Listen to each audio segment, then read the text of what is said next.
What up? What up? What up? Let me know if the audio is working. Can y'all hear me and shit? I think so, but let me know. Let me just pop this chat out. Set this up. Mute that. Anyway.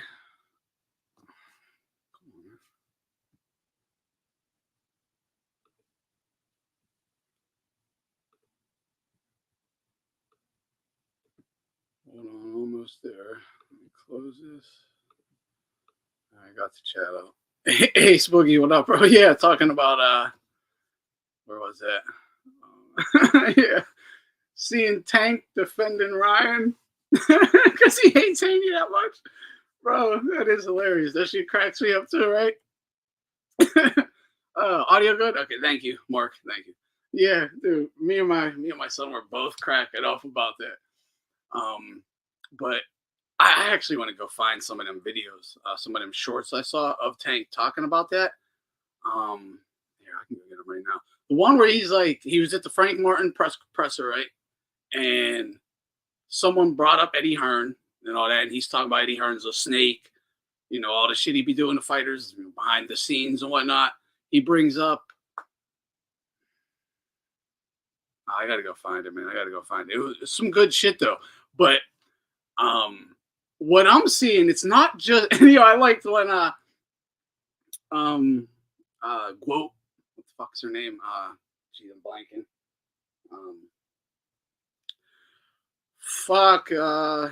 Yeah, fucking Guo bitch. What's her name? Fucking jeez, I'm blanking on her name right now. You know what I'm talking about. Guo, right? When she hit up Tank and was like, man, you're just hating on Devin for it. He's like, man, fuck you, fuck him. I don't fuck with any of y'all. I was like, yo, salute. What I'm seeing, this is my little conspiracy brain, right? My little conspiracy brain is working because now that like the networks they're pretty much done, right? They're done in the way that, let me just explain real quick. Like HBO, all the money they used to make from Sopranos, The Wire, all their regular programming, right? They would take like 0.5% from each program and stuff it into a sports fund. And the sports fund, they didn't care. It wasn't about making a profit. It was just about having sports programming on HBO to bring in subscribers, right? So they would lose money on sports programming, no problems. So they would give guys like a promoter, here's $5 million for a card. But, you know, they didn't have to like necessarily approve it as Clarissa. Thank you. I don't know why I blanked on her, but yeah, they so like now though, these people won't give $5 million if they don't know they're getting their money back because it's no longer, they can't lose. In no business can you really afford to lose, except for say like a network where 90% of the programming you turn a profit, 10% you don't. It's okay, but that brings in more subscribers, so it all worked out for like HBO and Showtime. These new networks, like Netflix or DAZN, it don't work like that. It can't. So think about like just use PBC, Showtime, right? A guy like Tank or whatever, any PBC star, right? A Charlo or something like that back in the day, right? They benefited from all the corruption, right? All the bullshit. We all know this. No one, Charlo wasn't going to go fight Korobov, and Korobov's going to get the favoritism, right? From the judges, from the ref, from the commentator. We all know this, right? It's clearly going to be Charlo's getting all this corruption and favoritism. But now, one side, you know, you can't fight a tomato can, or not, I'm not calling Korobov a tomato can, please. Not at all. I thought he actually won the fight, but not what I'm saying. I wasn't not referring to Korobov anymore.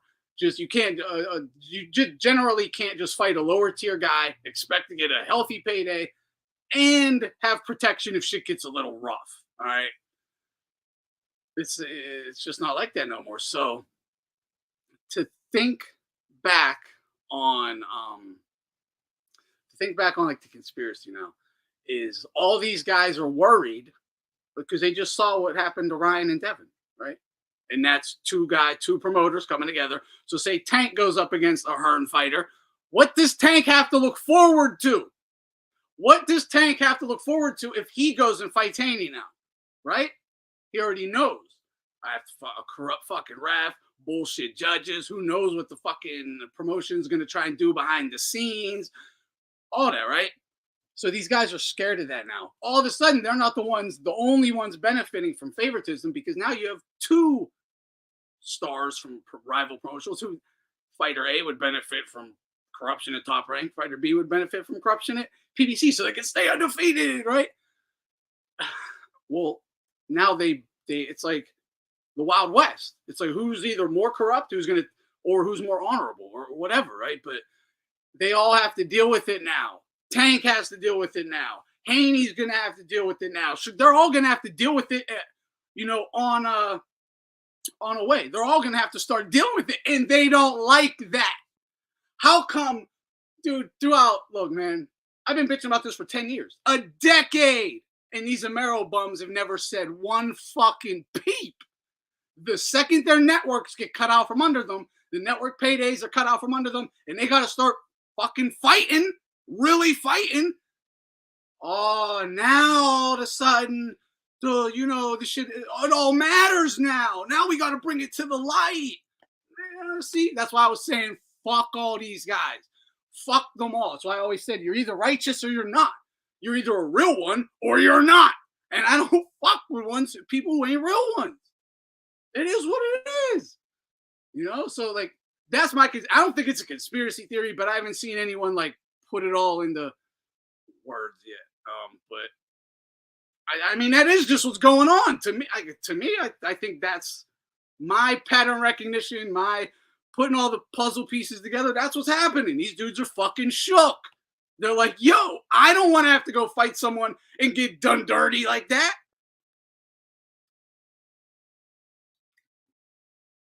Hey. Oh, but and this is the other thing. Like, I fuck with Tank, right? But I can't respect, like, I don't really respect anything he's done so far. I just kind of have high hopes for him, I guess. But I don't really respect shit that he's done. I thought he lost to Pitbull Cruz. He didn't rematch him. That win over motherfucking Ryan ain't no win. That is nothing. That doesn't matter to me. It's literally not a win. If you're not willing to fight someone at their best, then you can't claim you beat them. All right? If you get me drunk as a skunk and then beat me up, did you just beat me up? Can you beat me up? Like at my best? No, or maybe not. That's the point. If I drain Ryan, I said this last time, if you let me drain Ryan Garcia enough, I'll beat his ass. But does that mean I can beat Ryan Garcia? Like, actually, should I be able to go around telling people I beat Ryan Garcia? Nah, man. No, not at all. Not at all.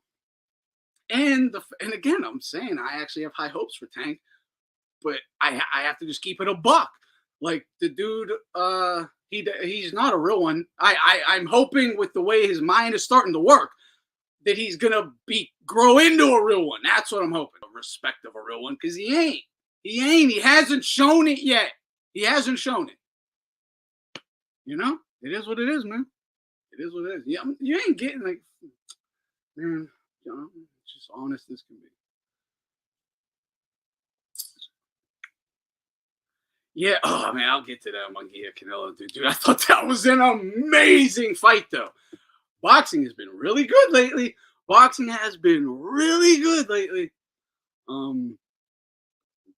For real. Exactly. What up, Alan? Look, bro.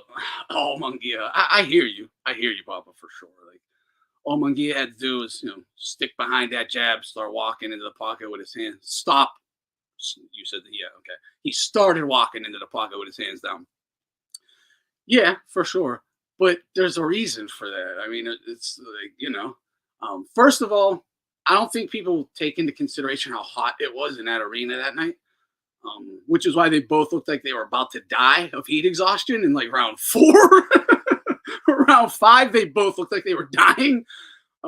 It's summer in Vegas under the bright lights. Like, it was bad. It was real bad. My buddy was there. It was bad. Even on the, you could see it in their faces, on their skin. It was bad, which made it exciting, though. But yeah, Munguia. Look, the one thing I said watching that Munguia is only gonna get better. That fight, dude, he's so green. Munguia is so green, and to go in against a guy with that kind of experience, he did good though. Like he did really fucking good. That fight's only going to elevate him. It's only going to. He's going to learn so much from that fight, and he's just never been in those situations. He didn't know quite what to do. Like there was like 4 rounds, he was completely like lost. He didn't have answers for anything. He was just lost. But heart of a warrior. Look, did Canelo carry him? I ain't gonna say Canelo carried him, no, but I know what you mean. Carry, no. Like an agreement, I'm gonna make this guy go to distance. No, I don't believe that at all. What I would say is Canelo could have stepped it up and got him out of there. He could have. He would have had to take chances, and he might have. Dude, this is the thing. We were just talking about this, Alan. Like he could have. I think he could have stepped it up and got him out of there, but it leaves him open now. And he did get hurt a few times. So that's in his head. He's a little worried, like, oh, I'm winning here. If I push it, I might get dropped. I might get hurt. Who knows what the fuck will happen? So, But, yeah, he could have stepped it up. I thought he could have stepped it up in, like, the mid-rounds, really, when Munguia was lost. Because he got a second win towards the end. But, dude, Munguia was putting hands on that dude, man. Come on, fake Canelo Munguia was stage sparring. No way, bro. You're no way. I don't know what the fuck you were watching. I'm sorry. We'll just have to agree to disagree on this one. That was a fucking fight and a half, bro. What are you talking about? Respectful punches. Respectful? There was a reason. I noticed this, dude. There was a reason Canelo was like, dude, Munguia lost almost every round, but did really good in like almost every round. Canelo was doing really good, but Canelo would just steal the fucking rounds. He would take the rounds, but really good. But fuck, I forget what I was gonna say.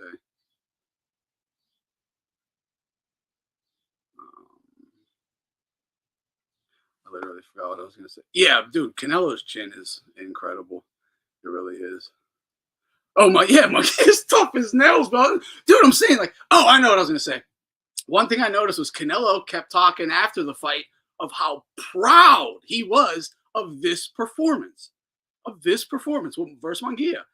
And I thought he should have been proud. I would have been very proud if I was him. I thought Munguia should have been proud too, but he didn't get the win. So he's obviously going to be hurt, but no shame at all. Dude's a fucking warrior. All the credit. You show me that heart, I don't care about your skills. We can talk about that in a different way. But to see, like, it was just, look, it was clearly they chose Munguia because it's a guy that Canelo should win versus, right? But he did have adversity. Munguia did come to win. He did have to face some adversity. Got kind of fucked up for a few rounds, right? Kind of pieced up for a few rounds, even hurt a little bit. But once he was like, yo, this dude's really gunning at me, I was screaming at the TV, even though I wasn't really rooting for either guy, but I'm just giving advice to both sides. But I was telling Canelo, like, bro, you better start marching forward and pounding this guy. It's exactly what he did. Just hands up, march forward, wham! Like, dude, I don't think I was just talking about this shit too with the Mike Tyson and Jake Paul with the 14 ounces. Like, dude, you'll still break someone's bones, bro. Like, I will break your bones with 14-ounce gloves. What do you think a Mike Tyson I've done it. Like, what do you think a Tyson will do? I don't care if the guy's the same size as him. I did it with someone bigger. It's like, dude, a human body ain't meant to take wham, fucking 2 of them, and you'll be fucked up for 3 months. Like, it's like, if you ain't never been in the fucking gym, I don't think you understand what body work does to you. Like, That's why they 90% mental, 99% mental. Your body will be screaming. Like, you can't breathe.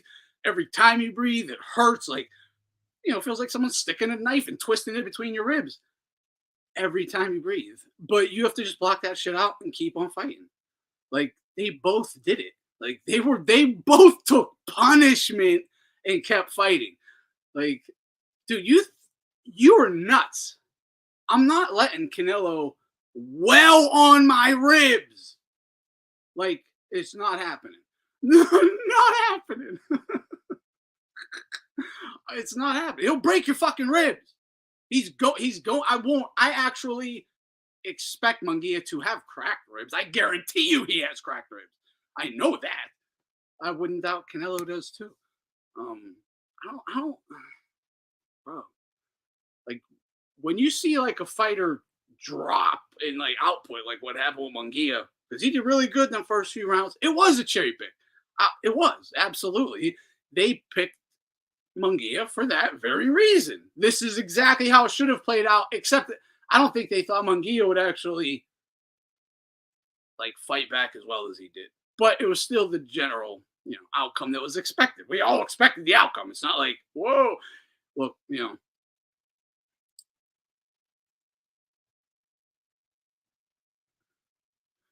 what's this? The New York State Athletic Commission resigned over Ryan Garcia. I have no idea. Is that true? I don't know. I haven't heard that yet. I haven't done proper research into this because I just don't care. Like, I've done enough. To where I know, again, why are you doing VADA testing? Like, if you do the moment you were like, I'm not fighting for that belt, you should have said, I'm done with the testing. Like, what the fuck if you're not fighting for the belt, why are you even giving them your blood or your piss? Why are you giving them anything? It can only hurt you from that point on. It can't help you. I can understand the argument. It can help you in terms of what can help you because you can get the belt, which will bring you more money. If you're number one, Ryan don't care about the belt. It ain't going to change his purses. And he didn't want it anyway. So what the fuck are you giving him your sample for? I get it. Post-fight, you have to give it to the commission. But why are you giving it to VADA? Why? Like, I just won't give it to anybody. Like, look, everyone knows who's on the shit. All right? Everyone knows who's on the shit. You don't think like Haney's on some shit? You don't think Ryan's probably like? I'm not saying Ryan ain't on shit. Please, I will assume all of them are on everything. All right, but what I'm saying is I don't give a fuck. Only thing I ever cared about was don't take roids and then not allow your opponent to take them. Like Floyd Mayweather, would use USADA. He'd get caught cheating every fucking fight, literally, and they just give him TUEs. His opponent never could use them. That is where the problem lies. I can't juice and stop you from juicing. You can't juice and not allow me to. But if we're both like, fuck it, then I don't care. You can use it or not. I'll use it or not. I don't care. We'll fight either way. Like, that's like just what it is. I don't understand the whole. And look, yeah, plays favorites in politics. Look, I'm just going to say this. Why isn't creatine a PED? Who's to say what performance enhancement is all of a sudden too much, right? They say too much caffeine is illegal. You can't take like some caffeine pills before a fight. It's illegal, right? You can have like 1 cup of coffee. Well, dude, I'm sorry. Anyone who's ever taken creatine knows creatine gives you a stamina advantage, a strength advantage, it's stamina and strength advantage. Factually, undeniably, everybody, you will see the difference. On like, once you get it in your system, the effects are there. You see what I'm saying? So it's like, all I'm saying, and I'm not saying you shouldn't be allowed to take creatine, but I'm just saying, like, come on, what the fuck? What are we doing here? Because the drug testing in sports is utterly ridiculous. Utterly ridiculous. Every test can still be beat. Every hardcore steroid can still be taken and you will never be found out. All right. Every top athlete ever has done it. Get the fuck out of here, bro. They're pointless. The only people who get in trouble are the ones they weaponize drug testing against. That's literally it. That is it.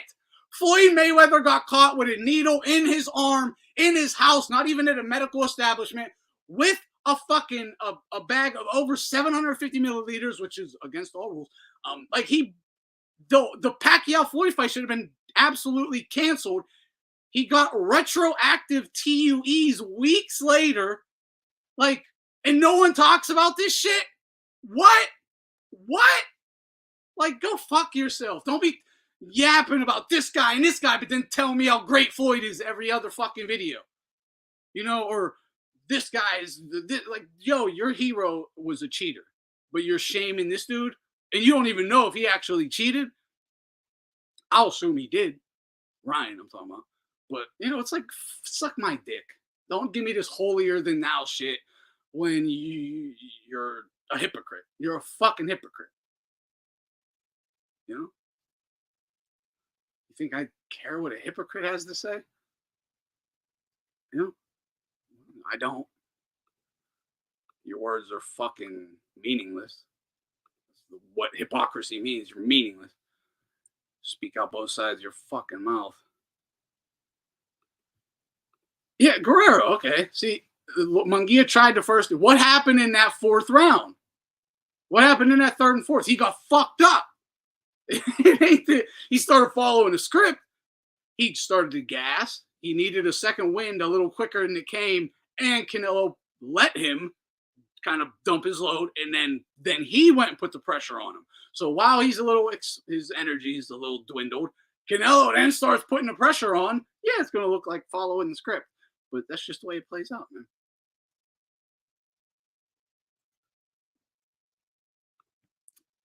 It's literally impossible without cheating. It's literally impossible without cheating. You're not even getting that much fluid out of your body without diuretics. You're not even getting 25 pounds when you're only a lightweight fighter. Right? I'm talking about when he was that lightweight. You're not getting 25 pounds out of your body without diuretics. It's just not happening. It's not happening.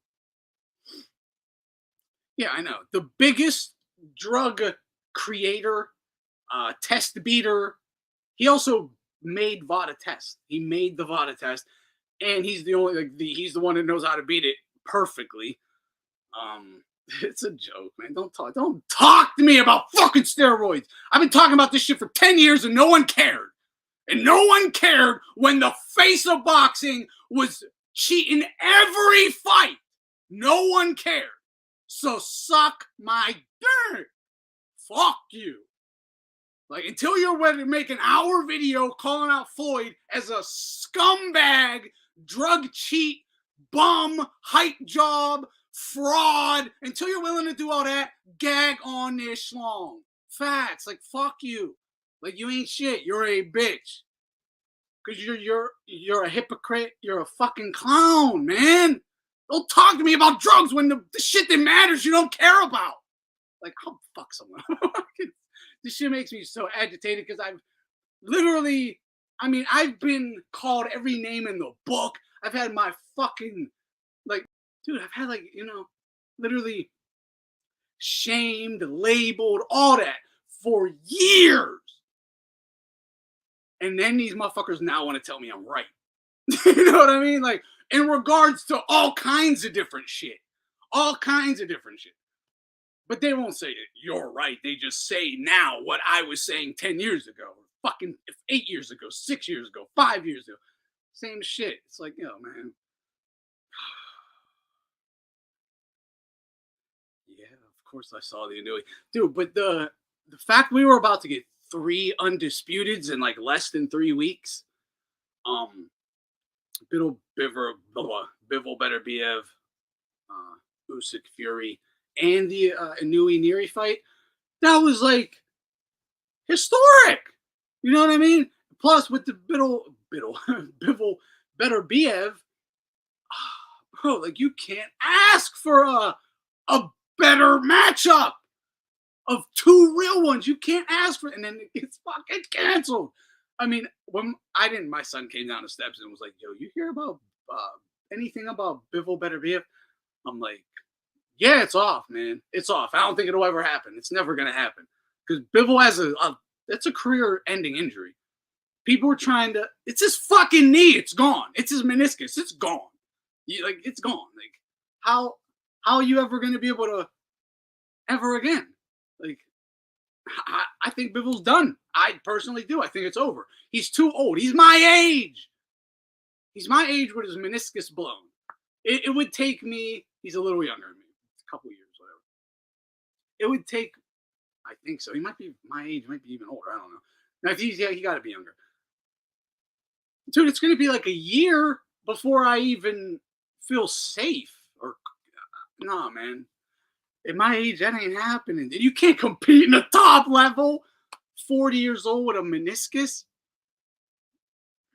It's heartbreaking. Like I wanted to cry. I'll be honest. Like I got so depressed when my son told me. He kept talking about it. And I just said, "Stop talking to me.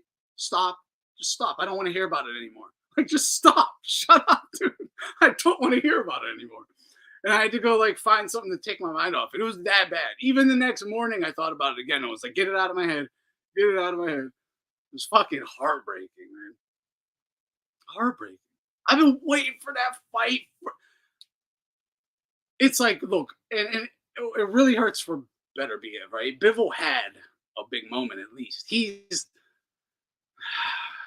he got Canelo at least.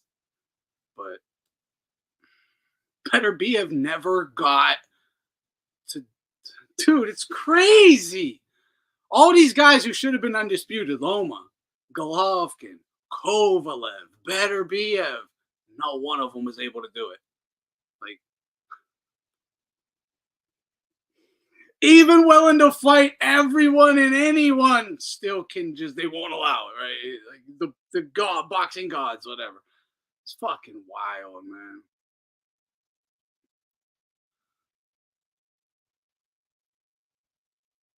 If Canelo fights Benavidez this year, like, dude, this year is already, it's definitely like the best, 3 months of boxing in years. Years. It's going to be like 4 months, 5.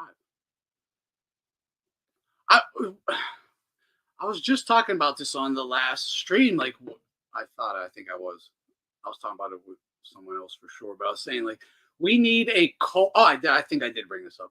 We need a culture shift in boxing. Like this Floyd Mayweather chicken shit. It's all about the money rather than actually proving you're the best and blah, blah, blah. All that pussy shit. This Amaro Bum hype job nonsense. This narrative we're having to suffer through in boxing. A manly sport. We're having to fucking deal with these little girls. Literal girls. Actual fucking. Like, yeah, they're girls. They're not men.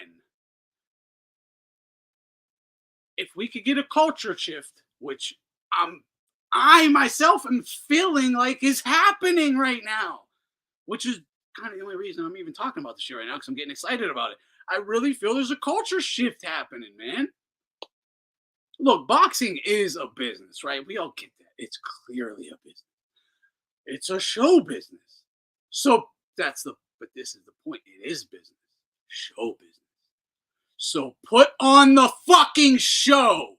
If you don't want to put on a show, then get out of show business. Like, bro. This has been known throughout, from Jack Dempsey. Like, well before Jack Dempsey, it was known as show business. Like, you had to put on a show. Mean. Hurt motherfuckers. Nasty. Like, mean. Like, I'm not talking Terrence Crawford mean. No, I'm talking like fucking Khamzat Chimaev mean, Mike Tyson mean. Like, mean. Oh yeah. HBO Showtime days. The best.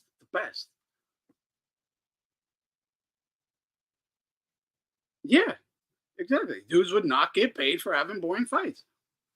I mean, I have countless boxing books where two guys, they'll be talking, a superstar like an Archie Moore or Charlie, but any of these guys, like guys would be in a boring fight. Ref would just step in, fight's over, get the fuck out the ring. No one's getting paid. It's over. Bye. Bye-bye. They'll do that today. I was just talking about this too. They'll still do that right now in professional boxing. If you go to like an event, say like, sometimes they'll put on fights like even after the event. Sometimes there'll be amateur fights after the main event and shit. There'll be a couple little shit fights, whatever. Some of them really early fights on the card or the really late ones on the card, they'll stop them right in the middle of the fight. Like, it's fuck out of here. Get out of here. Like, they have no problem enforcing rules when there's no money involved. The second there's $1 million paydays on each side and there's a lot of money up for grabs, then, they start letting them get away with this shit. In Latin America, it still happens. Yeah, it still happens everywhere. It's not like a rare, it shouldn't be a rare thing in terms of like what we see. It absolutely happens everywhere, but we just don't see it on like the televised broadcasts and shit. But yeah, absolutely, yeah. If you didn't put on a show and knock them out or put the hurt on them, you at least had to be flashy, at least not boring. Exactly. Like we were talking about Chris Bird. Oh, I brought up Chris Bird last time. He wasn't knocking anyone out, but you didn't want to miss him fight. It was exciting. He couldn't hit, no power, but people just, dude, it was so exciting to watch him fight. So don't tell me like, oh, I like pure. I'm so pure. I love a jab and grab, a jab and run like a fag, right? Jab and fag, just jab and fucking run. Like, I love that, right? I'm so pure. Like, you ain't fucking pure at all. You're a liar. No one likes that, number one. And that ain't pure. You go more towards the pure, maybe, in terms of what you're talking about. I get it, the little slickster. Okay, then go like a James Toney, a Chris Bird. Much more pure than a fucking jab and grab or a jag and fag. Just give your ass to your opponent and run. Like, fuck out of here with that shit, man. No, not tolerating it. No. If no one wants to be honest, you can lie to everybody and afraid that someone's going to say, you're not a real boxing head. It's like, no, you aren't a real boxing head, obviously. Like, if I would love to speak to someone who's ever been in a gym and fought like one of these guys. Ever. Who does that? Like, what? Like, you tell me when you go to learn how to fight, you run? You run. You come to a gym to learn how to fight and run? And make that make sense. Make that make sense. Come on, man. Shakur's last fight was one of them no contests. That shit should have been stopped. Both of them. Fight's over.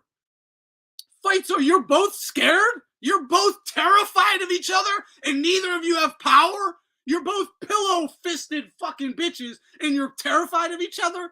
Get the fuck out of here. This ain't for you. This business ain't for you. Facts. The only way it's for these little Shakur's just the worst of the worst of all of them. That's why I'm harping on him. Just because he's the worst. If he doesn't get special conditions and protections, it's over. It's over. He knows this. We know this. Aram knows this. Well, DeBuff knows this. The matchmakers know it. They all know it. He sucks. So what the fuck? Why we trying to pretend he's something he's not? Why was everyone telling me Haney was top 5 pound for pound 3 months ago? Even after Loma beat the brakes off him. How are you pound for pound when a guy who you got 20 pounds on is fucking you up? You can't even beat a guy your own size. Do you not know the definition of pound for pound? Like, what the fuck are people smoking, yo? I get, rocking with your guy or whatever, I get your biases. I have them too. We all do, right? I don't care about that, but keep it a buck. Like, keep it a buck. Be like, yo, Shakur and Haney ain't that good, but I fuck with them. They remind me of myself, but whatever it is, right? Whatever it is.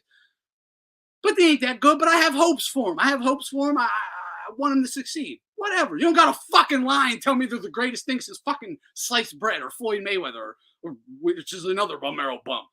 But you know, like fuck, man, come on, guys. Can't we just be men? Can't we just be men? And the funny thing is, most of these dudes are as old as me or older, and they're dick riding a young kid. Like, what? I mean, it's like my son's age. Like, I can't imagine a dude like dick riding my like a kid. You're a grown man.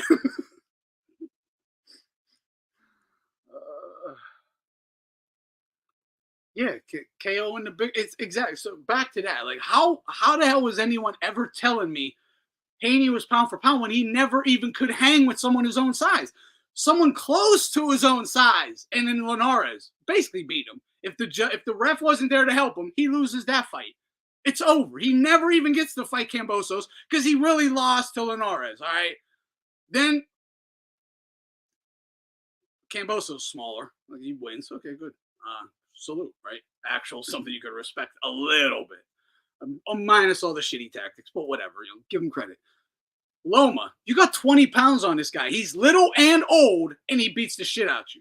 How are you still even being talked about as pound for pound? You have done nothing to show you the pound for pound.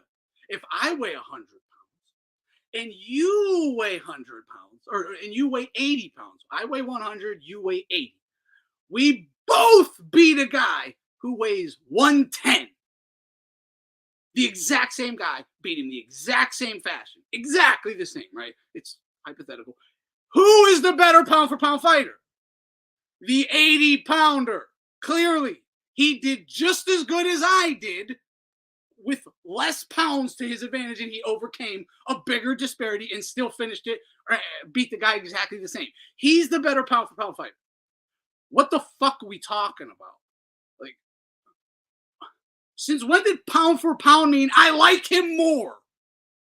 You know, since when did pound for pound become I jerk off to his six pack? You know what I mean? Like, what the fuck is wrong with you? Yeah, little old Loma with a bad shoulder. Yeah, the 80 pounder. Every time it's gonna be the 80 fucking pounder. It's like, how is this like not hard to understand? Yeah, Jumbo Jack. Remember the Packed Hard and Flomo days? I actually loved those days. It felt like I only loved those days in that you could say anything. There was no censorship on you. I remember getting called a cum skin. I thought that one was honestly kind of fucking hilarious. Cum skin. I don't know. I thought it was so funny. I never heard of it before. Oh God. Yeah. Sorry to hear you did that, Reverse.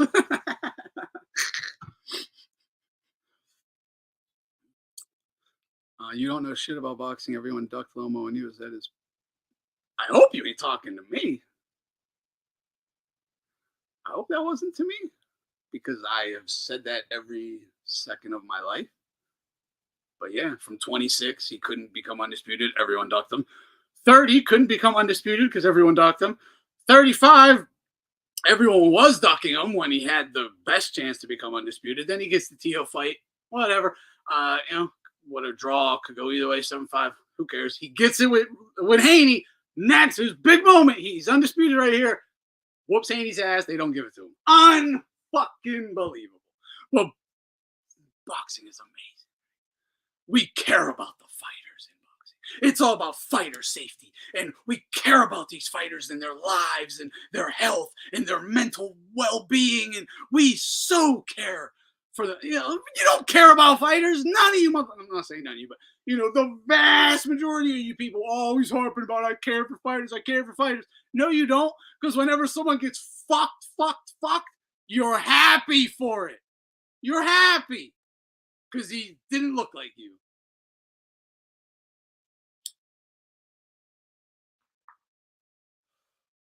Truth hurts? Yeah. I've addressed this already. Why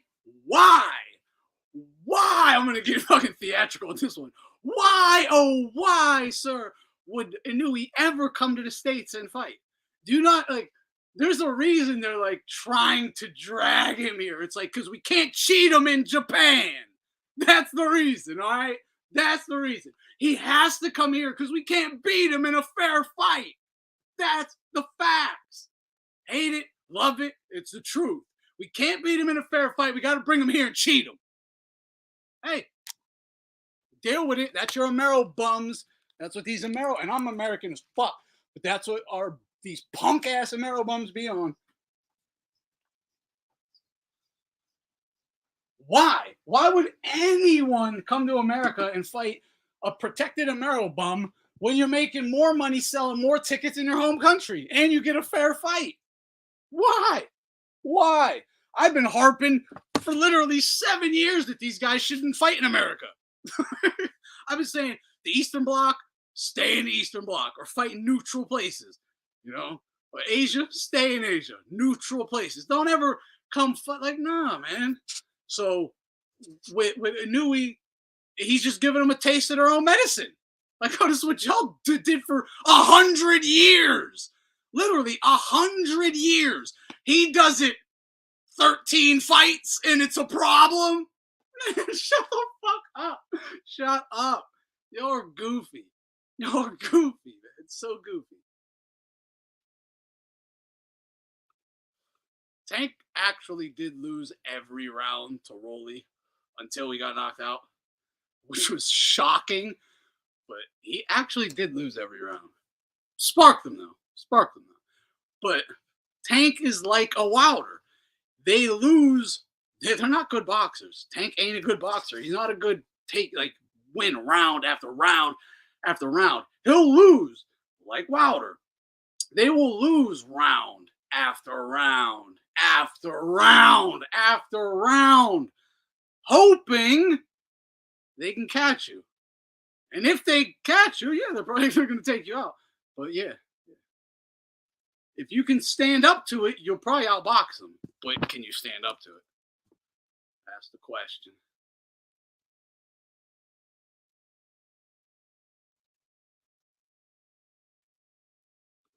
Oh, this is a good point. Not to mention Inoue has fought in USA 3 times already.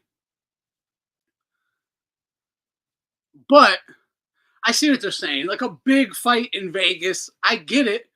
I would like the opportunity. I'm not flying to Japan. I would like the opportunity to see Inoue or something like that. So I would like to see a big fight near me, right? But that I'm not gonna my common sense doesn't die just because I would like to see this fighter in person or something. I understand why any foreign fighter would never want to come to the States to fight an American. You're fucking nuts. You are guaranteeing a loss unless you knock them out. You have to look at it that way. You have to look at it that way. You are fucking guaranteed gonna lose unless you knock this guy out. You know? And that's like I said this last stream. There's only one fighter in all of boxing, if I was a professional fighter in their weight class, only one dude would ever scare me or worry me. And he's not a scary or dangerous fighter. It's Shakur Stevenson. Or it would have been a Devin Haney, but he no longer would apply since he's exposed. But yeah, I can't win unless I knock you out. That worries me. That would scare me. I would be up all night. Like, how am I going to do this? Like, how?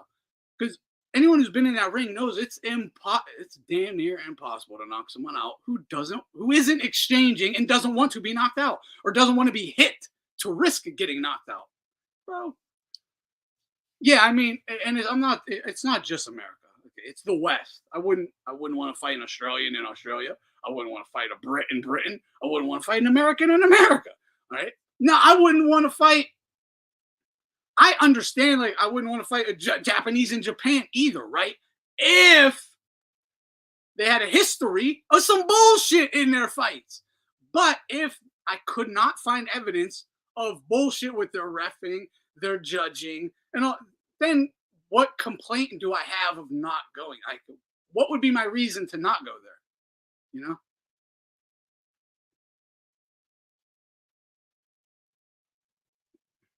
I hope that makes sense. Like if America was like honorable and had integrity, and the business of boxing wasn't so run by scumbags and just scumbaggery at the highest levels, right? Then there would be no justification for not coming to America and fighting, right? But it's like all these guys, whether it's like a Sean Porter or any of these Americans, you know, want to harp on Inoue, they're basically saying, hey, this is how we feed our families, all right? We screw over you foreigners. You know, it's what we do. You got to come here so we can have a fight that we can actually maybe win. Hey, you got to do it for us, man. That's what they're saying. Nah, bro. Are you a real one? Go fuck him up. Dude, Pacquiao, he's from Philippines, right? Asian island, right? Philippines. Where'd this guy fight everyone? Where did he fight everyone? All over the world. America, Mexico and Vegas and Texas. What, you know, like every fight, he's basically a road warrior. I'm not saying that you have to be a road warrior, because you don't. They are more respected, obviously. But this is the reason road warriors get such respect, extra respect. Why? Why do road warriors get extra respect? Like this should tell you everything you need to know about this whole conversation. Why do road warriors get extra respect? Because we know they are overcoming much more than just their opponent. They're overcoming that whole system, city, athletic commission, whatever you want to call it, promotional outfit, car, whatever you want to call it, the powers that be, whatever. They're overcoming much more than just that one man in the other corner. That is, and we know that to be true. That's not up for a debate. So, why has that even been allowed to progress to where we know that it happens? All right. So now it's like, oh, you don't want that to happen to you? You're not what we thought you were. You don't want to get cheated. You ain't pound for pound number one. You don't want to get cheated. What the fuck are you talking about? Like, that's their argument. And the argument, on the other hand, is we don't want to go to Japan because we don't want to have to fight on a level playing field. The moment you can show me corruption in an Inoue fight, I'll back the Americans not going there either. Show me the judges giving bonker cards. Show me the refs giving him unfair advantages and shit. Show me the corrupt. Show me, because I can show you it with the Americans, as we all can. So show me the reverse. That's why and this is, I've tried to break this down as clear as possible. This is why Inoue is right in not traveling, and they have no argument as to why they won't travel. So go travel and get your ass whooped, Amero bum.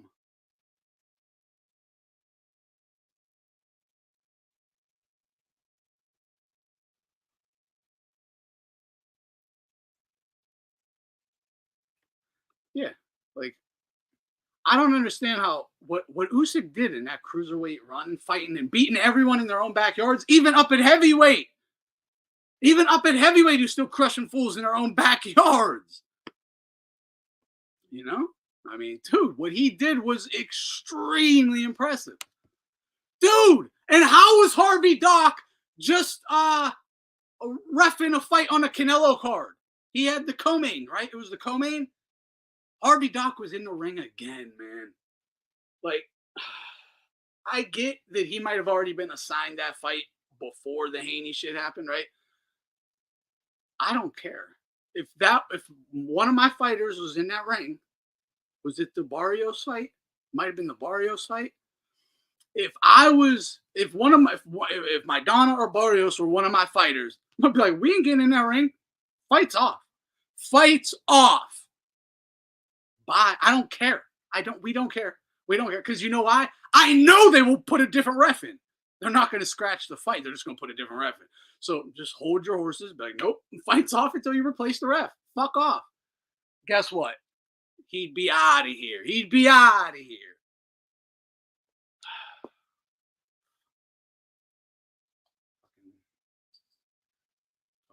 people, man. I know, right? I know. And right here, shout out. It says, Fulton's camp tried to accuse Inoue of illegal gloves and wraps. And what did they do? Okay, then tell us how. Come in here and tell us how to wrap them. Do whatever you want. I don't care. I'm still gonna knock your boy out. You know? Now flip that. What did Floyd do? Right?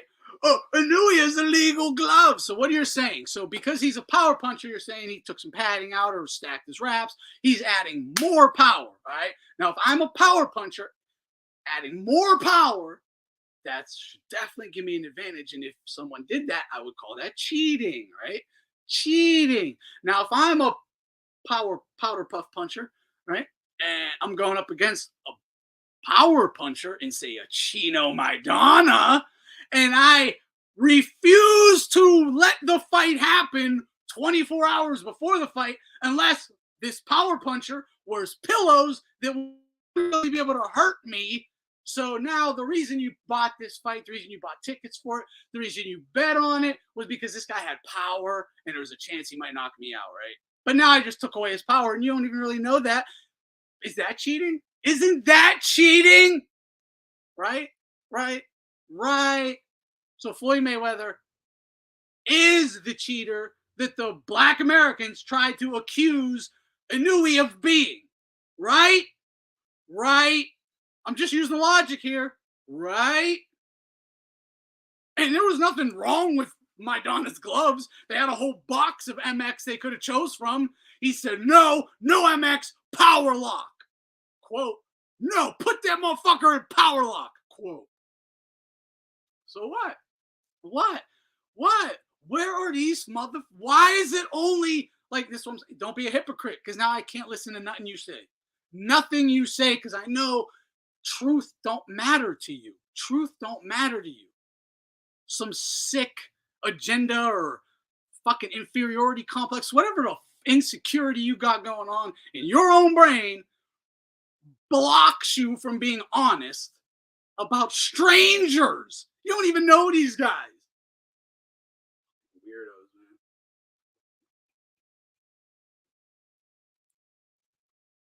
But what? But like, am I wrong? Is illegally adding power any different than handicapping someone by making them wear fucking gloves they've never worn and or pillows, when they're really only strength is their power, and then you take their power away? Like, imagine Muhammad Ali goes up against Joe Frazier, but Joe Frazier's power is handicapped by 20%. What? Would Ali ever get credit for the Thriller in Manila or something if he did such a thing?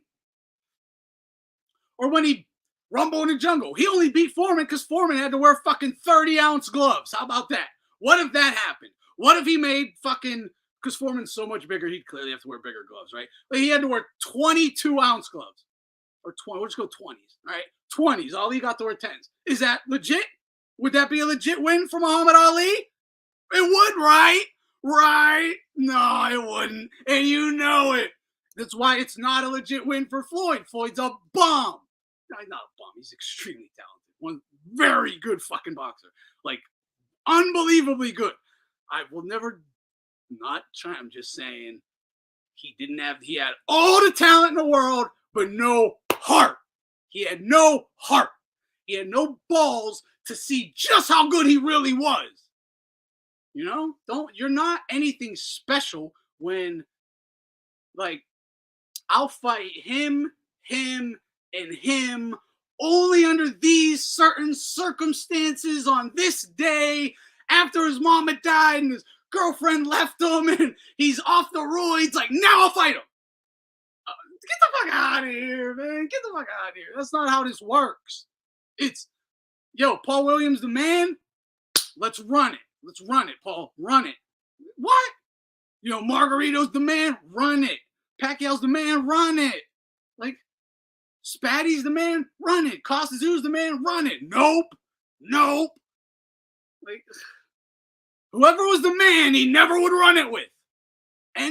how the fuck you gonna tell me this dude's all that when he never beat an A-level fighter in their prime? That simple. That simple. You know, he beat some A-level fighters on the decline. Like, when he was juiced, they were clean. His refs, his judges. Yeah, the Las Vegas Lounge Act theory. Exactly. All that, come on, man. Oh, no, he lost that fight. He was DQ'd right then and there. That's the rules. No ands, ifs, or buts about it. Your cornerman steps into the ring during the fight. Fight's over. You lose 100% every single time. I've never seen it not be a DQ, except that one fight with Floyd and Zeb. I've never seen it not be a DQ. Fight's over. Done. You come in to fight the guy. Get the fuck out of here. Fight's over. But, I don't care about that. I don't really care about that. I would have just liked to have seen the knockdown who actually rolled a knockdown. And, Floyd was always going to beat Zab. If Zab didn't stop him early, he loses. And everyone knows that, but it knew that then. I knew that then. I'm still betting everything on Zab Judah at the time because it was like my favorite fighter besides Tyson, but I lost on it virtually every Zab Judah fight.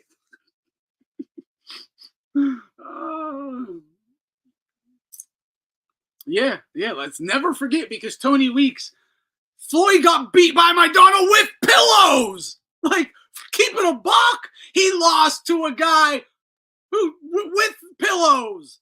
That's crazy. And then he would only rematch him if Bayless was the ref. And Floyd Sr. admitted this on interview that he called, which is illegal to do this. He called Bayless and said, he asked personally, will you do us a personal favor and ref the Madonna rematch? Why do you think Floyd was able to clinch over 70 times? Like, you don't think that was clearly, talked about? Like, hey, we can't box this guy. We can't lay on the ropes with him. We're going to have to move, jab and grab. All right, so let us do that. We'll kill half of the fight. 6 rounds are going to be dead because my son's just going to hold this guy for dear life because he sucks.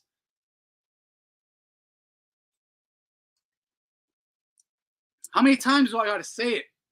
The only real reason you should ever clinch is hurt. You're hurt. If you're clinching otherwise, it's because you are saying, I'm not good enough to box with you. What else are you saying? If we're shoulder to shoulder, lined up, banging, and all of a sudden I'm like, boom, boom, boom, fuck. What did I just say? I started getting pieced up, bang, bang, bang, clinch, hold, help. Like, what do you think I'm saying? Like, I don't have to verbally tell you. If you know boxing, while you're watching this, you should be able to say, oh, wow, damn, that dude sucks. Like, you know what I mean? What the fuck? Dude, I don't know, man. I swear I live in the Twilight Zone. I swear I live in the fucking Twilight Zone. Yeah. Yeah, exactly. Hash face.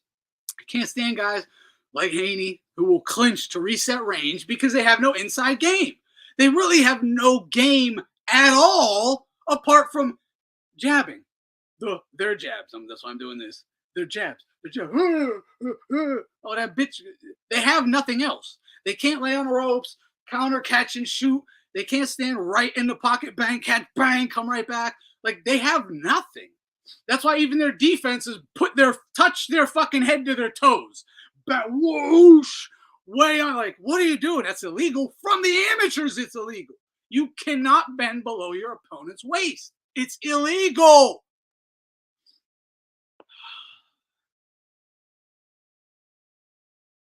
They have nothing. So it's not even like, I get what you're saying. I agree. They have no inside game. But they really have no game. They don't have anything. Like, what are they relying on? A jab and grab. That's it. Like, what? And these are supposed to be pound for pound greats and shit? Get the fuck out of here, man. Oh, my God. Dude, Oscar won. Oscar won that fight.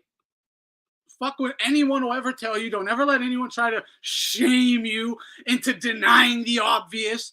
He lost. Oscar won that fucking fight. Oscar clearly won that shit. Well, it was close, but he clearly won it. We've rescored that thing. There's no denying it. He definitely won that fight. Yeah, I get it. Senior was training De La Hoya, but he still agreed. His son lost. He said, if we're going on how boxing rounds are scored, De La Hoya won. He was trying to be real careful with how he said it because his son did good, but no, he lost the majority of the rounds. It's that simple. But there'll always be people trying to shame you. And the fact is, De La Hoya did that shit while on coke, while strung out, like while fucking hookers. And he was a fucking maniac for years by that time already. He was so far out of his prime, it's ridiculous. He was so far out of his prime and still gave Floyd that work. Still gave Floyd that work. Yeah. If you go by the scoring system, my son lost. Yeah, exactly. If now imagine if Mosley wasn't clean, if Mosley was allowed to continue taking his steroids like Floyd was. What do you think would have happened then? What do you think would happen then?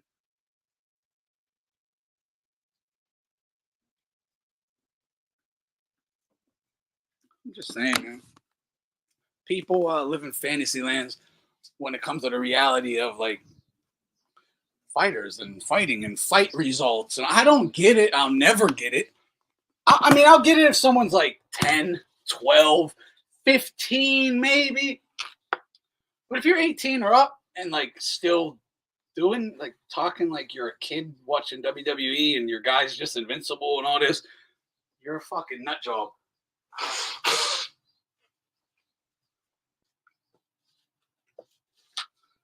And I definitely don't believe anyone like that has ever stepped foot into a boxing gym. And I'm not saying you have to box or something to know boxing, because that's far from the truth. I know people have literally never put on a glove in their life and actually know the sport like really well. And from a technical standpoint too. But the one thing I will say is people don't understand the mind, the psychology of it all. A lot of things that it'll seem like, why isn't such and such happening? It's like, well, you know, it's 90%, it's 99% mental. It's not fuck the physical. Like, dude, a guy can be extremely physically out of shape, but if his heart determination, he'll fucking crush this guy who's been training 6 months. Like, that's regular. That's regular. It's, you know, there's too much to go into the mind. And that's what I really like, though. But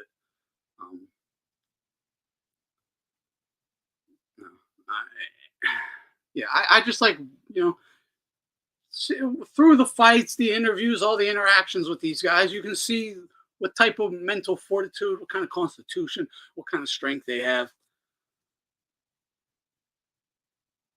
Oscar in his prime was all-time great level. Yeah, I said this all the time, I was never an Oscar fan. Like, you know, he was like the opposite of me. Well, no, you know, he's like the fucking has everything pretty boy, golden boy, right? Yeah. I was more like the dude coming out the mud, the dirt. I was definitely going for that guy rather than Oscar. But no denying, Oscar's one of the greatest fighters who's ever lived. Period. And, you know, never really beaten up, you know, apart from like Pacquiao or Hopkins. But like when he was Oscar, no one fucked with him. No one ever clearly beat him. No one ever hurt him. He fought everyone, anyone. He's like as good as it gets. Like, you don't get much better. Like, that is his high. Like, humans have a ceiling. He fucking hit that ceiling, man. Yeah.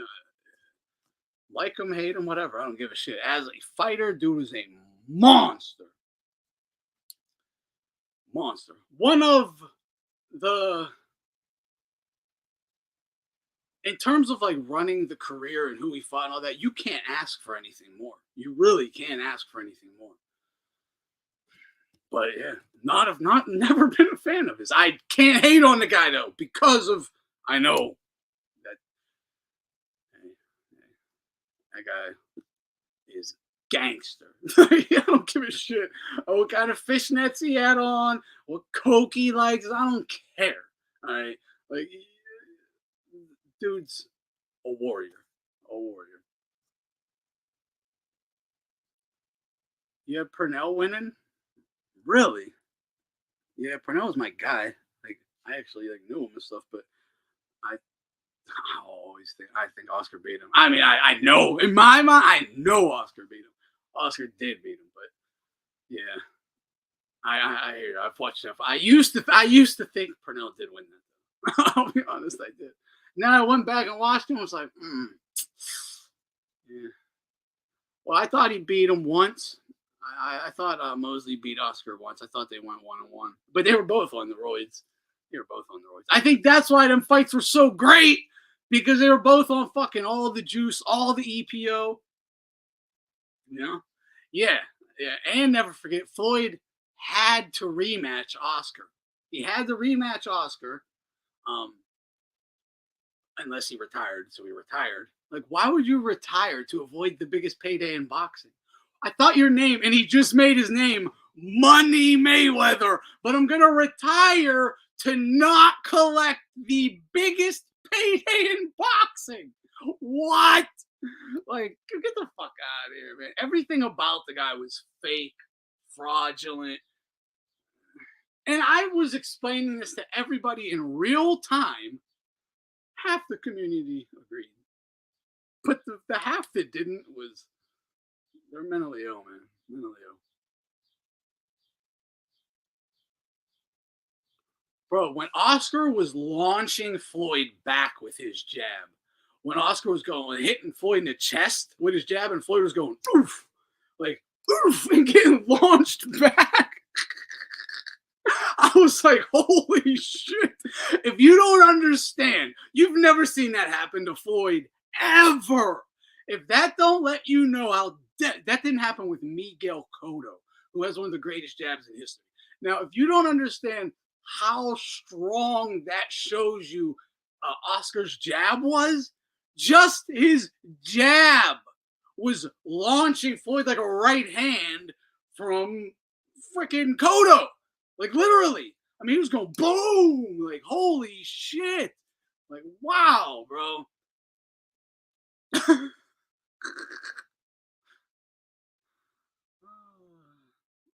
I just said Floyd did retire. Goofy. What? Look at this dude. You're talking to someone else. I thought you were, my bad. I thought someone was trying to tell me, like, no, Floyd is. Never mind. Scratch that. Yeah, Floyd retired. Yeah, as Ruben's saying, I don't know who you were talking to, Ruben, but yeah, Floyd retired to avoid the rematch. It was in the contract. He had to rematch him for the biggest payday in all of boxing that he would have now been the A side in as well, and he turned it down. I wonder why. Because he knew he wouldn't win the rematch. Right? He knew he wouldn't win the rematch, and that would crush all the. I understand why he did it. It's not justified. I don't accept it. But he knew his whole scheme of, cherry picking and staying undefeated would have been ruined as soon as it gets started if he took the rematch.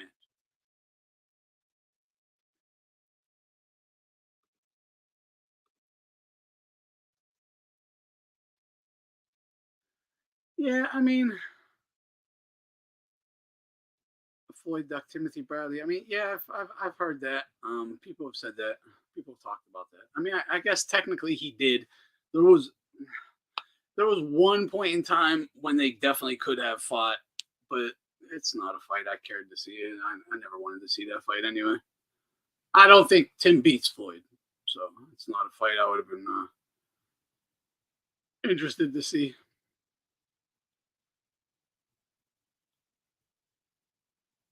Tim Bradley had one of the thing that I really, not the Provodnikov fight. I know everyone like that's like what is burned into people's minds when it comes to like Tim Bradley or Pacquiao or whatever. But like him would be Provodnikov. But for me, like what I loved his fight with Junior Witter because I didn't know him. I didn't know who Tim Bradley was. I never heard of the kid. I never knew he existed. And then he goes into the ring with Witter and puts on an amazing performance. Like, he was firing on all cylinders. Great performance. Hell of a fight. And I just love that. Like, a guy coming out of nowhere in a dude's backyard, beating his ass, taking the belt off of him. Like, amazing. Amazing stuff. You know, I had a lot of love for Tim. Still do. I just think he's he's not. Look, these guys aren't intelligent, right? Like, I'm not all that intelligent. I've been hitting the head too much. But these guys, these guys, come on. Don't take them so seriously. You know, they're obviously, you can pick apart the bullshit they say and clown them for it, as you should. But don't think that a guy who's been punched in the head for 30 years by professional fighters knows or should be listened to. You know what I mean?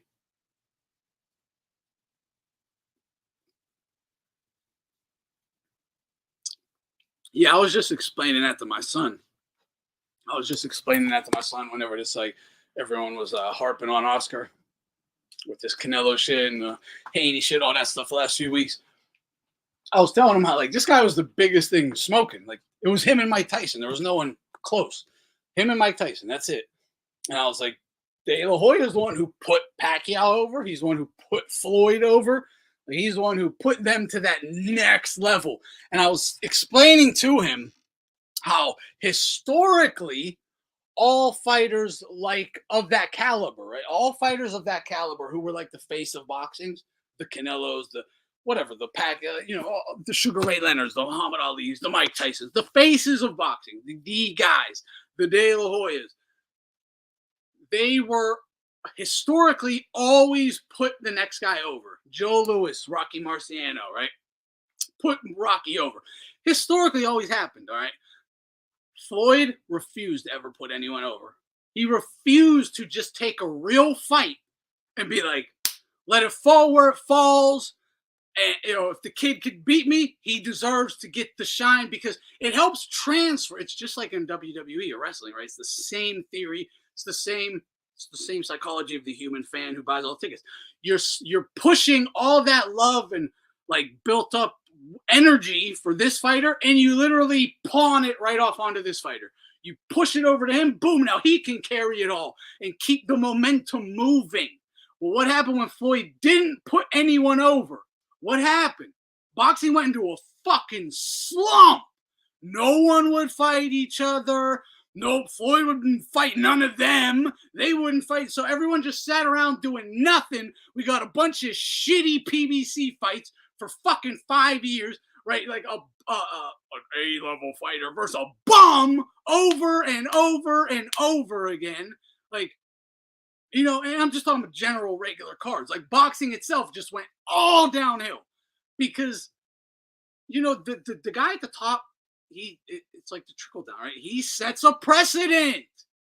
If you're getting away, if the face of boxing is getting away with being a pussy who doesn't have to risk his health, why do you think anyone else is going to? If he's a pussy and won't risk his health for 30 million, you think I'm going to risk my fucking health for 30,000? You see what I'm saying? So then it gets like, and then all of a sudden you get all these pussies. And the real ones get excluded because no one wants to step into a ring with a real one. So, the real ones have to, fucking do real one things and get fucked over, have wars with each other. And they get knocked off eventually because they're actually in war. And you're here at base camp being protected by the general, diddling your little fucking butthole, little homos. That's what's happening. So they get protected. Then all the real ones die off. You got a couple injured warriors that were still like lingering, but they're old vets. They're all busted and knees blown off. Their hands are missing. Like war vets fucked up. Then you got this little young guy, like a Floyd. He'll come out and beat them up and be like, yeah, I beat up this Cotto or fucking Pacquiao. Or you didn't beat them in their prime. You didn't beat them when they were on the battlefield. You literally went to the VA hospital and stabbed them in their sleep. You know what I mean? You didn't fucking run, kick in the door and fucking go and kill them. You fucking went to the VA hospital and stabbed them in their sleep. Big difference. Big difference, yo. Get out of here, man. And tell me I ain't right. Tell me I'm tripping. Am I tripping? Am I tripping? Am I tripping? I don't think so. I think what I said is fucking dead on. Sounds a little wild because no one else, again, not you guys, the general mainstream, won't say that shit. They won't state the obvious. You know what I mean? Yeah, thank you. Hands of dynamite, my man. Great analogy. I thought so too. I thought so too. It's the facts, right? Like, look, I don't know any of these like Navy SEAL guys, but like the Jocko guy, I know that name. If I'm an ISIS soldier and like I run into Jocko like right in the fucking little hut we're in, and I mollywop him, slit his throat, kill him. I scalp him, I take his fucking trident, whatever, and I boogie. I murked Jocko. Like, I can claim that, right? Now, if I literally, like, wait for Jocko to, like, and then, like, put a bomb under his car when he's home, out of war, he's retired, and blow up his car, did I really, really run around being like, I took out Jocko? You know what I mean? You know what I mean? Like, no. This dude literally waited for all the real warriors and soldiers to go fight the wars, get injured, kill each other, hurt each other, and then he steps up and literally picks them off. Like, shit, you're a shell of yourself, you're a shell of yourself, let's fight now. Like, get the fuck out of here. And this is who y'all worship? You literally dick ride bitches like that? Fuck y'all, man. Fuck y'all dudes, man. Y'all some fucking homos. What happened to real men? Like, what? I'm telling you, I'm about to move to Iran or some shit. Like, I'm about to go to fucking Afghanistan, or like the closest thing to real men I think I can maybe find. I can't deal with these fucking westernized fucking sissy boys anymore, dude.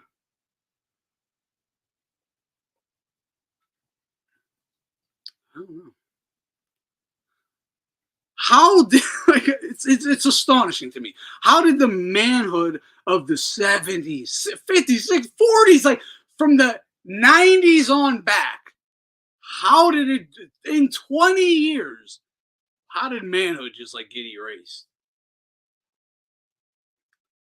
I'm not going to Iran. Maybe Turkey or something. No, I'd probably go to like Indonesia if I was going to a Middle East or a Muslim majority nation. Probably go to like Indonesia. But no. I mean, look, I honestly didn't even make I almost did like a quick like 10-minute little video about my thoughts on the whole Ryan Garcia popping for PEDs and shit, right? I didn't do it because I was like, there's no way anybody doesn't know what I think about this. There is no way anyone doesn't know what I think about this, or what I would generally say. What I would generally say, right? But just in case for those out there who, maybe not, and I'm not even saying this to you, Bray. I know you're just asking, but yeah, boiling frog syndrome. Yeah, that's it. That is it. That is it. I remember in the and I'll get right back to that, Bray. I remember in the early 90s, it would have been like 93, 92, 93, 94. There was like a real PC movement on colleges. Remember? Anyone remember this? Anyone who was alive then will remember it. Remember the when they were selling cross colors, Carl Kanai, the like African American college brand, whatever that was. And I wore like the Carl Kanai, I wore the cross colors. I didn't wear the African American brand. I wasn't black, but the point, that era, right? with like Queen Latifah. They were helping push it, but it didn't pick up. It didn't pick up. People said, "Go fuck yourself." People said, "Go fuck yourself." They put it in the movie. It was Queen Latifah. They put it in the movie House Party. One of the house parties, they're on college campus, and Queen Latifah's like the PC fucking protest queen, pushing all the feminism, the evil patriarchy nonsense, all that, right? It didn't. They were clearly trying to push it then, and it didn't catch on with us. Like my generation, we said, "Fuck you, bitches ain't shit but hoes and tricks," right? Like straight up. That's really what we like did. People were like, "Get the fuck out of here with that. Get out of here. Get out of here." So it's like I understand like social engineering, but what made like 10 years later, 10, 15 years later, what made that generation accept it? My generation, we didn't accept it. So it's like, I get the social engineering and the boiling frog. And maybe I wasn't in school through them 15 years, so I don't know what the fuck they were telling, grade schoolers and stuff, which is probably where it really happened, right? But yeah, my generation, go suck a dick. Like, this generation is, yeah, I'll cut my dick off. Like, what? Whoo. Yeah, Ryan got cleared. He only tested positive for Ostarine. Now, let me get to this. Okay, what's your opinion about? Okay, let me get it. Now, from what I understand, I didn't do no deep dive research into this like, I generally would have in the past or whatever, but I did enough. Okay, I did enough, I think, and maybe some of you can give me some different information. But from what I understand, number one, all right, he passed every test up until the weigh-in day, right? 19th. He could have, his last test was the 13th. He could have took it that day. Right. That only gives him a week. 1 week of a SARM, which Ostarine isn't a testosterone itself. It is like an inhibitor. It'll make your body, it'll make your body start to boost like muscle building properties. Like, it's the same effect as a testosterone, but it goes about it in a different way. It tricks your body into making it naturally produce more shit, right? Rather than introducing the false in, it makes your body start producing it on its own. So, but you don't get, and I've done research on this, you don't get benefit from Ostarine that fast. It doesn't, you're not going to get a benefit in a day or two, right? I actually looked up a study on this. They said after 7 days, a difference was able to be detected. Right? They could notice that something was happening, but it wasn't enough to generate any performance enhancement. Right? But they were able to tell it was starting. 1 week, 7 days after a dose, it's starting. They could see something starting, right? And it really took about 3 weeks for it to get going. All right. So now it's not saying he couldn't have taken it the whole time and just had it masked and it was being beaten the whole time, whatever. And if that's the case, then VADA tests are worthless. So why are we doing them? Okay. Second, are not worthless, but generally easy to beat. All right. So why are we doing them? And we know there are such things as false readings, because imagine like a bunch of wavelengths, and when you get a certain pattern in a block, that's an identification of like this. It'll be like, and this pattern aligns with this drug. It's because they're not actually testing for the drug; they're testing for what the drug looks like when it comes out of people's bodies, and it looks different for everybody. So this is not some exact science. Like, I've been in this shit for 10 years. This ain't some exact science. There's plenty of false positives, false negatives, all of that. It happens. Okay. Now, with so it's like, and second, Ostarine is almost impossible. I actually think it is impossible to mask. It's one of the most easily and readily detectable SARMs or PEDs possible. Yeah, they kind of are, and I'll get to that. Yeah, they kind of are, and I'll get to that. So the it's nothing you would ever take. No professional athlete is going to take this knowing they have to beat a test because you can't. Ostarine, you're going to get caught. You're going to get caught. That's the one really weird thing about this. I did see a steroid guy being like, why the fuck would he take Ostarine? You can't hide it. Like, you're getting caught. They have tests for it. You're busted. If you take it, you're busted. He's like, I could have given them stuff that would have worked so much better that they don't have tests for. Like, no one would take this shit. So there's that, and that doesn't mean he wouldn't. Who knows? The guy who gave it to him or whatever might have been an idiot, right? That doesn't mean he wouldn't. It's just, something to think about. Very easily to detect. You're getting caught if you take it. You add those things up, right? It's like, why would you take it so close to the fight when you're not even going to get any actual benefits from it, and you're going to get caught anyway? You know what I mean? Like, it does sound like a cross contamination, a contamination. I don't think he actually meant to take Ostarine, and I'll tell you the truth here. This is what I actually think happened.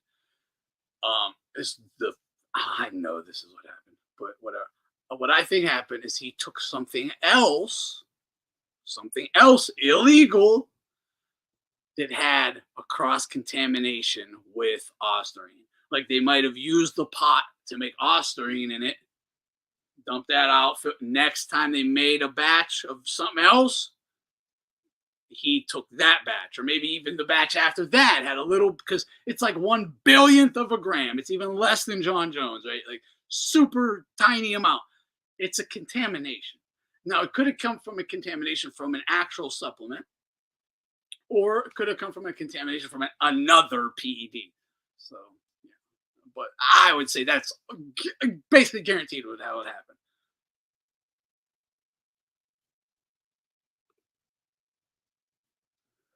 Yeah, Ostarine's what your average gym bro takes, not a pro athlete that gets tested. It makes no sense. Yeah, yeah, 10 to 30 milligrams a day for weeks to do anything. Exactly. The study I was looking at was 30 milligrams, 3 weeks, 3 weeks for them to see a noticeable difference. They could tell something was happening after one, but even 3 wasn't really enough. You need a couple months or something, really. You need to really build that shit up, get it flowing. They're saying the same shit. Lab needs to be investigated. Cross contamination has happened to Paveka. It happens often, bro. I saw this was on Touch DNA, right? But this fits with cross contamination.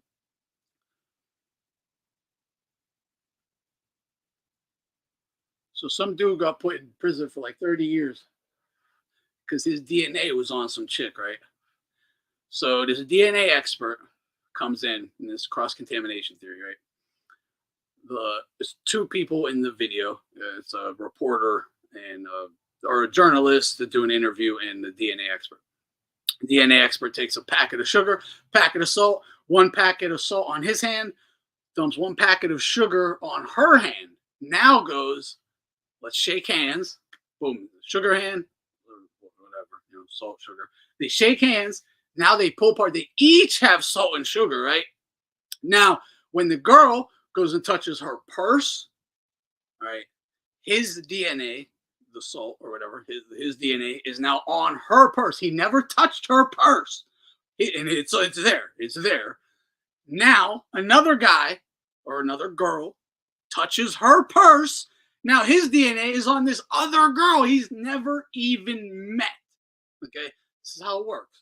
So, I shake your hand. You go shake this other person's hand. Now my DNA is on that other person. I never, ever met that other person. The cross-contamination with the making of these PEDs and supplements, so it's the same exact thing. Same exact thing. They make it in 1 pot. They'll cook their Ostarine in 1 pot, cook their test in 1 pot, and it mixes. It mixes. So he could have easily taken something that wasn't detectable, but it had a cross contamination of something that was detectable. But there's so much more to it, though. So much more to it. Like, I hold on, let me read this one. It's easy to manipulate a test. I remember when I was a teenager, I had to pass a weed test, and I had to think of something quick. So I saw a bottle of peroxide and mixed it in my, and that worked. Nice. Okay, look, I was on parole for years. I never got a parole violation for a dirty. All right. Easy to beat. Now, granted, they're not always going to the lab, but sometimes they do send them to a lab. They don't always go to a lab. Sometimes they do.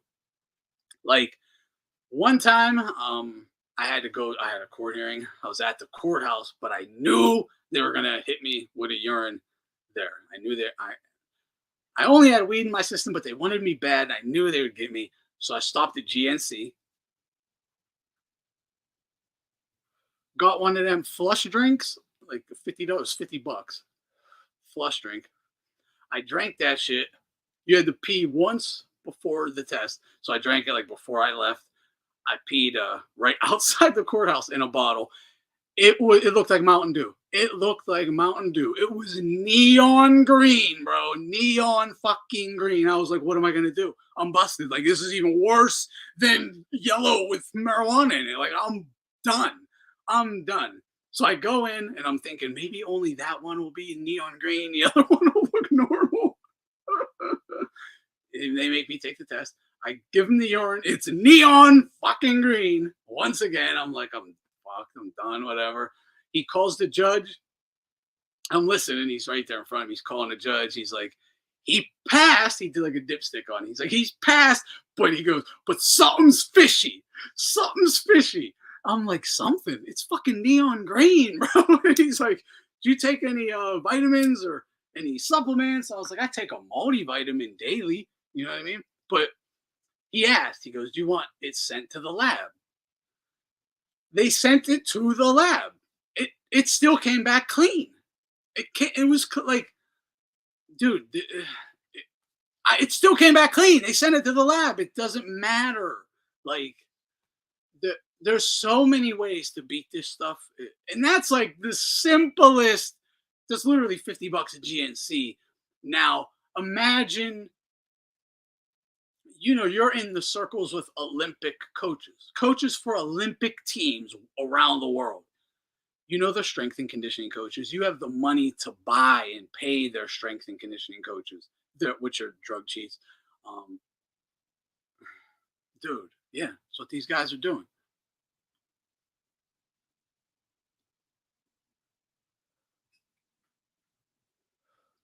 So it's like, that's why I'm saying, like, I respect. I know Dr. Goodman, Margaret Goodman, really only has she does have her heart is in the right place. She is definitely doing she's trying to help. She believes she's trying to help, absolutely, right? And I get it. In theory, it should help, right? It should. You're helping the sport stay clean. Saving fighters from getting cheated and getting really hurt by a drug cheat, whatever. Because let's keep it a buck. Someone on like test and EPO versus someone clean, towards that end of the fight when the cheat isn't tiring and he's just continuing to pound you, that's when you'll get serious injuries, maybe die, vegetable, whatever. So I get it. That's I understand the thought of it. Like the heart is in the right place, I guess, right?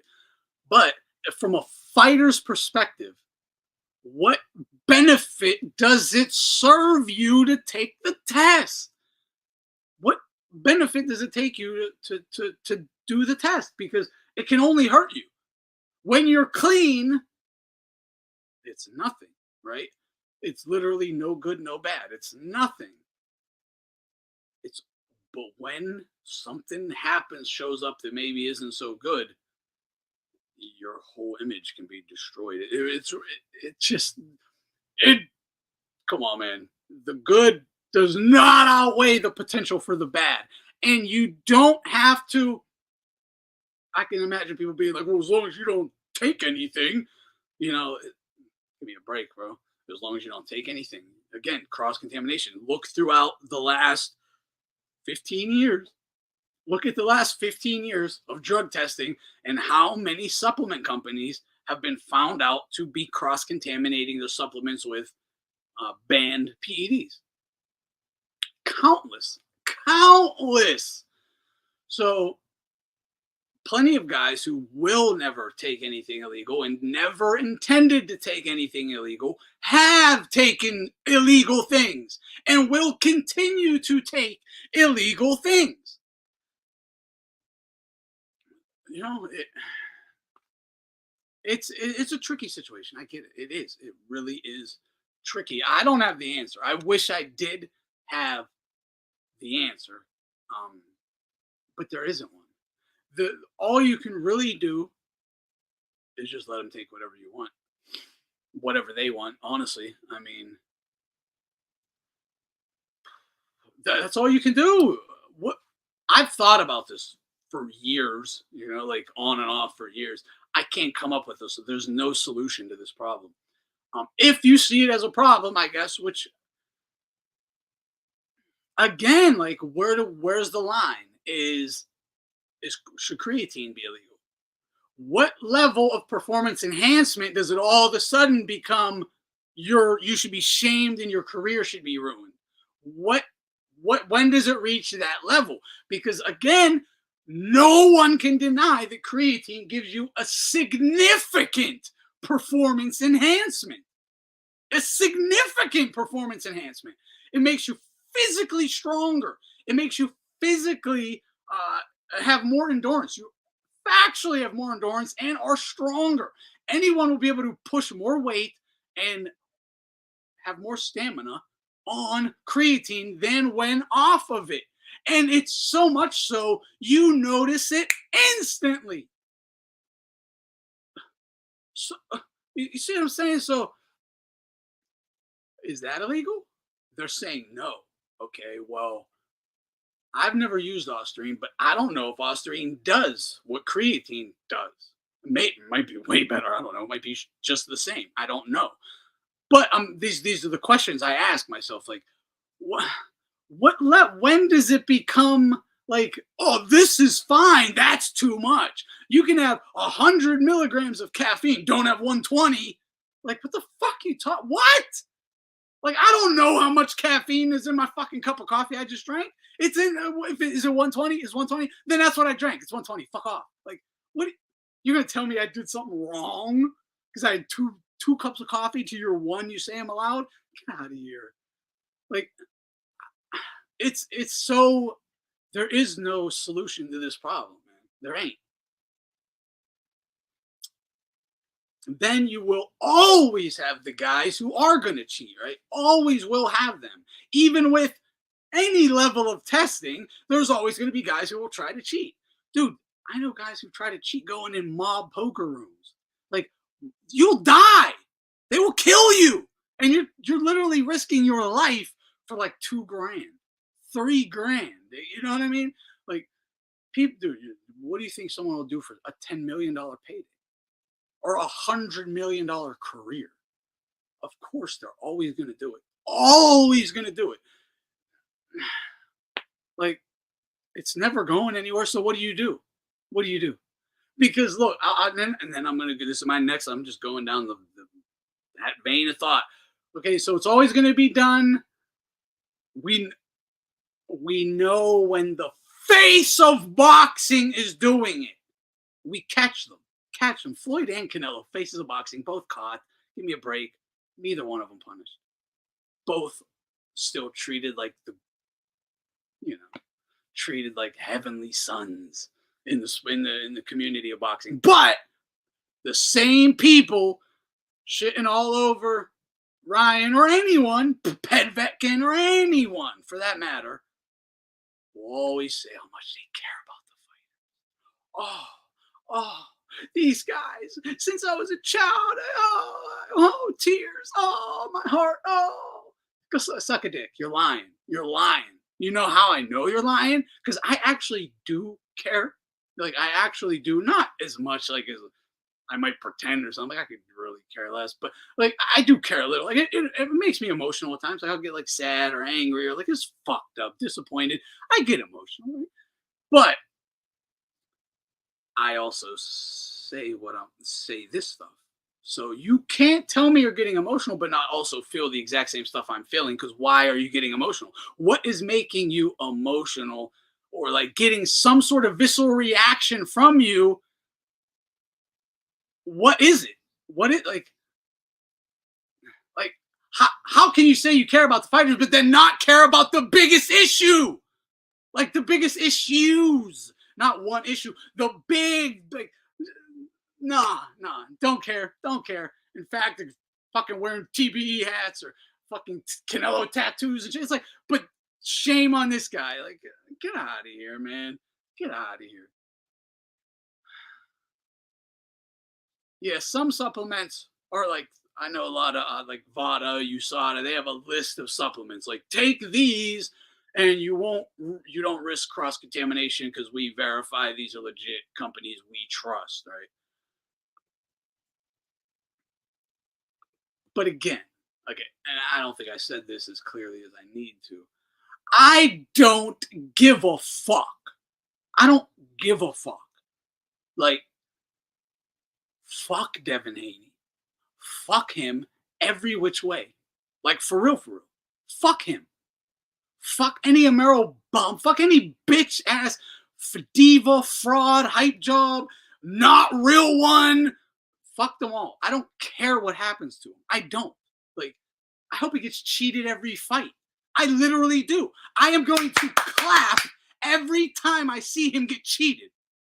You don't think I celebrated, like, fucking watching him get pummeled? Of course. I'm going to celebrate every time he gets fucked. I don't care. Look, if he would have came into this game as a real one, I would have been up in arms. Okay? Up in arms. But the fact he only came into this game as a protected diva, bitch, runner, WBC protecting him, Hearn, everyone protecting him, ref protecting him, fuck over Loma, fuck Linares, everything you have, your whole career is a bitch shit. So fuck you, like, enjoy it.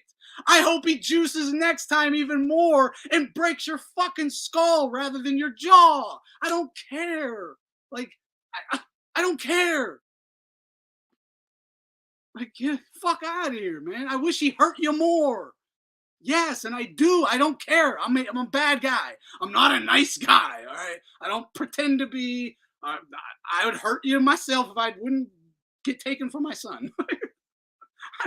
Two cheatings don't make a right. No, it don't make a right. It just makes me not one cheating, makes the second cheater, makes me not give a fuck that the second cheated.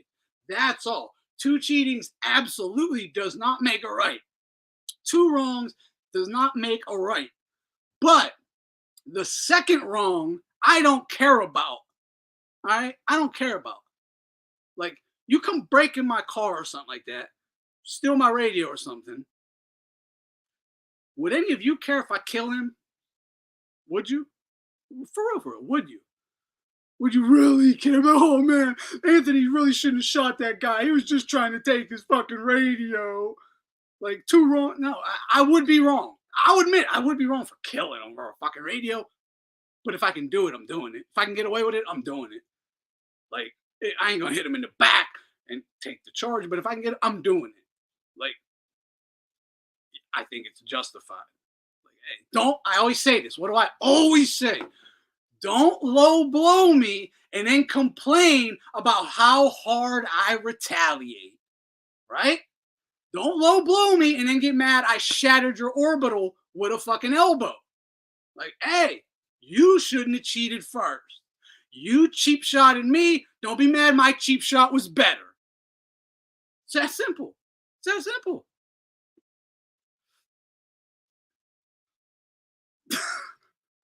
I'm just telling you, man. Like, yeah, don't complain. I just witnessed you have the judges and the ref with Loma and Ryan. You think I'm gonna care? And you tried fucking both over. You fuck Loma. You really think I'm gonna hurt? You think I'm gonna care if the next guy fucking drug cheated you and punished you? No, I wouldn't care if you got smoked. Like, I would have been like, the only thing I would have cared about if he would have just got shot dead in the street, I would have been like, God damn, he didn't get beat in a boxing ring first. He didn't take an L in the ring first. That would have been what I was sad about. I'm being honest. I'm being really honest. I would have just been like, I didn't get to see him get fucked up first. God damn it. God damn it. Well, hey, props to the shooter, but I would have liked to have seen an ass whooping first. You know? It is what it is. I don't care. Who does? Who does? Again, what happened to men? Where are the men? Since when do men like take up arms for bitches? And I don't mean women, I mean bitches. Like punks. Would you fight for a guy who won't fight for himself? You know what I mean? And I'm not saying Devin won't fight for himself, like, or Shakur, any of these guys. They clearly will get into the ring. But what I'm saying is they can't do it on a. No, they can't fight for themselves. No, I was going to say they can't do it on an even playing field, but that's them not being able to fight for themselves. It's like, hey, Tom and Ed, come follow me. I'm going to go fight Joey over here. But if he starts winning, that's what they do. That ain't fighting for yourself. That's like, but if he starts winning, you guys better help. Like, yo. Yeah, there's boxers and there's finessers. Yeah, for real. I call real ones and fake ones, real ones and bitches. So I see it.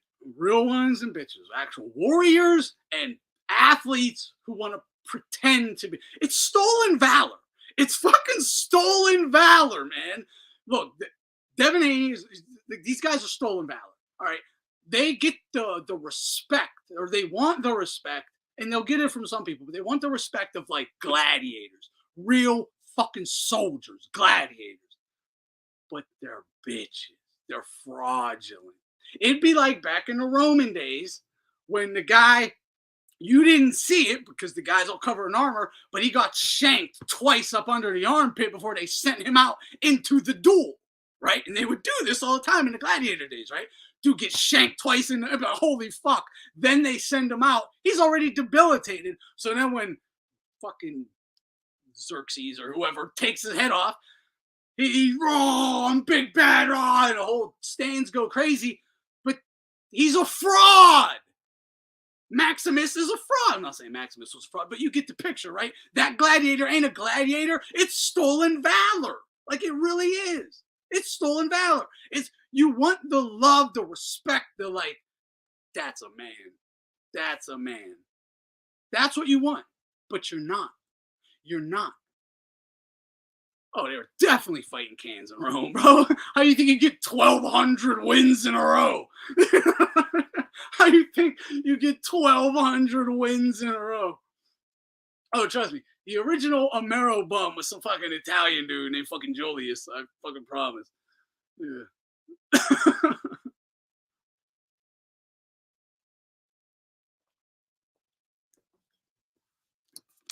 Shit, Archie Moore, he called it himself, right? He had the bum of the week. He had the bum of the week. He made fun of Joe Louis. He said, Joe was better than me because he had the bum of the month. I had a bum of the week. But no, I mean, yeah, no, I get what you're saying. I know what you're saying, obviously.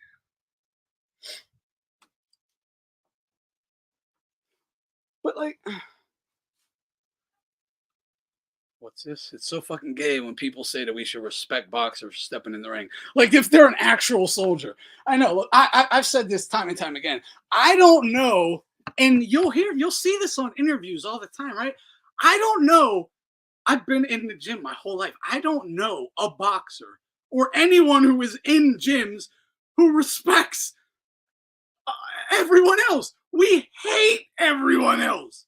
Like, all we do is disrespect each other. Like, I'll fuck you up, bum. Fuck you. Your gym ain't shit. This, that.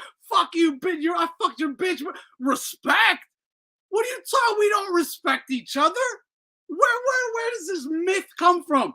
You gotta. I'm supposed to. I say this one all the time too, right? So I'm supposed to respect Adonis Stevenson, a fucking child rapist, because he stepped into a boxing ring versus tomato cans. First time he fought a real one, he got put into a fucking coma.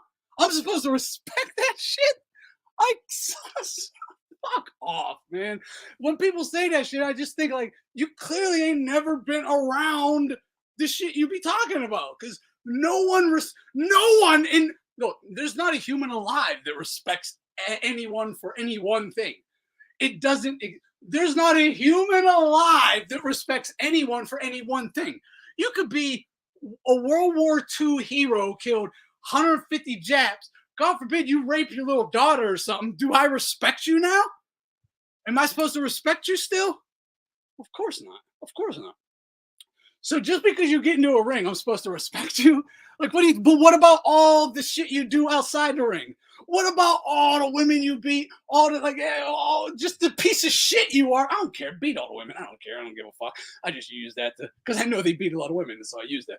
But I don't care. But the point is, like, a piece of shit you are in 99% of your life, I have to exclude, right? Because you stepped into a ring. Like, shut the fuck up. Shut the fuck up. Gentleman's sport. It's the fucking sport of savagery. Savagery. Nothing gentlemanly. Like, nothing gentlemanly. You think I cared about, like, oh, God, man. We don't love. Yeah, exactly. Tell me how much you respect Carlos Baltimore, my friends. Please come and tell me that. Come and tell me that. Like, dude, shut up. Man, you need to respect. Yeah. Tell me how great of a person Baltimore is, then, my man. Please do. Please do. But how about, like, yo, like, this motherfucker was literally the light heavyweight champion, Adonis Stevenson. He only did 4 years for brutally raping multiple little girls. Brutally only did 4 years because he could fight, so they let him out to make money off of him. And the sport of boxing really said nothing about it. They said nothing about it. It was like, let him rape all the kids he wants. He can knock someone out. Like, fuck you. Fuck you. Meanwhile, I was literally being called a racist for calling out a child rapist. What community would ever what community would ever shame a man for calling out a child rapist? Come on, bruh. Come on, bruh. Why? What the fuck? I was shamed for calling out a child rapist. And, like, bad, too. And bad. Like, for real,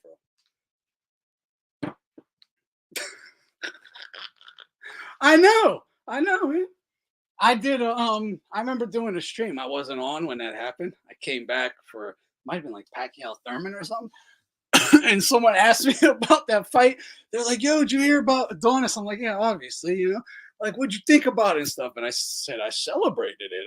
I'm fucking happy. I hope he dies. I hope he dies. I hope he suffers for like 10 years as a veggie and fucking his liver shuts down, his kidneys shut down, and he fucking dies. Like, what do you mean? Like, I don't know. What do you want from me? What do you want from me?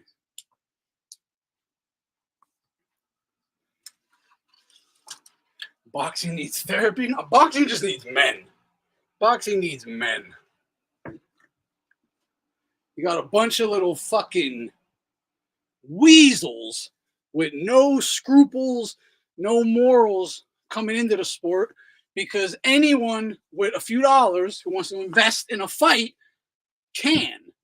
So, you get all these scumbags. Hold on.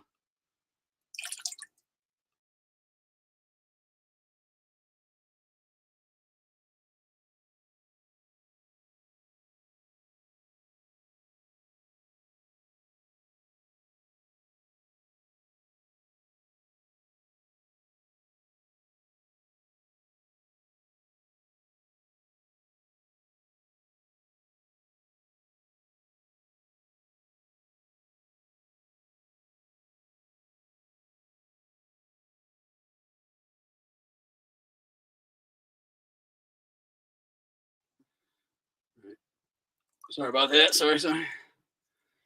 I dropped the link if anyone wants to jump on. I don't know how much longer I'm going to be on, but I just kind of wanted to mostly get my thoughts on just the shit that's happening right now. Even though turn it, I can't fight you. I know. I'll never forget that.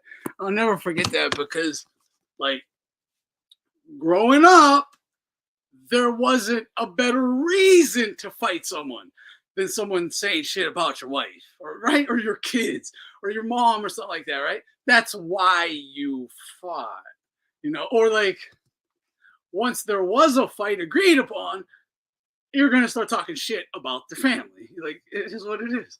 Like, oh no, what are you talking about? Yeah, I'd want to fight you more. Exactly. That makes look at Duran and Leonard. Look at Mayorga and Mosley, Mayorga and De La Hoya. Like, it happens. What's that? I know the name Low Place. I don't know who that is. I heard he's just a fucking idiot, but crying when a child fucking rapist gets hurt. Unbelievable. What's going on, brother? Gary Russell ran up on Leo Santa Cruz, sick father, and Leo did nothing. No, I don't remember that. But I do remember when Benavidez smacked the shit out of fucking Caleb Plant's coach, and Caleb Plant ran and did nothing. Even though Caleb Plant seemed to have learned from that and doesn't run now. But I do remember him running. I remember him sticking his coach in front of him to get beat up, actually. And he did. He got hit 3 times. And Plant didn't do shit. But, yeah. I'll say that. I want to see Berlanga and Plant. Did you see the exchanges that he had with Bumlanga? Yeah, exactly. Yeah. Plant will hurt that dude. Yeah. No, Berlanga, oh man, it sucks because when Berlanga first came out, I wanted to like him. He got the look, he got the name, Rabenga, from Scarface. Berlanga. He got it all, but he sucks. He's not even a cool dude. He's a weak bully. I know him. I know his character. He's a bitch. This dude will get eaten alive in the street. He's such a fucking character. I can't fuck with him anymore. I wanted to like him, but cannot fuck with him. And he don't want no smoke with God, dude. Canelo better not fight that guy. He better not fight him. He's coming off a good performance. He's riding a little high. He better not lose all the goodwill he just earned with me fighting that bum. Yo, what do you think about Shakur making excuses to not fight Navarrete? Either Navarrete, but you know what's funny, bro? It's gonna be real quick. You know how, nothing against Shakur, talented little guy. You know what's funny? He has a lot of energy for everybody but Keyshawn Davis. All of a sudden, Keyshawn Davis is like his brother, but the Marine wasn't his brother. You know what I mean? The dude that he was dating, his sister, wasn't his brother. You know what I mean? All of a sudden, they were enemies. You know what I mean? What happened with all the energy for Keyshawn Davis? Yeah. That and he's making excuses to not fight Navarrete because he knows he has to fight Navarrete because Navarrete has to fight either the WBC or the WBO when he moves up to 135. I'll be honest, I'm not sure. Shakur is going to keep fighting, obviously, but I truly believe he doesn't want to keep fighting. No, I really don't think he does. I think he's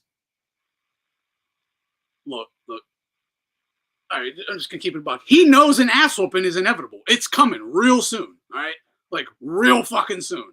He just ran from a bum with no power. Embarrassingly ran. He is garbage. He knows it. He just no matter how much he personally wanted to deny it, just live in denial. When you're in the ring with someone who, you know, theoretically and going into the fight, you thought has no business being in there. And then all of a sudden you're like, oh, we're the exact same. Except I get help and he doesn't. And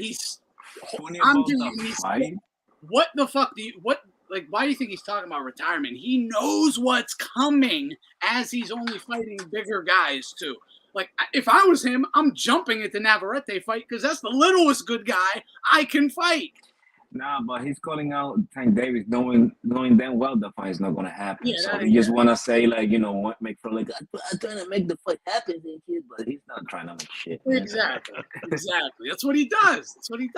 And that's funny though. Like when I was in the Ryan Garcia and Devin Haney fight, I was there, you know, and there were like a couple of guys, you know, you know, ethnicity, and like, and like they were like, oh, it's over. Shakur's gonna take over, man. I was like, bruh, he's even gonna get knocked out by Devin Haney. I don't know where you're from, bro. Like here's the thing though. Like he got afraid of Dos Santos, of course, because he got somebody who's the same size in front of him. So as soon as he had the Devin Haney effect, as soon as he has somebody, you know, the same size, he can pull back because you know he does a lot of shit you're not supposed to do in boxing, like pull back on the straight line. And what happened when Devin Haney did it? Pulling back on the straight line. He got caught with a left hook. Yeah, he could get reached. He'll be reached now. Exactly. So like the only way he was able to, like, you know, not being hit, quote unquote, is like running, bro. Like everybody who has eyes is running. And here's the thing though. I was glad of that performance, even though it was boring as hell, because now he has to fight anybody who, you know, put him in front of him. He was a new deal. That's the thing, though. Like this guy that he's gonna fight, bro. People been sleeping on this guy, but this guy giving the business to Frank Martin, a big lightweight. Like he's a big lightweight. Frank Martin, I'm talking about. He's like 5'9", like or some shit like that. Like, and he hits hard. And the thing is, Frank Martin. He was a little bit more gun shy, you know, than Shakur Stevenson will be because he stays there. Oh, I see you when you with pen. Anyhow, yeah, like that's the thing. I think this fight is gonna be good. Hopefully, I'm able to go. Like, you know, it's like I live in Jersey, so like probably I'm unable to go. I don't know, maybe. Nice.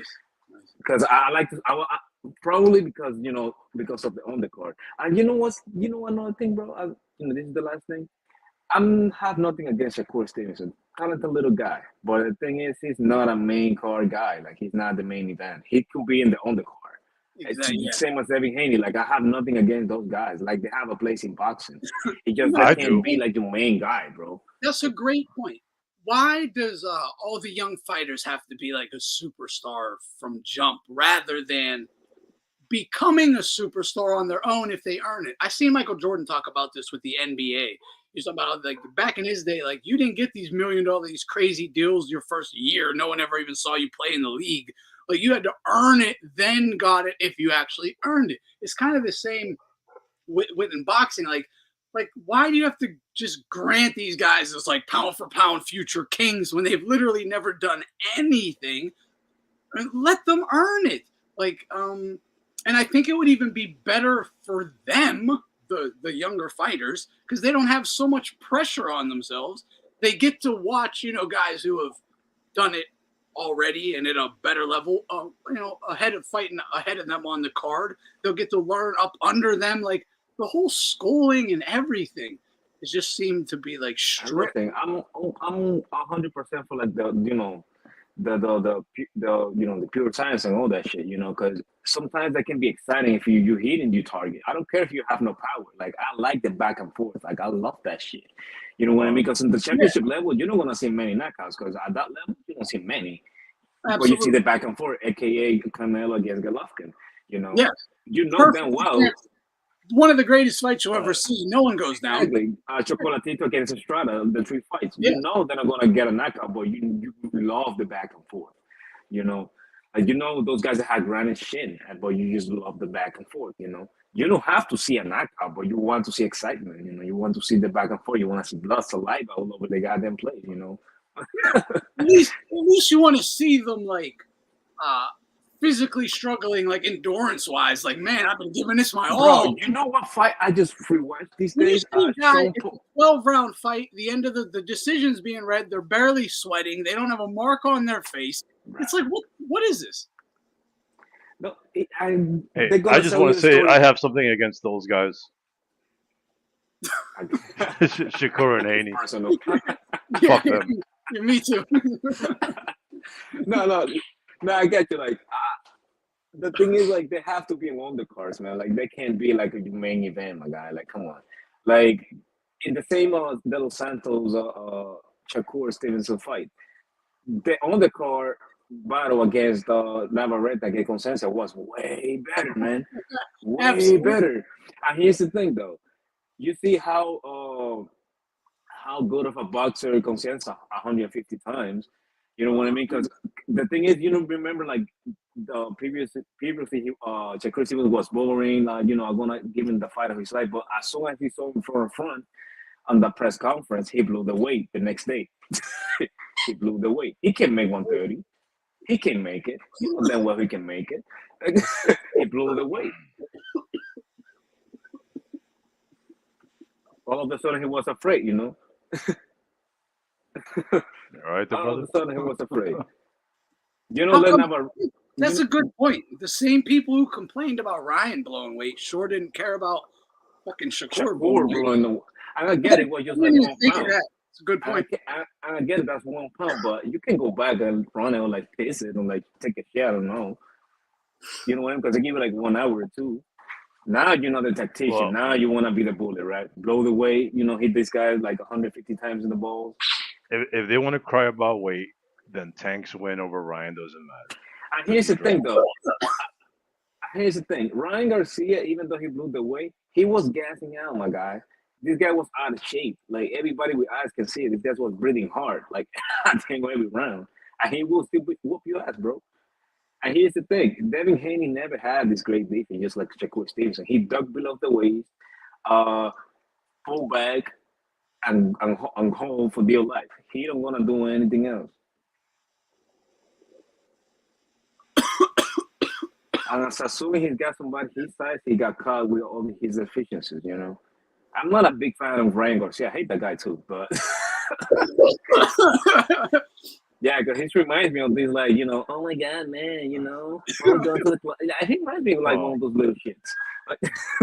I didn't care for Ryan, but he's been entertaining lately. Yeah, but the thing is, but it needed to happen this way to Devin Haney. Like, it needed to happen this way. Yeah, exactly. Because here's the thing, like, me and my cousin were talking about it to the build-up. Like, Devin Haney was talking all that shit, like, he will maybe in the middle, this, and that. I was like, bro, you understand this guy's still a puncher. Like, you still understand this guy's still a puncher, right? Like, this guy is big as hell as well, right? Like, shitty ass Tank have to drain this guy. And here's the thing, I think between those guys, Tank's the better boxer, but he had to disable this guy. Like, you know, he had to put a borderline on a wheelchair. Like, this guy was drained. And everybody knows if you drain and they hit you in the body, bro, that's like hitting on a jelly, man. This is something I wanted to bring up. I'm choking my fucking lungs out over here. You read that shit, man. Christ, man. This is horrible. But one thing I wanted to bring up was talking about the Tank of Ryan. First of all, I can fuck with Tank, but I can't give him any credit for that Ryan win. For the the dehydration things, like Jesus Christ, man. Like you guys are saying, there's I can't talk right now. I can't. I think I know where you're going. I think you can get credit to Tank because of the rehydration clause, even though Ryan Garcia signed to it. You know, he agreed to all the things.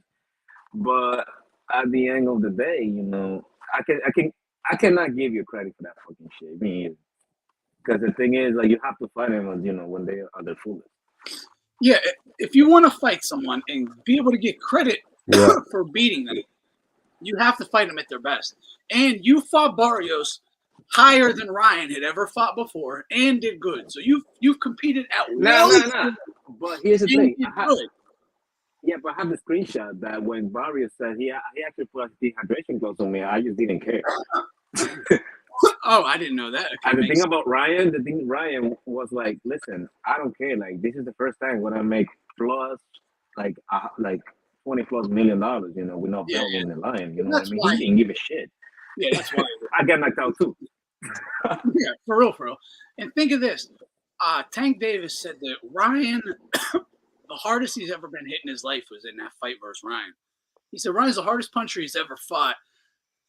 That's when he's drained. As drained gets, he's still cracking. So I kind of still favor Tank in a rematch, honestly. Mostly because I think he's in Ryan's head like bad. He was going into that fight, and I think he still is. But the thing that actually gives me interest in seeing that really run back is he did good early, but Tank really took that left hook away. But he hurt Tank with the straight right. So, you know, if he could use that a little more in a rematch. But if he's hitting that hard drained, can you actually stand up to him, you know, fully hydrated?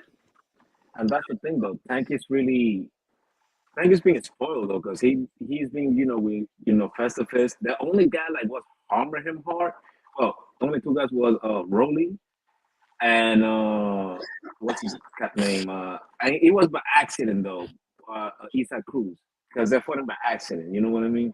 Yeah, Like, yeah. he wasn't expecting like this guy like that. And then he gave the excuse like, "Oh, my hand goes." Bro, everybody get like, you know, their hands hurt when they boxing, bro. Get the fuck out of here. Like, you boxing with brand new gloves, you have to break them down, my guy. Of course, you're gonna get bad fucking hands. Yeah, yeah. They're saying Barrios had that rehydration clause too. He I didn't did. know. He did. Yeah, he did. I had the screenshots and everything. Jeez. Oh, Like, that's he hard. couldn't rehydrate more than 10 pounds or some shit. Yeah, yeah. Like, Yeah, he that's has to fight actually like 145 or something. because to me, whether you could beat this guy at his best or not, the fact you won't even try is just to me, it's like an admission of defeat. Like I at least you're at least at minimum saying I definitely don't like my chances going up against this guy. Like at both of our bests, I don't like our chances. I don't like my Like, chances. you mean to tell me that Luke Campbell got more balls than you? That's what you mean to tell me. Yeah, basically, yeah. You mean to tell me that I mean, that's my guy, but you mean to tell me that what was the Dominican dude? Shit. Fortuna. You mean Fortuna got more balls than you? Yeah, and it's like honestly, I was just talking about this. It's why a loss is great on a fighter's resume. Once they take an L, it's like you got to take some chances now. Get in there, mix it up. But look, I remember when Tank said he broke his hand in that fight with Cruz fight. But I've seen endless fighters have a broken hand or break their hand in a fight, and you always know exactly when it happens or when it really starts, and it's clear as day. Like you're not throwing it for a few rounds. The thing about Tank, he got exposed on that fight because his pound selection didn't really that good. The thing is, he hit Isaac Cruz in the top of his head when he wasn't supposed to, because he's like that punch strong. Like, he has to start throwing uppercuts and like left hands. He just gets frustrated. And once he throw that hand, and you know, he wasn't expecting this guy with his tight ass guard. He was hitting elbows and top of the heads. Like, to be honest, so he was just hurting himself. He got exposed in that regard. Like, he has a horrible punch selection on that. Well, at least on that fight. And I don't know if he did this. He may have. I don't know. But if you break your hand in a fight, all you have to do is release the X-ray. You don't have to tell me. Just show me. Correct. Yeah. No, even though, like, bro, you always gonna get your hands fucking inflated like a damn balloon after a fight. Absolutely. Like, come on. Like, it's just common sense. Plus, oh, sorry, that's my dog. Plus, these are not like boxing gloves. These are like brand new gloves. You have to break them down, my guy. Like, you know, they're tight as hell. Like, All right, who's next to get exposed? Tank or Shakur? Shakur is next. I mean, I would think Shakur, but I would think Tank's liable to fight someone live before. I mean, like Anthony, like we can do like a film story real quick of this guy he's gonna fight, because I think he's gonna give Shakur more trouble than people think he's gonna give, bro. Like this guy is like a pressure fighter, and he's a bronze medalist. Like he's not something to sneeze about. Just because we can't pronounce his last name, that don't mean shit. Like, Oh yeah, I mean, there's a reason. and one of those guys we constantly say his name, bro. That's the guys that expose everybody, bro. Like,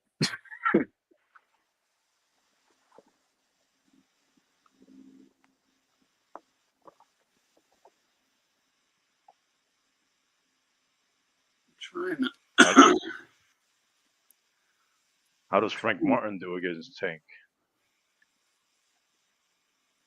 I think it's gonna give him a fight, because the thing about Frank Martin, he's like to stick his jab out, and think he doesn't do well with straight punches.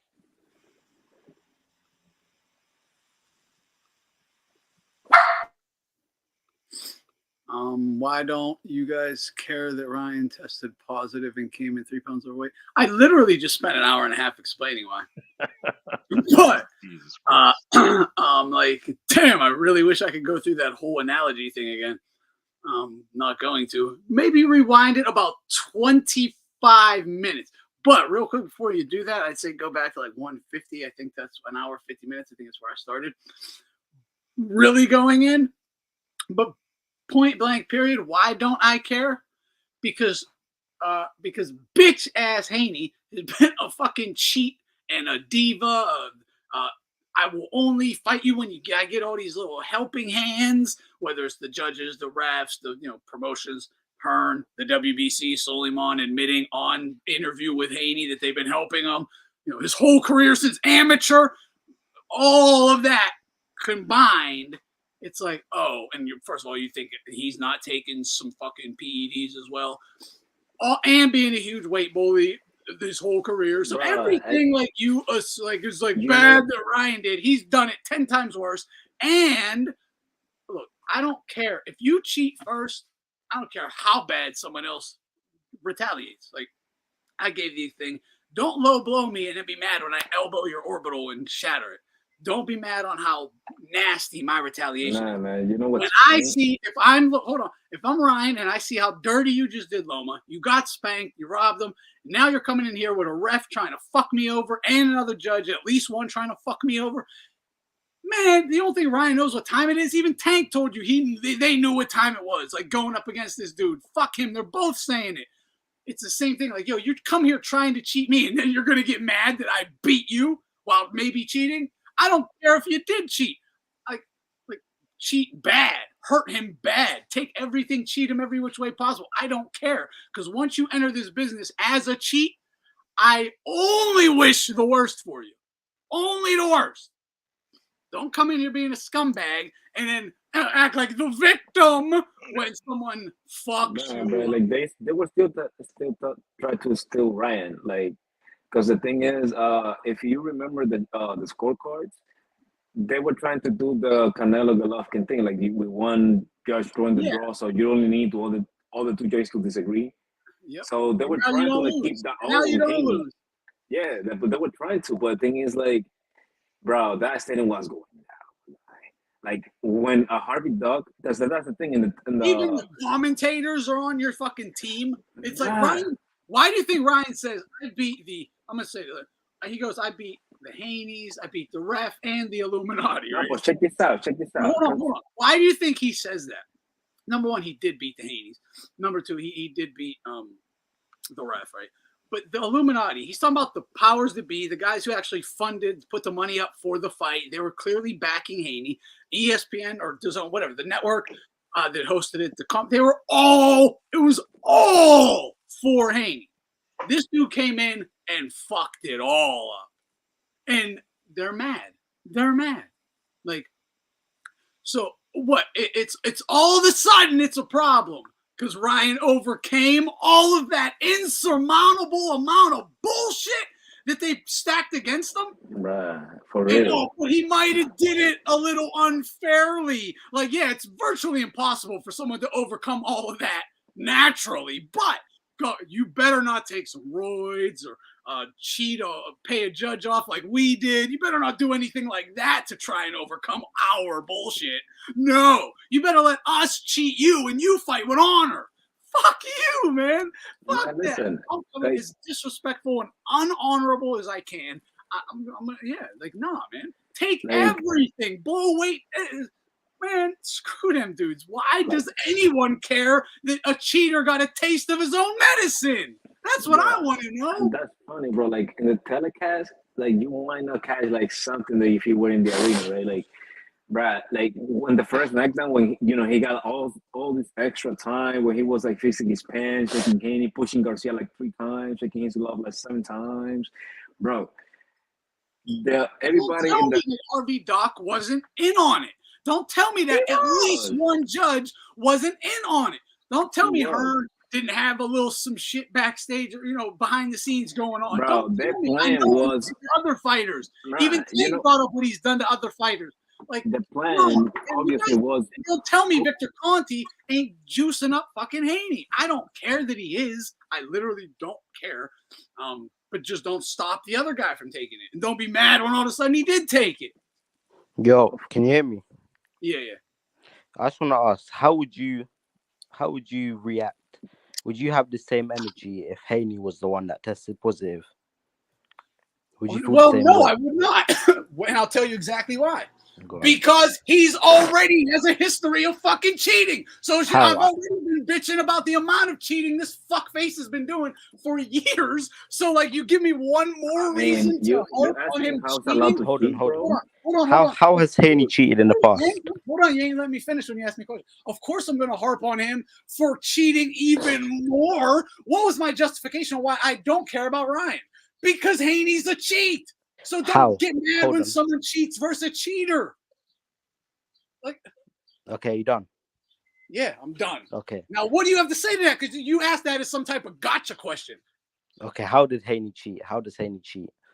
Explain that simply. Where should I start? Just start. Just go. How about the low blows, the clinching, punching behind the head? Hold on. Just being a general unhonorable weight bully. In the 99.9% chance Victor Conte dopes him as well. Snack. I mean, where do you want this to go? You literally trying to say he's not a cheater?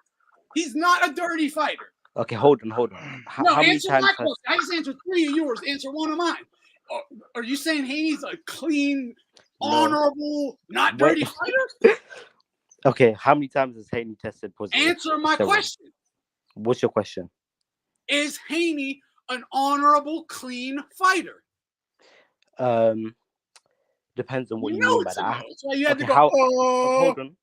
Hold on. How has he cheated? Give me a specific example. I just did 6 times for a 2-hour stream. Specific example. Jesus Christ.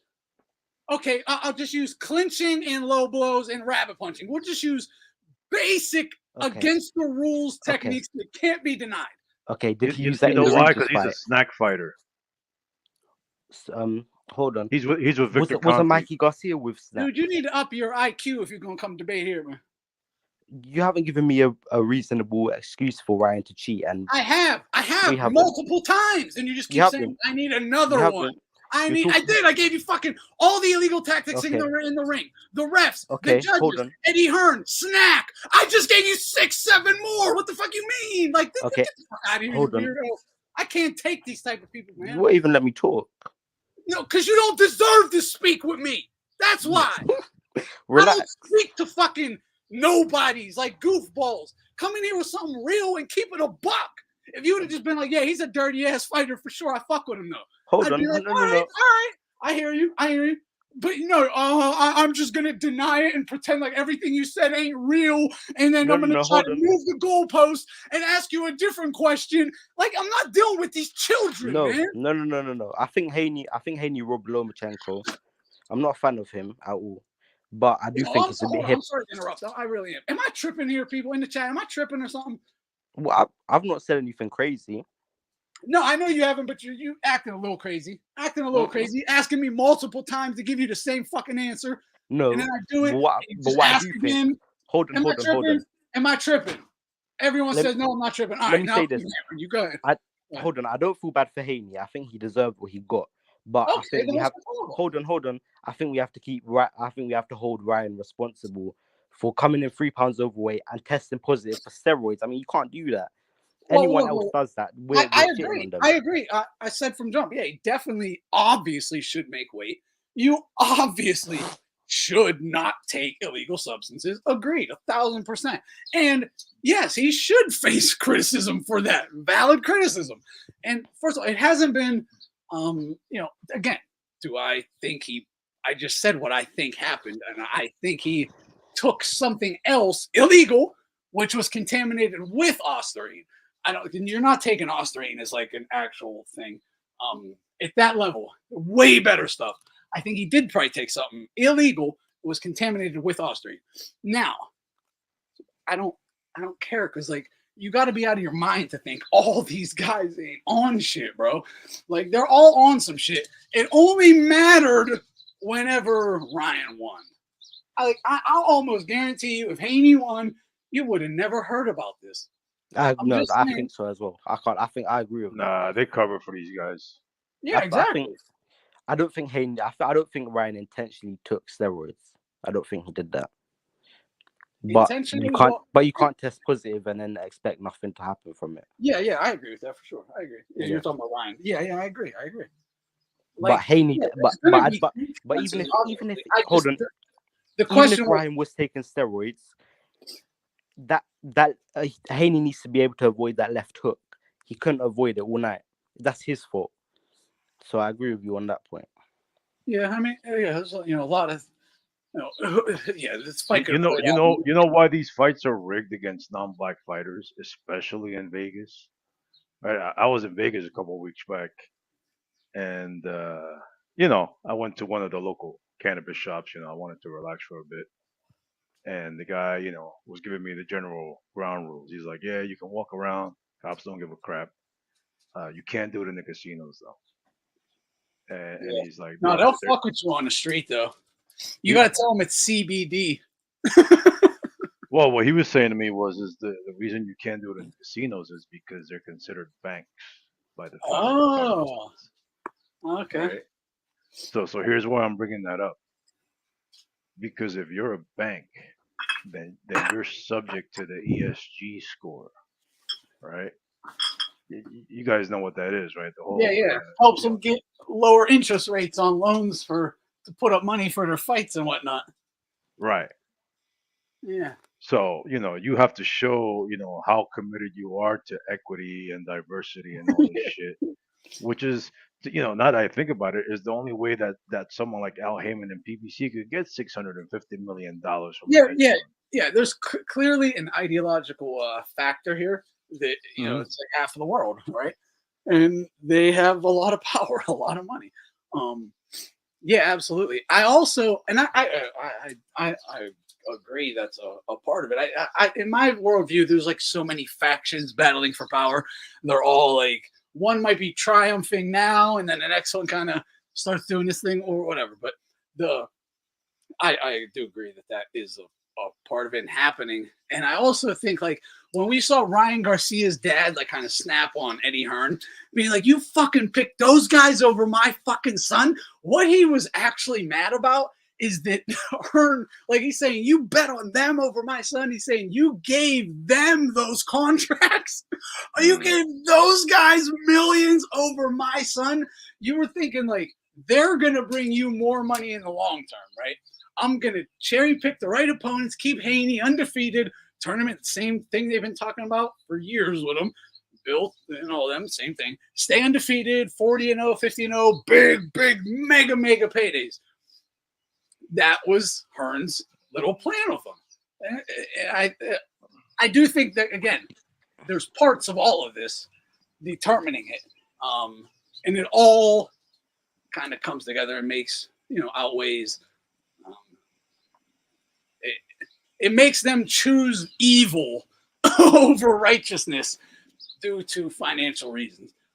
And they were trying to build like the next Mayweather, like little by little. But the thing is, this guy never had a knockout streak or was aggressive or not. He doesn't have half of the talent of Floyd. Not half. No. Here's the thing, bro. I never saw it because, like, I never like his body mechanics. Like, he just looks like all and goofy, like his feet they just physically popping all over the place. Like he just got away with a lot of shit because he was bigger. Oh yeah, absolutely. And people like I mean, you can go back literally since this guy was a conversation piece in boxing. I've been saying as soon as he fights a real one his own size, he's getting smoked. Or Loma. I said Loma would destroy him too, but anyone his own size, he ain't gonna be able to hang. He can't keep someone off of him. And there's a certain look, Floyd could keep guys at least off of you. And if he couldn't keep you off of him, he was strong enough mentally, physically, a good enough defense where he could just lay on the ropes and take something for a few rounds, defend and stay in the fight. He wouldn't get hit by a left hook and keep on getting hit by it the whole fight. But Floyd, Floyd was a little dude, right? But Floyd had a great IQ, I'm not shitting on Floyd, you know what I mean? Like he had a lot of his career was smoke and mirrors, but something that he had was a granite shin, bro. Yeah, he had a granite shin. He had great reflexes. His body mechanics were great. You know what I mean? He did a lot of cherry picking, of course, but nothing to take away from that guy, bro. Like nobody was like jumping into his punches. Not even Canelo, no Cotto, no nobody, bro. But this guy, bro, oh my god, man. Like it's incredible. Like even ESPN was making fun of, was cloning him on the Kambosos fight. Like he was clinching like 70 times, and they put the stat on the screen, bro. Yeah, I just want everyone to understand this. I know a lot of us here definitely do, but Victor Conte, the head of Snack, a major part of Devin Haney's team, Victor Conte, he made a name and a career for himself and millions of dollars from supplying PEDs to professional athletes, Olympic athletes, and whatnot. I mean, he is the guy that commissioned the creation and created the Clear, which was a testosterone, a PED that could not, he was the first PED that there was no test to discover. Obviously, in the modern era, if you go back to the 50s, there wasn't even a test for regular, synthetic testosterone. But in the modern era, he was the first one to start changing one molecule of a PED, and now you could no longer detect it. They called that the Clear. You could take it all you want. It will never show up. They don't have a test for it. He also created USADA's and VADA's tests. The cup you urinate in, he created it. The test they use to determine what is in that sample, he created it. Okay? And you can go watch endless interviews of him bragging about he could beat the test anytime he wants because he created it. It's literally ridiculous. I have documentaries on him and Memo Heredia, his old business partner. They snitched on each other, but where they're in the fucking like little shithole out of Mexico, but they have a shelf just lined with jars, like mayonnaise-sized jars of PEDs. And he's like, as soon as they fucking make a test for this one, we're just going to take another one down off the wall. They're like, they were already in full production, like years ahead. Like, and you think these guys are clean because they didn't pop dirty? Like, it's a joke, man. It's a fucking joke. Like, oh yeah, Ryan tested positive, but Devin didn't. So Ryan cheated and Devin didn't. It's like, no, they both cheated. One just got caught. That's all it is. Yeah, but everybody at best. Worst, Ryan actually didn't take anything, and they fucking literally just paid someone to put something in the sample. Like, and don't ever think that that's impossible, because I will literally pay your probation officer, your parole officer to spike your sample, and he'll do it. It don't take much to bribe someone, guys. Like, shit. And we're talking about millionaires here. Millionaires. What would you do for 20 grand? Just 20 grand. Would you dump a little vial into a urine sample for me? 20 G? Would you do it? I think you would. I think every one of you would. Yo, I had a rumor, bro, like, within my gym, like, about the Haney. Because, this guy was like some type of pimp, right? I mean, something like that. So he likes to pretend he has a rep in the streets. But, no. But what I heard is I like this did a guy, little like, nah, like the thing what I heard is like, he's like a provider, like for all these guys. Like whenever they have like a party or something, that he provides them with like prostitutes and drugs, and like that's why he has like maybe like things on like on everybody. That's why like he has like so much love all of a sudden, because he always been a guy with money. yeah. And like all these guys, all these connections, all of a sudden, like just like you're supposed to be like a regular dude from Las Vegas, like nah, get out of here. Yeah, exactly. And what I always found really interesting is how the fuck, if there was one dude I was ever like a little worried about like attacking in the boxing industry, honestly, and I'll say this, it was Mauricio Soliman. He's the only one I thought might have just a little landscaper come putting one in my dome if I like went too hard on him. Like, cause I'm sorry. I mean, I know that family. I know what it is what it is. But how the fuck did Bill and Devin have a relationship with Soliman like 15 years ago? Like how? What the hell? How the fuck did you guys know each other? How? They have that picture of Sullivan with that transsexual midget, bro. Exactly. Exactly. It's like, come on, man. That's how they got you guys. Other shit going on here. But yeah, I mean, look, and this is something I saw Tank harping about Eddie Hearn, when he covered up other guys for steroid tests to let the fights go through and put guys in the ring with known juiced fighters and whatnot. Well, all I kept thinking of was, how is Eddie Hearn going to be fair? How is Eddie Hearn going to harp about PEDs and steroids in any shape or form when this is the guy who brought us Anthony Joshua? Like, if the one guy in all of sports who is the fucking the poster child for steroid use is fucking AJ, and yeah, somehow like Hearn is the righteous guy who's for the truth about PEDs. Like, get the fuck out of here. Nah, it's something else we Eddie Hearn, man. Like like within like I don't want to say like he's a bad promoter, but there is definitely something, up with this guy because, like, we've seen this guy, like, stealing decisions, I think he's, like, a younger version, a shitty younger version of, like, Bob Arum. Like, he pulls a lot of shit, behind the scenes, like how Bob Arum Pacquiao. I can't really recall, like, an honest promoter in the history of the sport, so, Yeah, I don't really think that comes with the territory. I get it, but, at the same time, don't act like you're I mean, as long as you're not Don King, on some moral high ground here. As long as you're not Don King, I guess. But Don King used to give like the best cards ever. Yeah, definitely destroyed fighters. Didn't care about the fighters. Destroyed them, but gave us everything we wanted. I mean, to be honest, I'm not related to none of them, so fuck it. No, for real. I just want the fights, man. You should be able to fucking manage your money better. Don't buy 10 Bentleys when you only won one title. Okay, Hashface says Bill was buying all the WBC minor belts in Mexico. Bill was dropping bags on Mauricio. Oh, that definitely that would make sense. That's another thing, though. I always forget this fucking shit, bro. But they were with the Haneys when they were amateurs, guys. Amateurs. Yeah. You know what's funny? And so hold on, and financially supporting them. He said Soliman himself said this. So like, what the fuck? That's what it never made sense to me. Like, what do you do? What do you mean? You're supporting this amateur? You don't know what this kid's gonna. What? Nah, listen.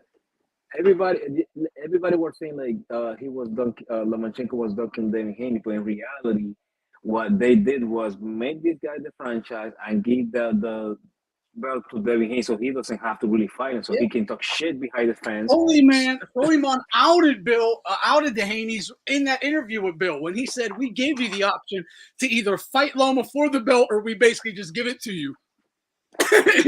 And you chose to have it fucking emailed. Yeah, that's why they never took that shit ever again. Yeah, exactly. For years, everyone kept harping, no, Loma's scared. Loma, like, Loma ain't scared of nobody, bro. Like, this kid has never fought anyone, but you're telling me the guy who fights anyone is scared? Yeah. Nah, The guy who Something made that Rigo and Walters quit. I know, right? Yeah. something that I wanted to bring, bro. That's something that I heard like within my gym. I train in the WBG gym. Like you have guys like in the past trained there, like Mike Tyson, Adam Adamek, etc. Coach Anthony came from there, etc. Like I heard, like he lost a fight in Mexico, and they erased it from his record. Like never happened since it was not televised. I wouldn't doubt that shit at all. Like he wasn't knocked out on anything like that. He just got out, like simply he just got outboxed. And I think it was like something basketball. I forgot his name. I'm gonna ask again in the gym tomorrow, maybe tonight. But he has a Yeah. loss in his record. Like he does. I just wanted to say this about Bill, first of all. I don't like Bill. Just say that right now. I don't like Bill. I don't like the Haneys. I don't like none of them. But I will say this, like, dude, anyone who literally can never, like, okay, Bill thinks whatever he says holds no weight unless he tells you, I'm from the streets. Then all of a sudden, whatever he said, you're supposed to care about, right? It was supposed to all of a sudden have matter. Like his it's so pathetic, man. It's so fucking weak and pathetic. Like, dude, okay, Hash says he was a crack dealer in the height of the epidemic. Let's be real. I know it's fact. That's what he was, right? So you're literally, what did you do that was tough? You literally just held crack in your hand, and when people were fiending for it, they'd give you their money. You didn't have to do anything. Like you just exchanged cat. Like, what the fuck did you do that's so worthy of being respected as some street guy?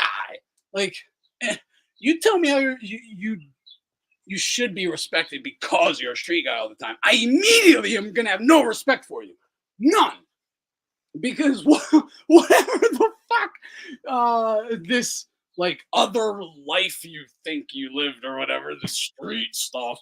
Because like, look, I look at it like this: a street guy, you're just always that. That's what you are. Like, you're just a man. It's not a street guy. Like, I sell crack or I rob cars or this nonsense. You're just a fucking man. You're not gonna take no shit. You're not listening to the government if they try to like say you like live in a fishing community or whatever. Now all of a sudden, like, they ain't trying to let you fucking fish no more because these I think new what people he means, there. like with streets, it's like on the YouTube space. I think that's what he means. Because he shows up like in a lot of podcasts that I'm gonna give him that. Like I think that's the way like he keep his son's names outside since like nobody really fucks with them. well, and look at it this though, but you don't need to. I'll say this: I've been around any type of people you can imagine. The one thing they've never had to say, I've never had to say. You don't have to say anything. You see it. You know it. You just interact with people, and you know, oh, he's not to be played with. Wow, this is a fucking man's man right here. This is a stand-up dude. It's a good thing. You know it. You don't need to run around always saying you're that. Because if you always have to say you're that, you're probably not that. Because the guys who are that know that you know it. You just know they are that. You're like, that's him. That's who he is. Like, he's that guy. You know what it's like? It's like the jungle, right? The other animals can see the color of your fur or your feathers. You don't have to tell them. Exactly. They see your teeth. Like you don't gotta fucking smack them around all the time. As soon as you fucking hear your roar, they run and hide. Like, it is what it is. It's like Floyd running around saying, I'm the best ever all the time. Chances are you're not if you got to constantly try and convince people you are. And it just seems weak. It seems to me like Bill has literally nothing else he's ever done in his entire life except ruin black families. Like, facts. That's all he's done his whole life is destroy black families. Who do you think was smoking all that crack in the Bay in the fucking 80s and early 90s? Who do you think it was? It wasn't white people. They were doing it in other places, but not in the fucking Bay. Right? All he did his whole life is ruin black families, destroy black people. But he's the fucking pinnacle of like the culture box. Like, fuck out of here, man. He's a fucking dirtbag. Mic drop. Yeah, I don't even know what to say, man. He's fucking. I'm doing this for the culture, for the black bros, for blah, blah, blah, for whatever. All you've done is destroy black people your whole life. Your whole life. Get the fuck out of here. And then black people tell me I'm racist for not supporting a dude who's literally like done more harm than fucking most members of KKK clans. Like facts. This motherfucker, you know how many fucking black mothers are out sucking dick, leaving their kids at fucking home alone, starving because of that fool, and men just like him? Fuck him. And I'm supposed to respect something? Like, get the fuck out of here. And no love for none of these people, man. No love for none of them. Tell me I'm tripping. If I'm tripping, I'll chill. I don't think so. I don't think so at all.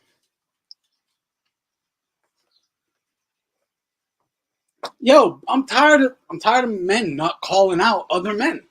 It is what it is. There was like, I watched it happen. I watched it happen to where I remember growing up. I remember in like, I can only speak on the 80s and 90s. My life, I definitely know. 80s and 90s, if you were in the public sphere and said some wild shit, some weird shit, did something, if there was some shadow, like some skeletons in your closet, people would call you out. They wouldn't hang with you. They certainly ain't doing interviews and hanging and partying and whatnot. Now it's like they all have so many skeletons in their closet, no one calls anyone out. They all just pretend like none of the shit is happening. They all love everyone. Everyone loves everyone. We're all friends. Like, this guy loves that guy. This dude loves that. Like, no, you're not. You all hate each other. Why do you keep telling everyone you fucking love each other? You literally hate each other. But you can't say anything bad about him because he'll tell the world, oh, you suck Puffy's dick.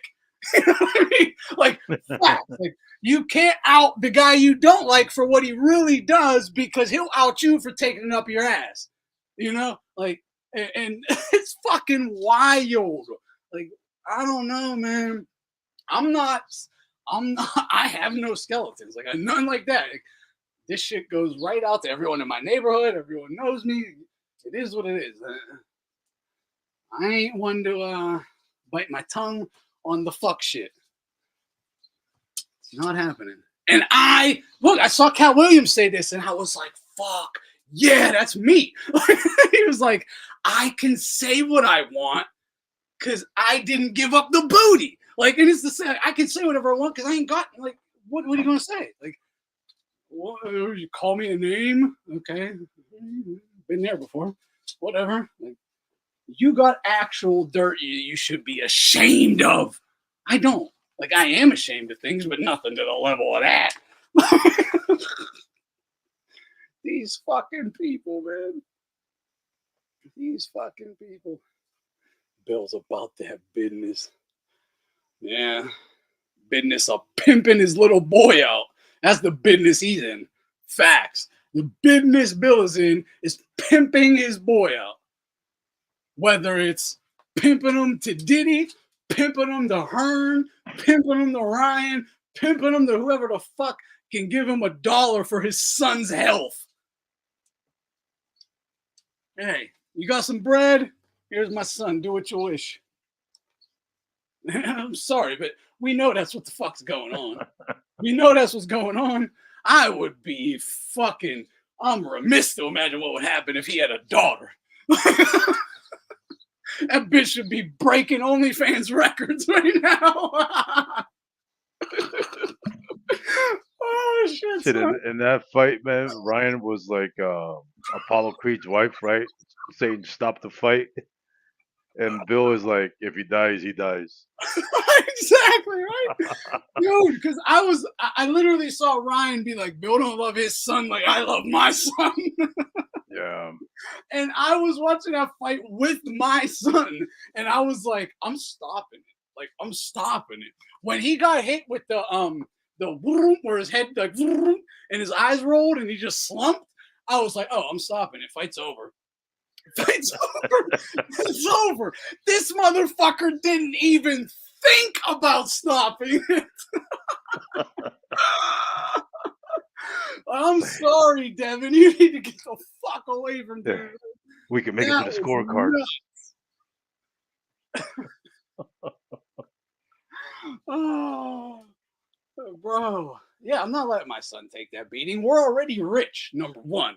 Like, because like I talk about my son, like, when we make a pact, like, it is what it is. Like, it's all or nothing. Like imagine you're going to rob a fucking armored car or something. Like, this is what it is. We're either making it out or we're dying. Like, it is what it is.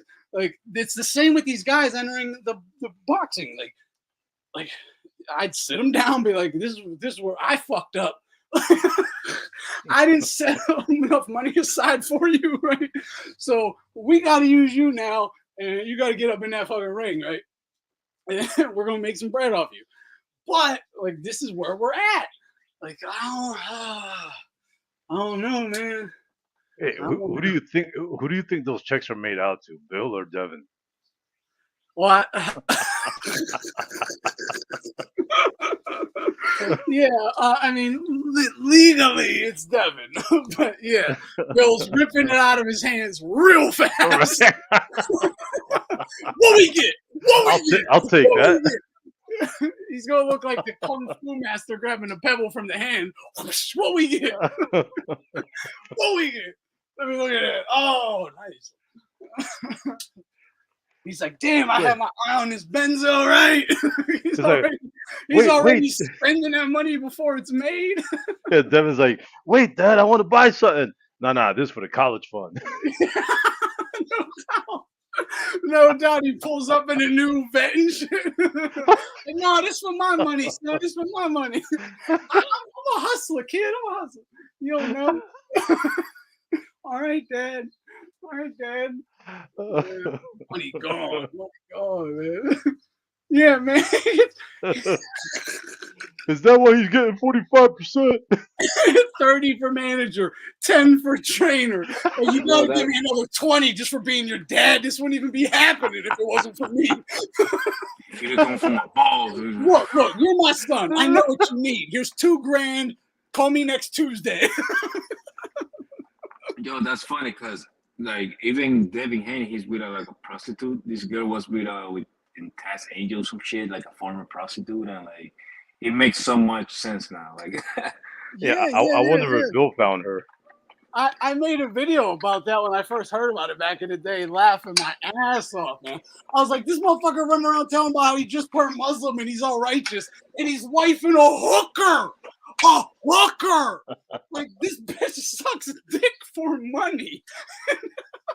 He's like wifing her. Like, yo, Diddy did a number on that boy, man. Yeah, man, we've been talking boxing for 2 hours. Now it's just to the cutting up shit.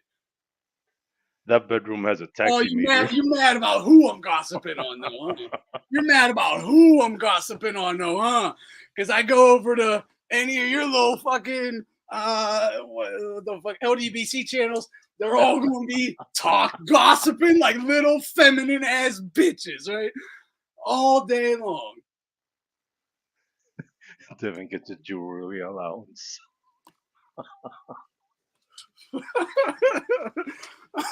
Okay, man. I love goofing on this shit. It's fucking retarded. It's ridiculous.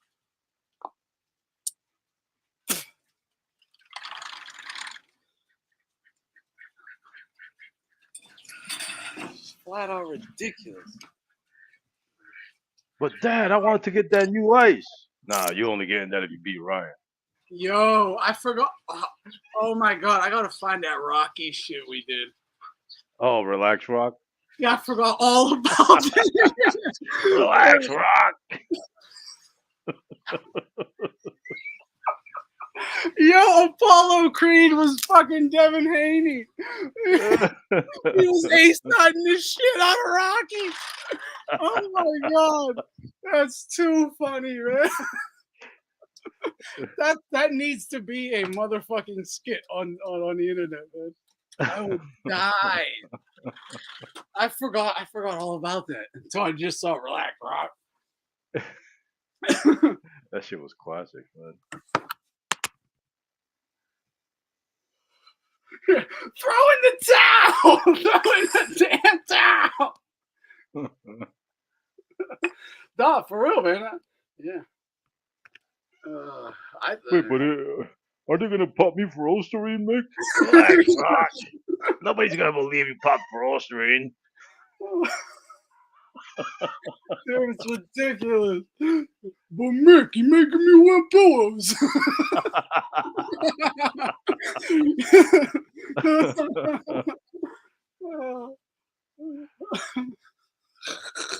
Dude, I gotta go find that shit. That is too funny. No, but come on, man. Bill Haney. He's quoting Drago, but yeah. Yeah, it's funny. He almost got his son fucking killed. But Mick, you think everybody's a drug cheat? Well, aren't they? Relax, bro. Anything above the knees is legal. Oh, jeez. Well, Mick, if he hits me anywhere above the knees, it's legal.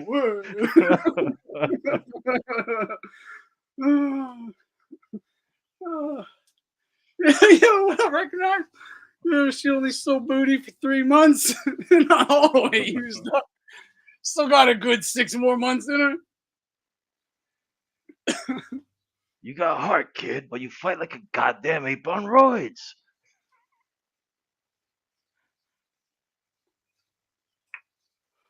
It's funny, they had the Russian on all the juice.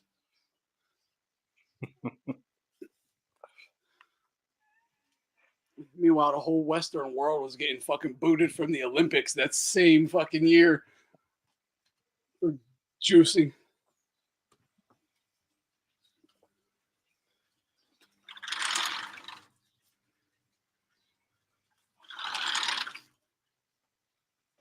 Oh, jeez.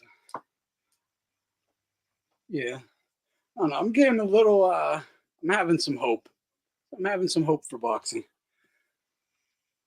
Guys have been coming to win. Fighters have been speaking out on situations they normally didn't. You know, it could end real fast, though. They could just be told real quick, you ain't going to get any more fights unless you shut the fuck up, right? Let's see how Usyk Fury goes down. Yeah, true.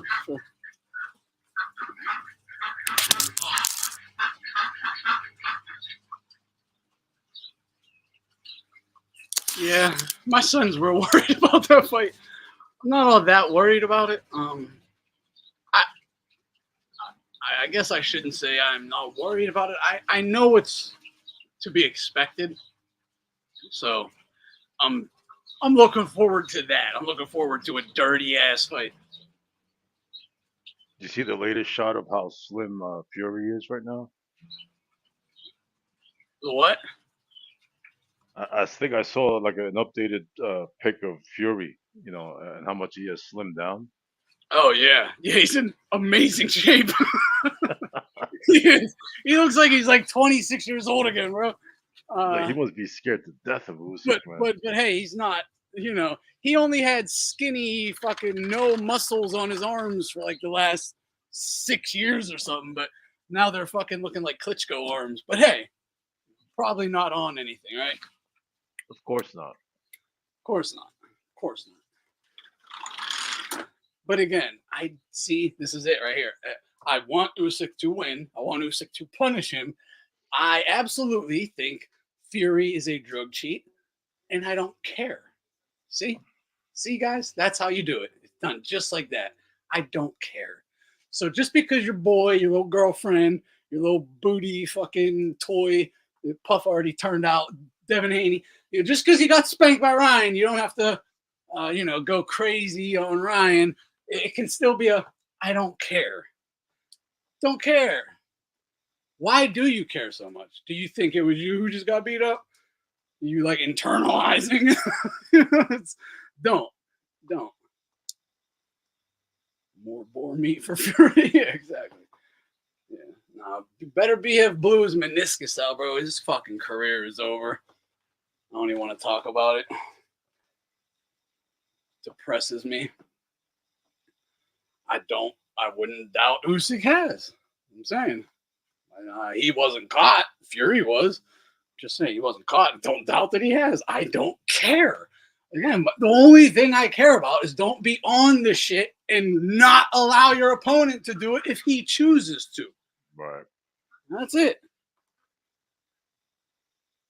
Don't handicap your opponent. It's not handicapped, to me anyway, it's not handicapped if you're on it and the other guy could have but chose not to. That's on him. That's your choice. You took the fight. That's on you.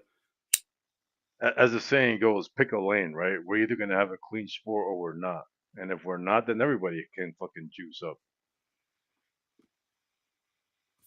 And we are not going to have a clean sport anytime soon. So, again, like, dude, like the guy earlier who asked me, would I have cared? Because I said I don't care if Ryan cheated. Don't care. I'm happy he did.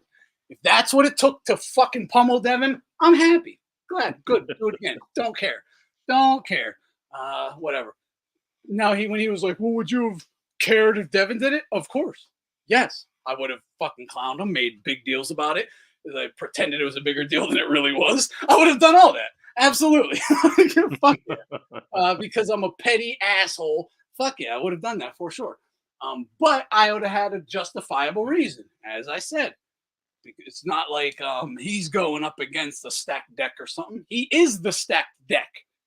Right. Don't tell him, look, you don't stack the deck against me, then also wear fucking x-ray glasses that can see the cards too. Like, don't do both. No. You do one. You don't get to act like it's an even playing field when you've been, stacking a deck like you said. Exactly. Yeah. Don't low blow me and then be mad when I knock your eyeball out your head.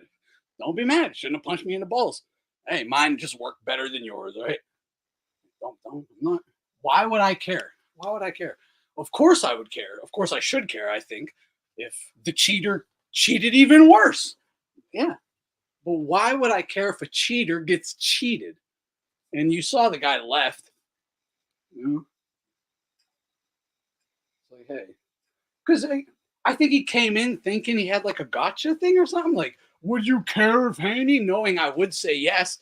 And it's like, yes, I would, but this is why. Now what the fuck do you have to say? He was, okay, never mind. It's like, yeah, I thought so. Because it makes sense. It's not because, like, I was just angry. I get angry dealing with fucking people like that, asking me fucking childish-ass questions. Or coming to me with these nonsense-ass points. But, yeah. You want the truth? That's the truth. Yeah. To me, not cutting the 3 extra pounds is more of an advantage than anything, but the Haney's accepted that from. I agree. I agree with that. Because let's just say the punch that wobbled Ryan, all right? The punch that wobbled him, I think it was a straight right, wobbled him. If he had cut an extra 3 pounds, that means there would be less fluid around his brain, more than likely. Hey, what's up, son? What if he got dropped? If he fell from that punch, he loses the fight, right? He would have lost? Or he wouldn't have got a win, that's for sure. He wouldn't have got a win. So that little bit of a difference could have made a huge, like, very well may have made a huge difference. Don't care. Like, don't care. Like, why would I? This guy has, like, dude, why would I care?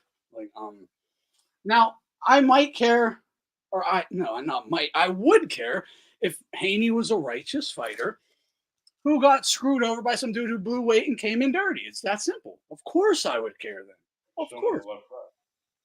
Yeah, I'd light Ryan's ass up, but that ain't what happened, man. That ain't the story. That ain't the reality of the situation. So, yeah. Yeah, like Paulie never took anything for the Danny Garcia fight, right? I know you're joking, but yeah. Yeah, Paulie's the only one who never took anything. Except he looked the best he ever looked at like 40-some years old versus Danny Garcia. Yeah, okay. But, yeah, I won't deny I think the weight probably had a bigger deal than anything. But, you know, again, when Floyd did it to Marquez, it was all fine, right? So right It's all now, fine. When Floyd did the exact same thing to the little man, Marquez, it was all fine. It was all fine. No one cared, right? No one cared. As soon as Floyd tells Ryan to do the same thing he did to Marquez, it's a problem for Ryan, not for Floyd, though, right? Like, shut up. Shut up. I'm not dealing with the hypocrisy. I'm not dealing with it. Yeah, that's all it was. Yeah, when Shakur didn't, yeah, we were talking about that earlier, boss man. We were talking about that earlier. No one said a word when Shakur blew weight.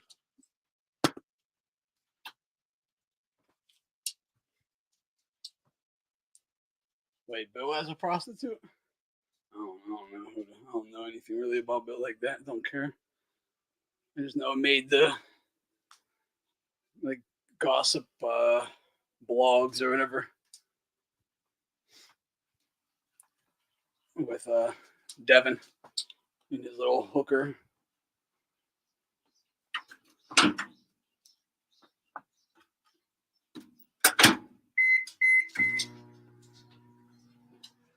Yeah, Paulie might have after he got killed versus Porter.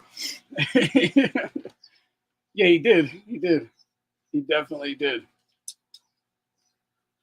That's funny you brought that up. Did a whole video on that shit back in the day. Oh man, I got it. Yeah, I got to eat something right now myself, Afro.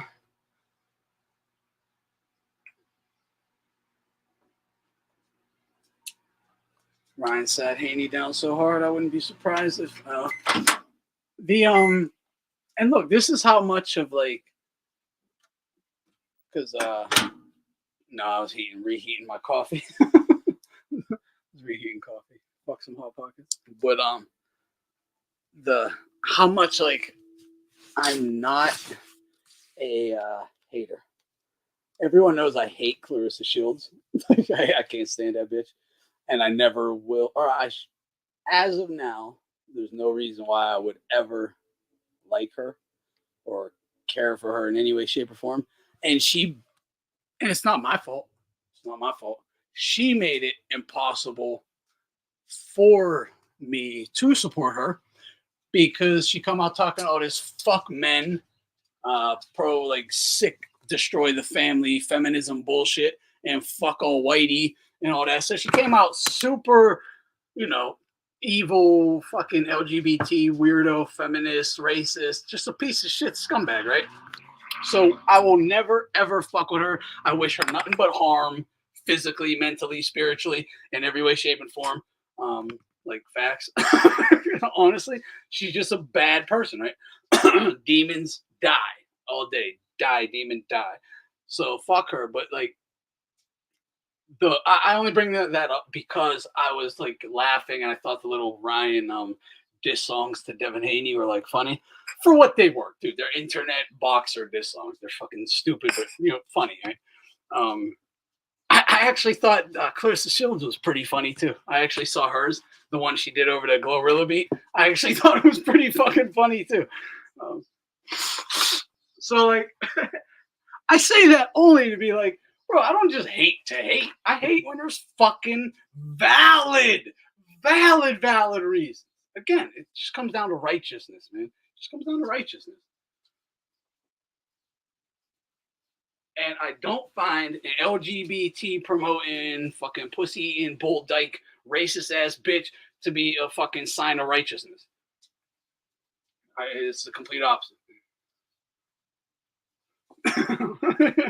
That's not the one I'm talking about, but yeah. He did one over to hit him up beat before the fight, and then he did one after the fight. I don't know what the beat was, but where he's like, I beat that boy, he my son. That shit was funny. It was goofy, but it was funny, man. I dropped the link for you there, Jerson.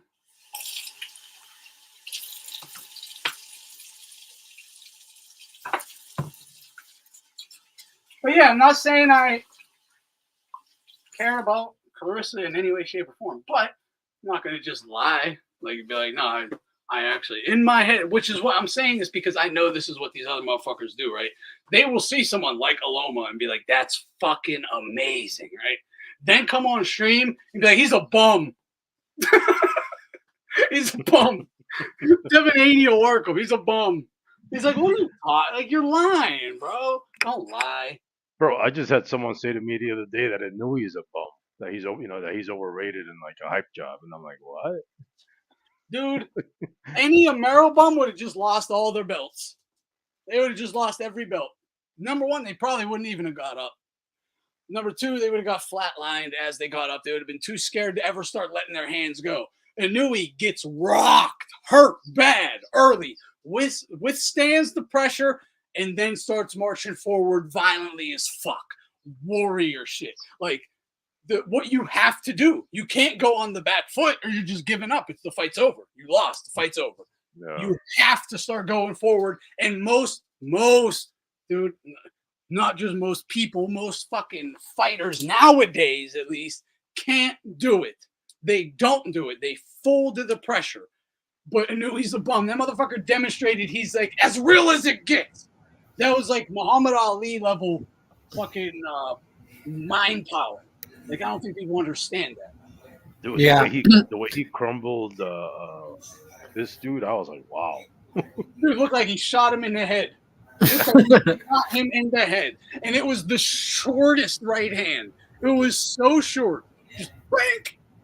It was an uppercut, catch the body shot, and then he turned into a straight right. It's usually the other way around, where it's a straight right, catch, and then uppercut. So he was very creative. And not only that, but to what you're saying, like the only reason why you should be going to the back foot is if you're landing like a big counter or something, like if you're setting up a trap. That's the only reason why a fighter, if they were dropped, that they're going back is only to be setting something up. Yeah. I think there was no, it wasn't. Yeah, me and my son disagreed on this. He was saying that he thought it was a flash knockdown with Inoue. Bro, he didn't see that shit. I say the same thing I told my son. Like, he didn't see that punch coming at all. Inoue got spun, sat there for a minute to regain composure, which was smart. He took that 8 count, took his time. I mean, he wasn't like hurt, but he was definitely felt it. He was definitely hurt. Like, that's why he was even like wasn't really fighting afterwards. He was like, holy shit. But that don't matter. That happens. That's boxing, bro. It's what happens afterwards that matters. And he was perfect after that. Perfect. I was saying earlier, there's only one guy that would like scare me, I guess, fighting would worry me, I guess, would be Shakur, because if I don't knock him out, I don't win. But honestly, and I was saying that for a long time now, but after that Inoue fight, I was thinking, dude, like that's an actual scary opponent. You can be really hurt, like really hurt, like really, really hurt. Yeah, that dude was coming to kill. He was coming to kill. He was embarrassed.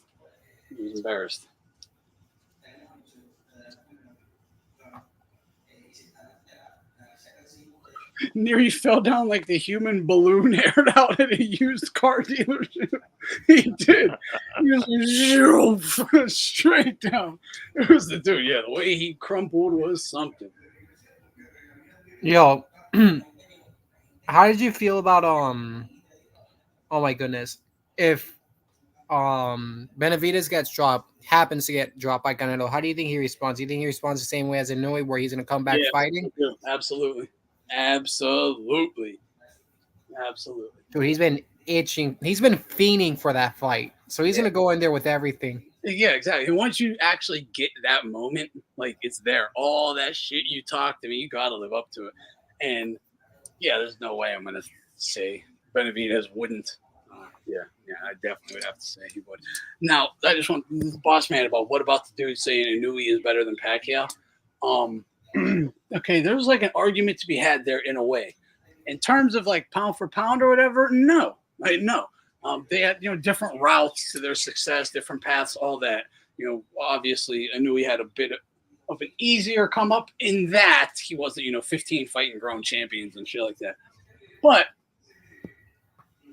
early in their careers, Inoue would have been like a technically better boxer. He'd have just been a better boxer. But Pacquiao was technically a better boxer and like fundamentals and technical abilities and just skill sets and all that. At the end, toward later in his career, than Inoue is as of now, and he accomplished more. So you can't really say he's. I mean, you might be able to make an argument like at certain points in their career, Inoue would have been deemed better, but as a whole, hell no.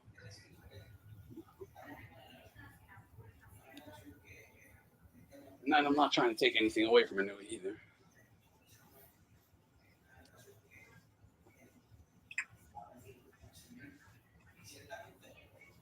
But no, the way he got hurt and came back is literally what I scream about all the time.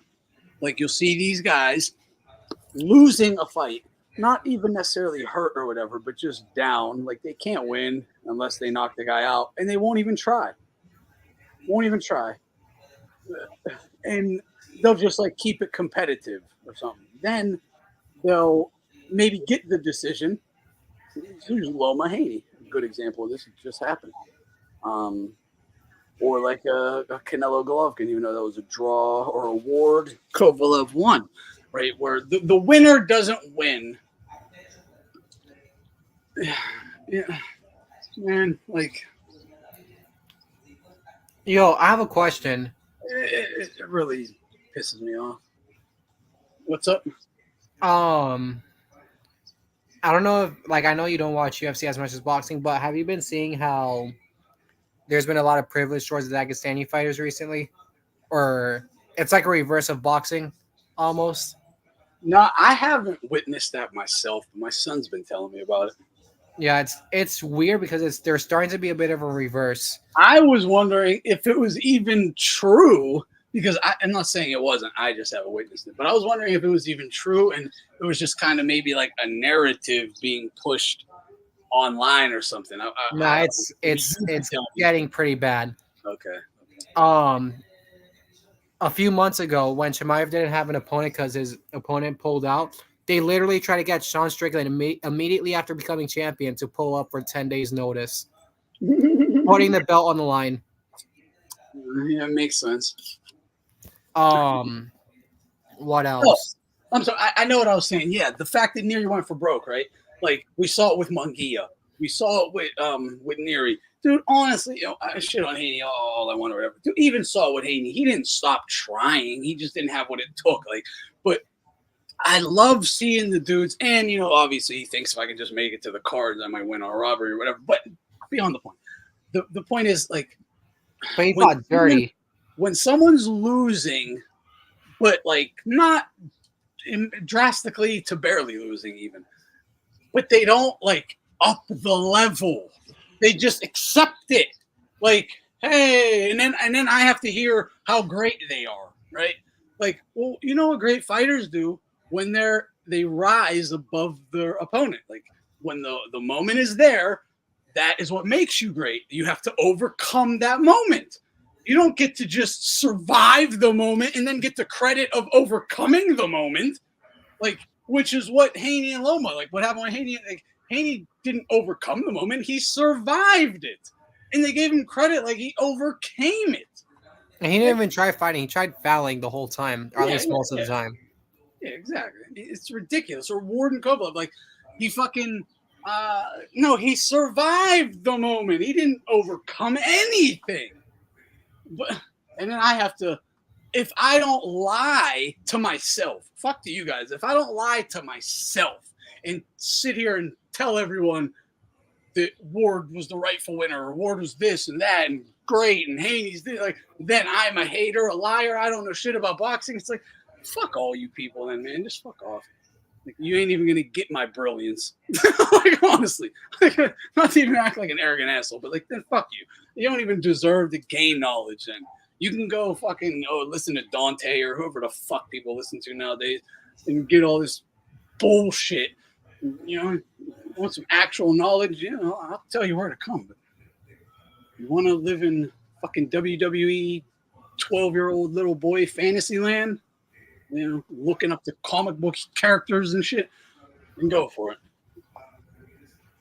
Well, man time over here, though. Yeah, exactly. Like when a certain people, you mean when black people, like, keep it a buck and know what you're saying. We all know what the time it is. Yeah, trying to say like Jacobs beat Golovkin or something because he survived. Like, no, he survived. He didn't overcome shit. The only good thing is at least Golovkin got the rightful decision that time. You know what I mean? But in too many times you see the wrong guy get the decision, and then when people complain about it or try to just say what actually happened, they are shamed into silence. And I'm saying this just because when you allow yourself to be shamed into silence or go against your better knowing, you know reality, but you're going against your better judgment and in favor of multiple bots or whatever these fucking weird commenters are online, because let's be real, none of you motherfuckers talking to people in real life like on a mass level with this about this stuff. Nobody really is, so just keep it a buck. It's online. You're allowing them to sway your opinion because you feel if I leave a comment saying Loma really won, I'm gonna get told I'm a fucking racist idiot by 9 commenters. Like, what? So I'm just not gonna leave it. And then the comments are 8 out of 10 of them are saying Loma didn't really win or whatever. Like, when it's we allow this to happen is what I'm saying. Like, you, I'm not saying you, Jerson or Alan or most of you here, but, you know, people listening allow this shit to happen. Boxing fans ourselves allow this shit to happen. Like, when Easter or Euro gets robbed. I'm sorry, go ahead. When an Eastern Euro gets robbed, they say it could have gone either way, at least. Yeah. Sorry, you were saying? No, I mean, but yeah. And you know damn well, like 9 times out of 10, it couldn't go either way. That's the thing. It's like, no, but it doesn't go either way. We know who won. Everyone knows who won. Or like Shakur Stevenson. Everyone knows Shakur should have been disqualified. Or at least had points taken away to where he would have had to stop low blowing. And then we could have actually got a legit fight. Like, I'm not going to sit here. No. You think Conceição can beat Foster? Yeah, for sure. That fight's up next. I'm a little nervous, but if he comes in with the right mind state, that's all I'm worried about with him now, because I think he looked like shit in his last fight. So which one? I don't even know who he was. Who did he? I don't know. I just watched him. I didn't. The Navarrete one or the most recent win? No, it would have been Navarrete. It would have been Navarrete. Oh no! Well, his last fight after that, he just fought in April. He won by knockout. So he's going in there with versus Hudo. True. Decent. Yeah, I don't know. I didn't see it. I'm literally asking. I don't know. Did he look good though? I mean, I get. Yeah, I saw bits of it, but from what I've been told, he looked very strong in the pocket and stuff. He won by body shot TKO. Oh, nice. No, but at the same time, Navarrete is one of those fighters where like he's freaking uncomfortable. Like he's just a physical freak of a specimen. And he averages 1,000 punches per fight, and he hits hard. So I want to talk about this about Hawker. What up, bro? Says I gotta put Crawford bound for number 1, or they'll call you racist. And it's like, yeah, they do that. Actually, but it's like I don't have him pound for pound number 1, and it literally has nothing to do with his fucking skin color at all. I don't really give a flying fuck about pound for pound 1, 2, 3, or whatever. I'll just say like these are the best 5. But I don't know. I do think he is one of the best fighters in the world, but I can't quite put him as like pound for pound number one yet anyway, because he hasn't demonstrated it. Like, and what I mean by that is he's always been the bigger guy his whole career up until welterweight. And at welterweight, he's never fought anybody. He's never done anything yet. Like, look, bro, he ain't done anything yet. Like, I hate to break it to you. He beat a bunch of B-level guys, C-level guys, and that's it. Like, to me, that ain't pound for pound number one. It's not. It's not. Do I think he could beat anyone? Yeah, he might be able to. Definitely might be able to beat anyone. Definitely might be able to eat fucking, or definitely might be able to beat Canelo's ass. Like, no doubt about it. He might be able to. I don't think he does. Not yet anyway. You got to let him fight at 54 or maybe another bigger guy, something like that. But no, I do think he's one of the best fighters in the world. But in terms of like how, look, I have to be objective and use like a scale that can be compared to all other fighters. So, because obviously it's not favoritism or what I think would happen in the future. It's what has been done already. So when I have to compare him on like an evil level to everyone else, other guys have beaten bigger, better guys in terms of like their weight class than he has, and done it in better fashion. And like I don't know what to say. So I'm not gonna just say he's above everyone when he literally has never beaten like a great. He's never beaten a great guy or like someone where you're like, dude, he can't beat him. Crawford can't beat so and so. He's blah blah blah. And he overcomes it or something. Madrimov is his best opponent ever, and I give him a ton of credit for taking it. I expect him to win. But that's a risky fight. Fight similarly, but Crawford does it better. But so I expect him to win, and he's faster. I think he'll probably end up stopping Madrimov, honestly. But it's still a dangerous fight, so I'm giving him a ton of credit. We know Madrimov ain't coming there to lay down. It's going to be a real fucking fight. I mean, tons of credit. If he beats Madrimov, and Madrimov goes in healthy and everything, and if he dominates Madrimov, then, okay, we can start talking. But as of now, like, please chill on that. Like, absolutely. But to say you have to put him in number, I don't even know if I'd put Inoue one, Usyk one. Like, I don't care about that. I'd say these are just like the best 5-6 guys in the world. Like, Thunderdome. What do you think? Let me ask you a question. What do you think about Fury versus Usyk? I just want to get your thoughts on that. It's one of the fights I'm looking forward to, like big time. I think it's going to be an amazing, I think it's going to be a legendary night. I really do. I don't think it can go any other way.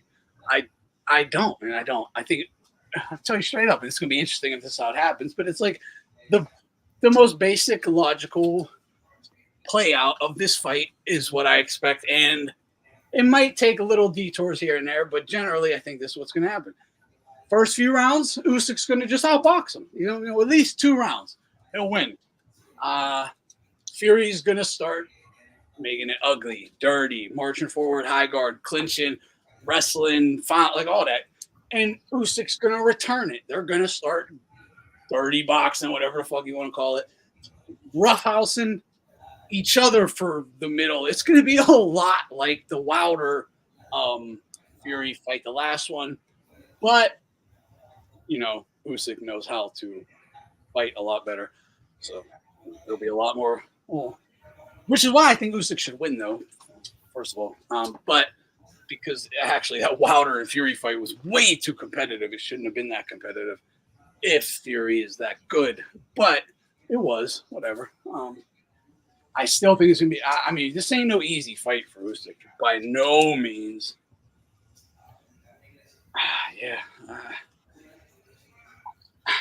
I'm thinking late stoppage Usyk, honestly. I know that might sound crazy considering, he ain't stopped many people late. But I just think with his hands down, he's a big, huge fucking target. He eats punches like – he loves to lean down, and, Usyk's going to be right there ready to tee off on him. Yeah, I think he's going to get beat the fuck up. I think it's going to be very exciting, and they're both going to be beaten. But, there's going to be a rough, nasty, dirty, tough fight, which is why I think it's going to be a legendary night. I'm not saying Fury don't have a chin. because like it's not so much the chin. He has a heart. He does have a heart. When he wants to win, this guy is a warrior. Like it's what I do love about him. Like it's what I even started giving some respect to Wilder, just because when he did fight a real one, he didn't just fold instantly. Like but Fury ain't folding. Fury ain't no fold, but he will get hurt. You'll hurt him. And he normally, every time he's going to, like, it's usually one punch at a time. Usyk's going to be putting combos together. And when Fury's hands are down later in the fight, he's doing that leaning forward bullshit. He's going to be eating 2, 3, 4 at a time. Yeah, I'm thinking it's going to start to wear on him. I do. Well, it would be interesting to see how it plays out, but yeah, I mean, it's going to be Usyk decision or late stoppage, but I'm going late stoppage. I really am. I think Fury's going to have to expend everything he has. He is having a hard camp. He's taking some PEDs and whatnot. Good for him. Go for it. So, he's going to feel like he's going to have more energy and strength and endurance than he maybe really does, and maybe push himself a little bit harder than he should in that first half, or the rounds 3 to 9 or 3 to 8, when he's really laying it all out there with Usyk. I think by them last 3-4 rounds, he's going to be really fucking spent.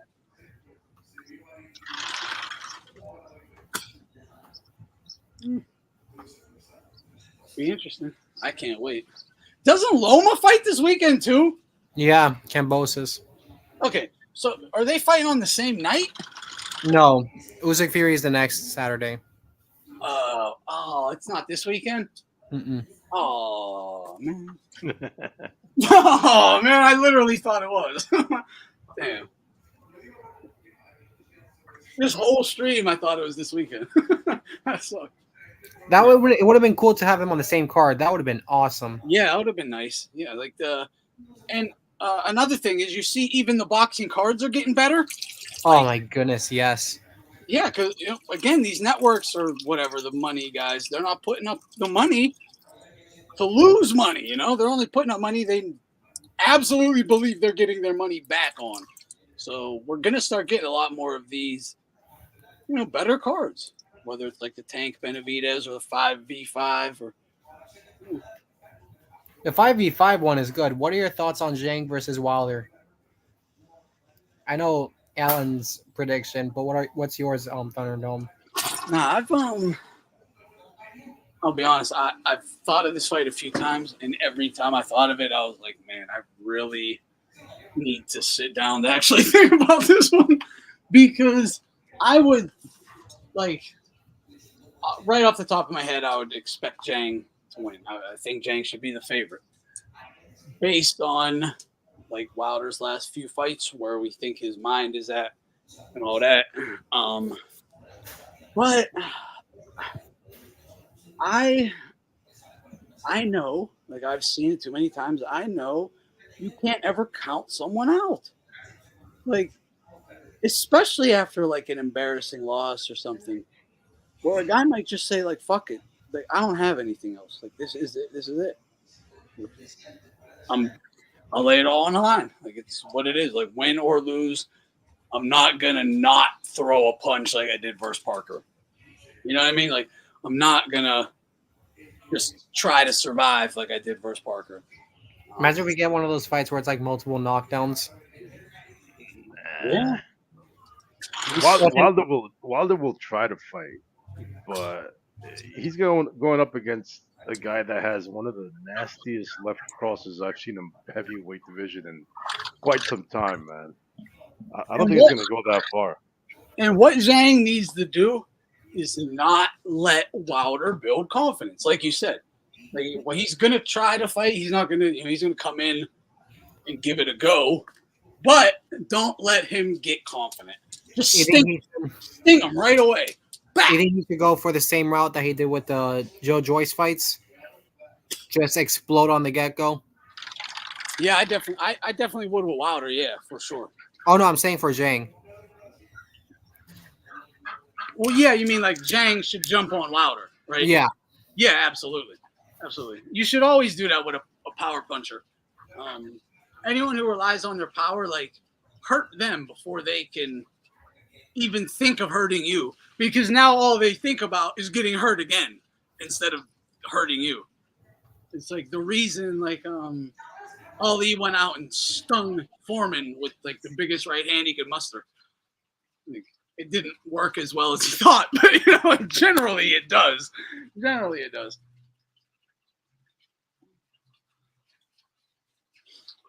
Yeah, no, you're right. You're right, boss man. He's he's going to. Yeah, it's. I don't see it. You're right. He is going to. He is going to tear Usyk's body up. He's gonna low blow him. But being that tall, again, this just comes down to basic boxing. You don't ever want to really dig for the shorter man's body unless you can get low. If you're a fighter who can get low as well, then, bend your knees, crouch, get low, and rip to the body. You're safe. But Fury don't get low. He bends over and reaches low. Leave you wide open. Get smacked right in the mouth. I always use it as the example. Golovkin, Canelo. It's the reason Golovkin didn't go to Canelo's body when everyone going into the fights assumed, Golovkin's the better body puncher. And he generally is, but you don't want to go against the shorter guy with faster hands. Yeah, bink, crack you. And it's what will happen with Usyk, too. He got the high guard. He's bouncing, pink, pink. You're going to come down, pink, pink. He's just going to keep stinging you.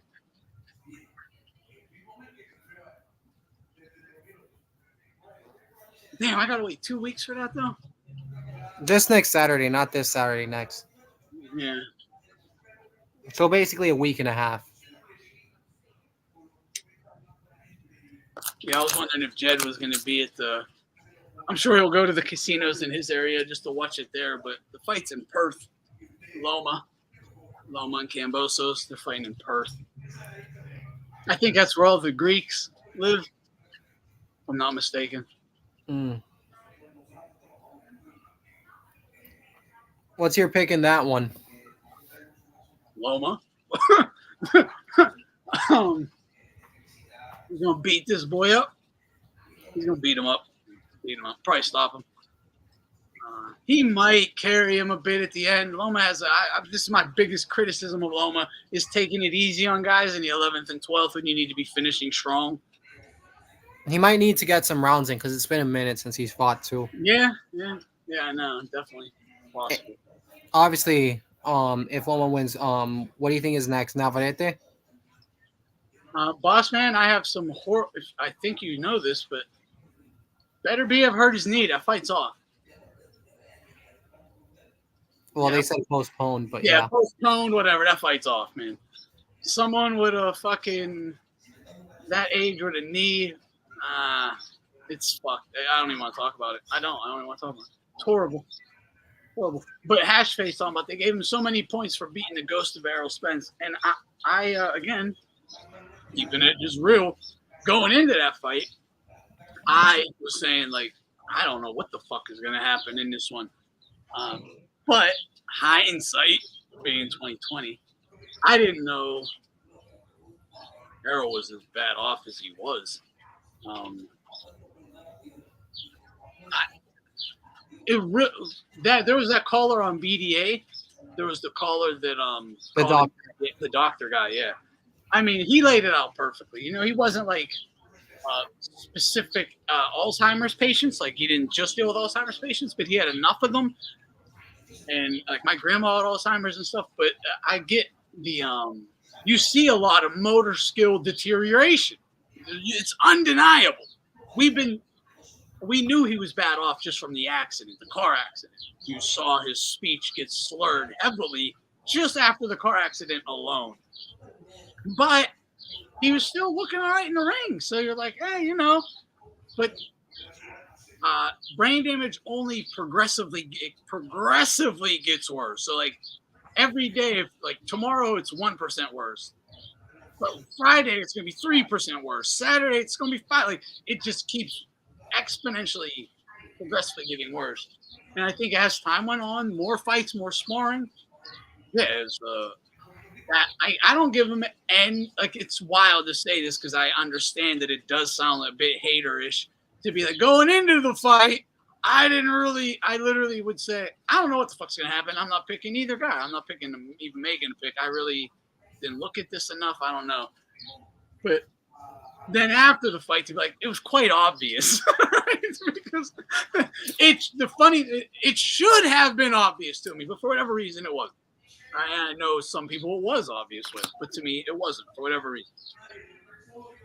But yeah, and yeah, he goes talking about Errol in the locker room. Errol definitely looked high as fuck, and everyone acknowledged that. I don't think he was like high on lean or something. He might have been high on weed or something, but I would think no matter how much weed you smoke, the second I'm about to get into a fight, my adrenaline is spiking and it's not even going to matter. So I don't think it was some high shit, but abusing the pills. Errol admitted to abusing the pills the doctor gave him. That with the drinking, come on, dude, it's shy. Yeah, I didn't even know about that, but it makes sense. Like, you see these guys. Look back at Devin Alexander, right?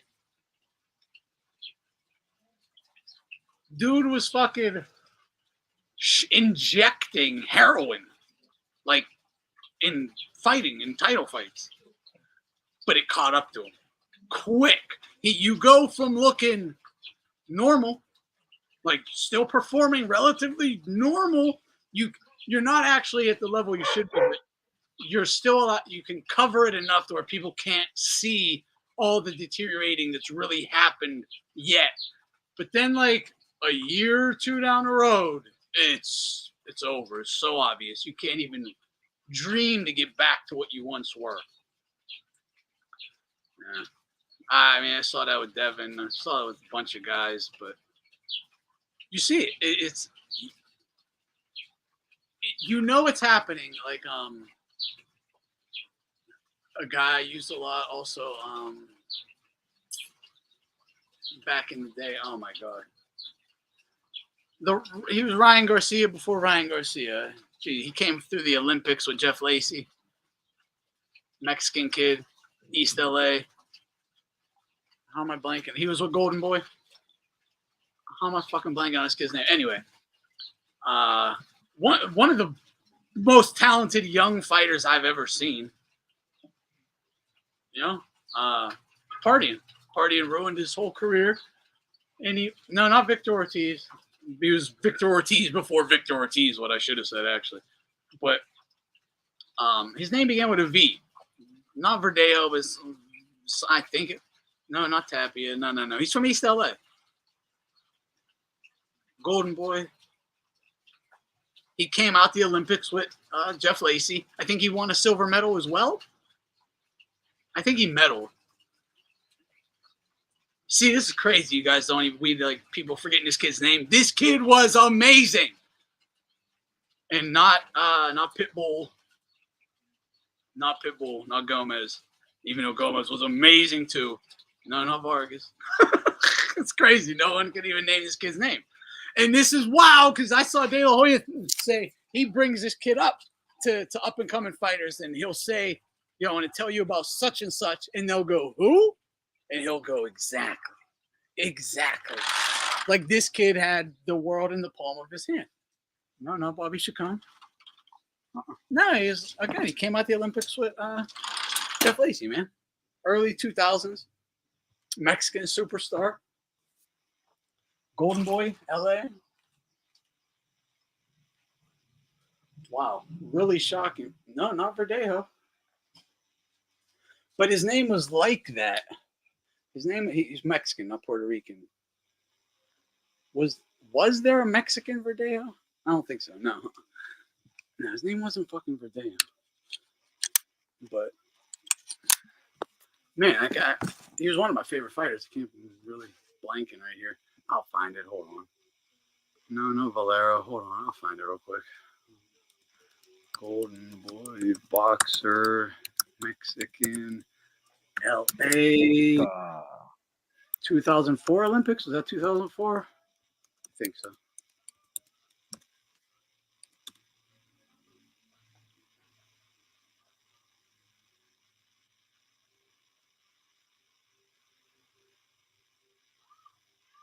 Getting a bunch of De La Hoya shit here. Probably shouldn't put Golden Boy in there then.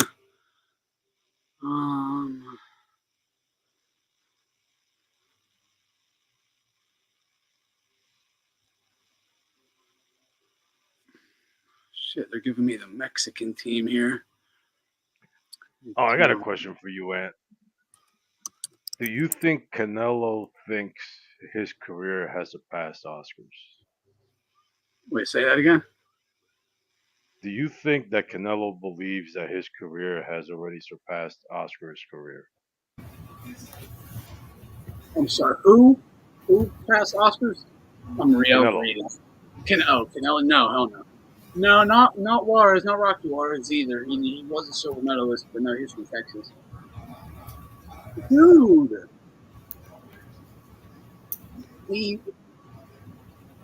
his last fight, he just quit. The kid in his last fight, he just shelled up, punched over against the ropes, and just got welled on for like 30 seconds till the ref stopped it. Oh my god. This is honestly crazy to me, just the fact that none of us can remember his name, and he had that much talent. No one's named him yet. Well, I'm even looking here online. Maybe it was 2000. It would have been 2000 or 2004.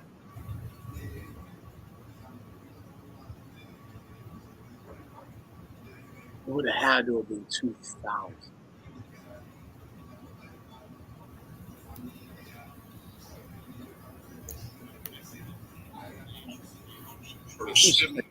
It's crazy.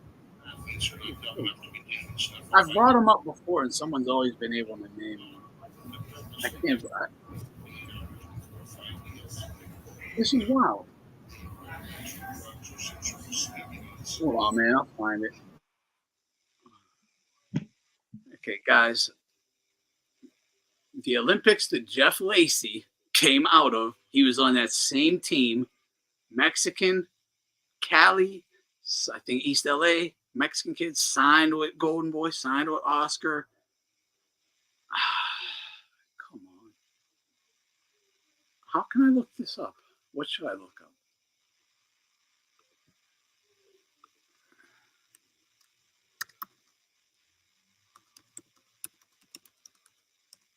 Boxing Olympics.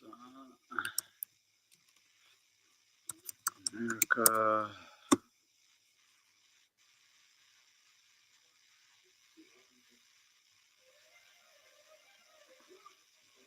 Hold on. 2000 Olympians. Right, there's Juarez. Okay. He was an Olympian for the U.S. or for Mexico? Wait, maybe. Hold on, I'm looking at a picture here. It got Jeff Lacey and all them. Hold on. Calvin Brock, Bennett, Lacey, Jermaine Taylor, Abdullah, Gary Toney. Okay, maybe he didn't go to the... What? He's not in this picture. Maybe he was an alternate. He must have been an alternate.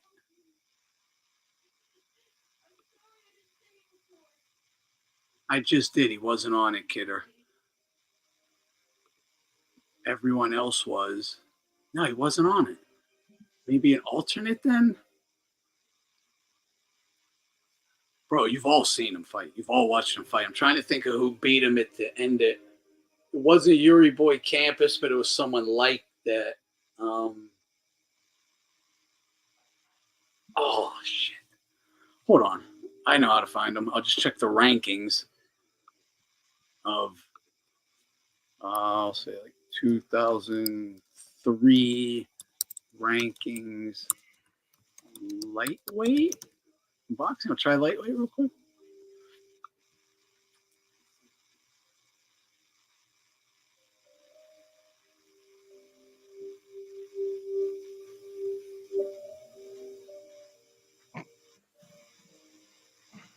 Now let me try next year.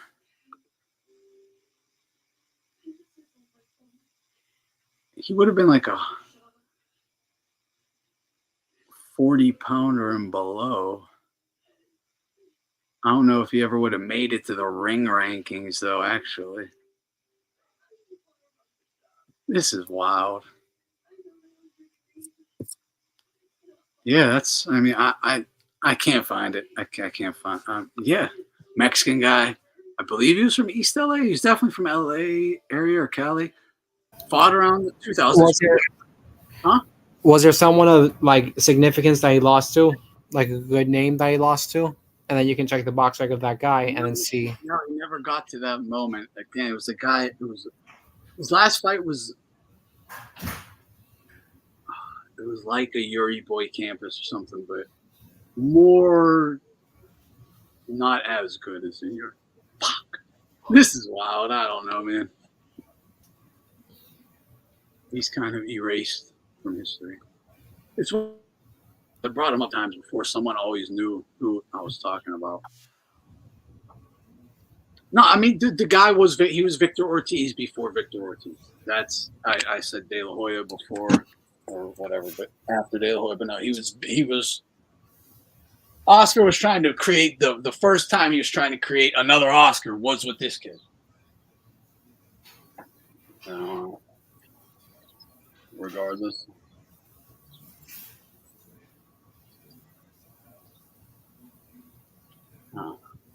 One more try.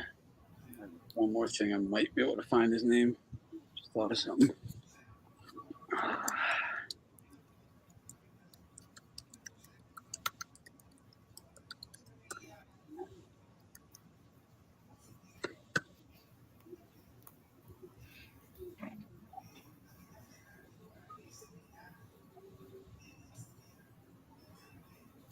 Francisco Panito Bajado. That's who I'm talking about. Ooh. Yeah, he competed at the 2000 Summer Olympics. Yeah, from 2001 to 2007, he was a professional. He represented Mexico. Okay, he represented Mexico. I figured that had to be what it was. Yeah, Panchito Bajado. That's him. Jesus, how could I not fucking remember that? I'm surprised none of us did. Not one of us. Is that who I think it is? You brought him up. I still don't even know who he is. I'm pretty sure I saw him. I just don't remember like name. He was all over. Yeah, you weren't watching boxing in like the early 2000s and not seeing him. He was a part of like his era. He was one of like the T.O. Shakur, Ryan, Haney's. Like there was like a whole group of them in like 2000, 2001. So he had a big falling out. Yeah, he was probably the most talented out of them all too. But wow. Yeah. So what did he do? Get on drugs or something? Why did he disappear? Yeah, drugs, alcohol, partying, streets. Man. Same thing happened with Pitbull Gomez. Yeah, it's not a good idea. You see Ryan now, he's trying to sell himself as like the #1 druggie in boxing or something. It's really weird. I don't know why. It doesn't seem like it's real. It's just like all for the media. Well, it's not. He's not using any more drugs than every other fighter is using. Like partying with. Yeah. They're all doing the same shit. He's just the only one being honest about it. Yeah. It's weird because it comes out like a hardcore Christian, but then at the same time, he's also like, "Hey, by the way, I'm a big drug addict." I know, right? It's like it's weird.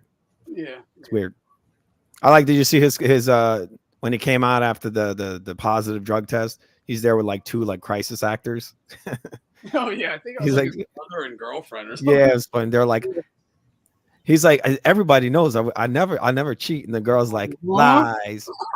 He's like, and the guy behind, they're indoors. The guy's wearing these big ass sunglasses, and he's like, it's lies. And before that, Ryan was like kissing like this supplement in a video.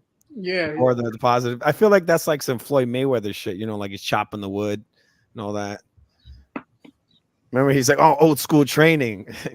He's chopping his fucking wood. He's almost getting hit in the eye with the splinters. Yeah, you can know, tell he's never swung an axe in his life. No, never. He's just got to build the narrative for why he has power out of nowhere. But, Ryan already has power and all that. If he did take the shit, it's probably most likely to cut the weight, because that's kind of what it does. It's the same. It's similar to the stuff Canelo took. Yeah, exactly. Yeah. Allows you to keep your muscle and lose fat. Yeah, exactly. Yeah, Haney's taking that shit too. Keep your muscle while cutting weight. Exactly. Yeah, I was gonna put a video online from a few years ago where Haney pretty much like indirectly admitted that he takes PEDs, because he says, "Oh, we've all done bad things. I'm not gonna say it here on camera, like something like that." And you could tell that he's doing stuff. I mean, look at him compared to like a few years ago. He's like shredded, and you don't just get like that from naturally exercising.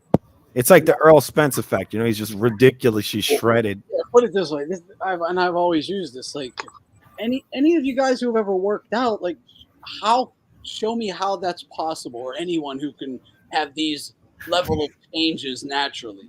I've never seen it done ever in my life, and I've literally spent years working out like 6 hours a day, 5 days a week. You can't change your body like that. Yeah. But the extreme weight cut is just insane. And any kind of like bodybuilder, or it knows this, that they can never get that shredded without taking these diuretics and whatever kind of drugs to just shred yourself down like that. Yeah. And so they're trying to make weight. So this is the difference between millions of dollars. You're going to take a drug to cut that fucking weight. And Errol Spence is a great example, because that dude, wow, I don't even know how he like survived some of those weigh-ins with no body fat at all. Like, dude, man, seeing fucking veins coming out your eyelids and shit. Yes. You see that big vein in his forehead. Yeah, exactly. Like everywhere. But yeah, and I'm not talking to use that, but this just made me think of something. Your comment here, because I didn't get into boxing until a little after that. Thanks for remembering. Yeah, no problem. But like, that's the other thing. I'll think of it sometimes. Like, I've literally been what I guess people would deem like a hardcore boxing head for like 30 years. Like 30 years. I've seen so much of the same come and go time and time again, as any of us would. We've saw numerous, like, Victor Ortiz's, Ryan Garcia's, like, that is an example. I've seen this movie play out time and time again. So it's like not hard to see like where shit is heading. Like, if you see a guy like Ryan start to use drugs or something, like, you could then be like, okay, this is clearly where this is heading. It's like, so when you have like, not you, Lord Zed, but any like new guys maybe got into the last couple of years or something, trying to tell you like whatever, and I'm no longer to the Ryan thing or drug thing, but just anything in general you might have saw play out over and over. Like, hey, I know how this movie ends. And they say you don't know shit about boxing or whatever. Like, hey, as soon as Haney steps up fucking someone his own size, he's in trouble. You don't know shit about boxing. What are you talking about? I've saw this movie before. I know how it ends. Yeah, it didn't end too well for him. Mm-hmm. Not too good. Not too good. That's one of the biggest beatings I've seen in a long time. Yeah, absolutely. That was like Vernon Farr, Shane Mosley level beating almost. Remember when he came in there? Well, actually, I think that one was a little worse. Like, but this was real bad. What was he dropped? What, 4 times? 5 times? 3. Well, 5, but I think you could say like 5 times, because he got dropped. Like, he almost basically went down to a knee. One time he actually got knocked down to a knee, got right up, and they let him like, oh no, it's not a knockdown. Well, this is the thing. Like, if I punch you in the face and then you go wobbling for 2 seconds, then fall into me for 2 seconds, then fall over, that's a knockdown. My punch made you still fall. Like, you know what I mean? Like, and Harvey Doc would see Haney get hurt, wobble, then fall. Just because it's a couple seconds delayed doesn't mean it wasn't a fucking knockdown, man. It absolutely was.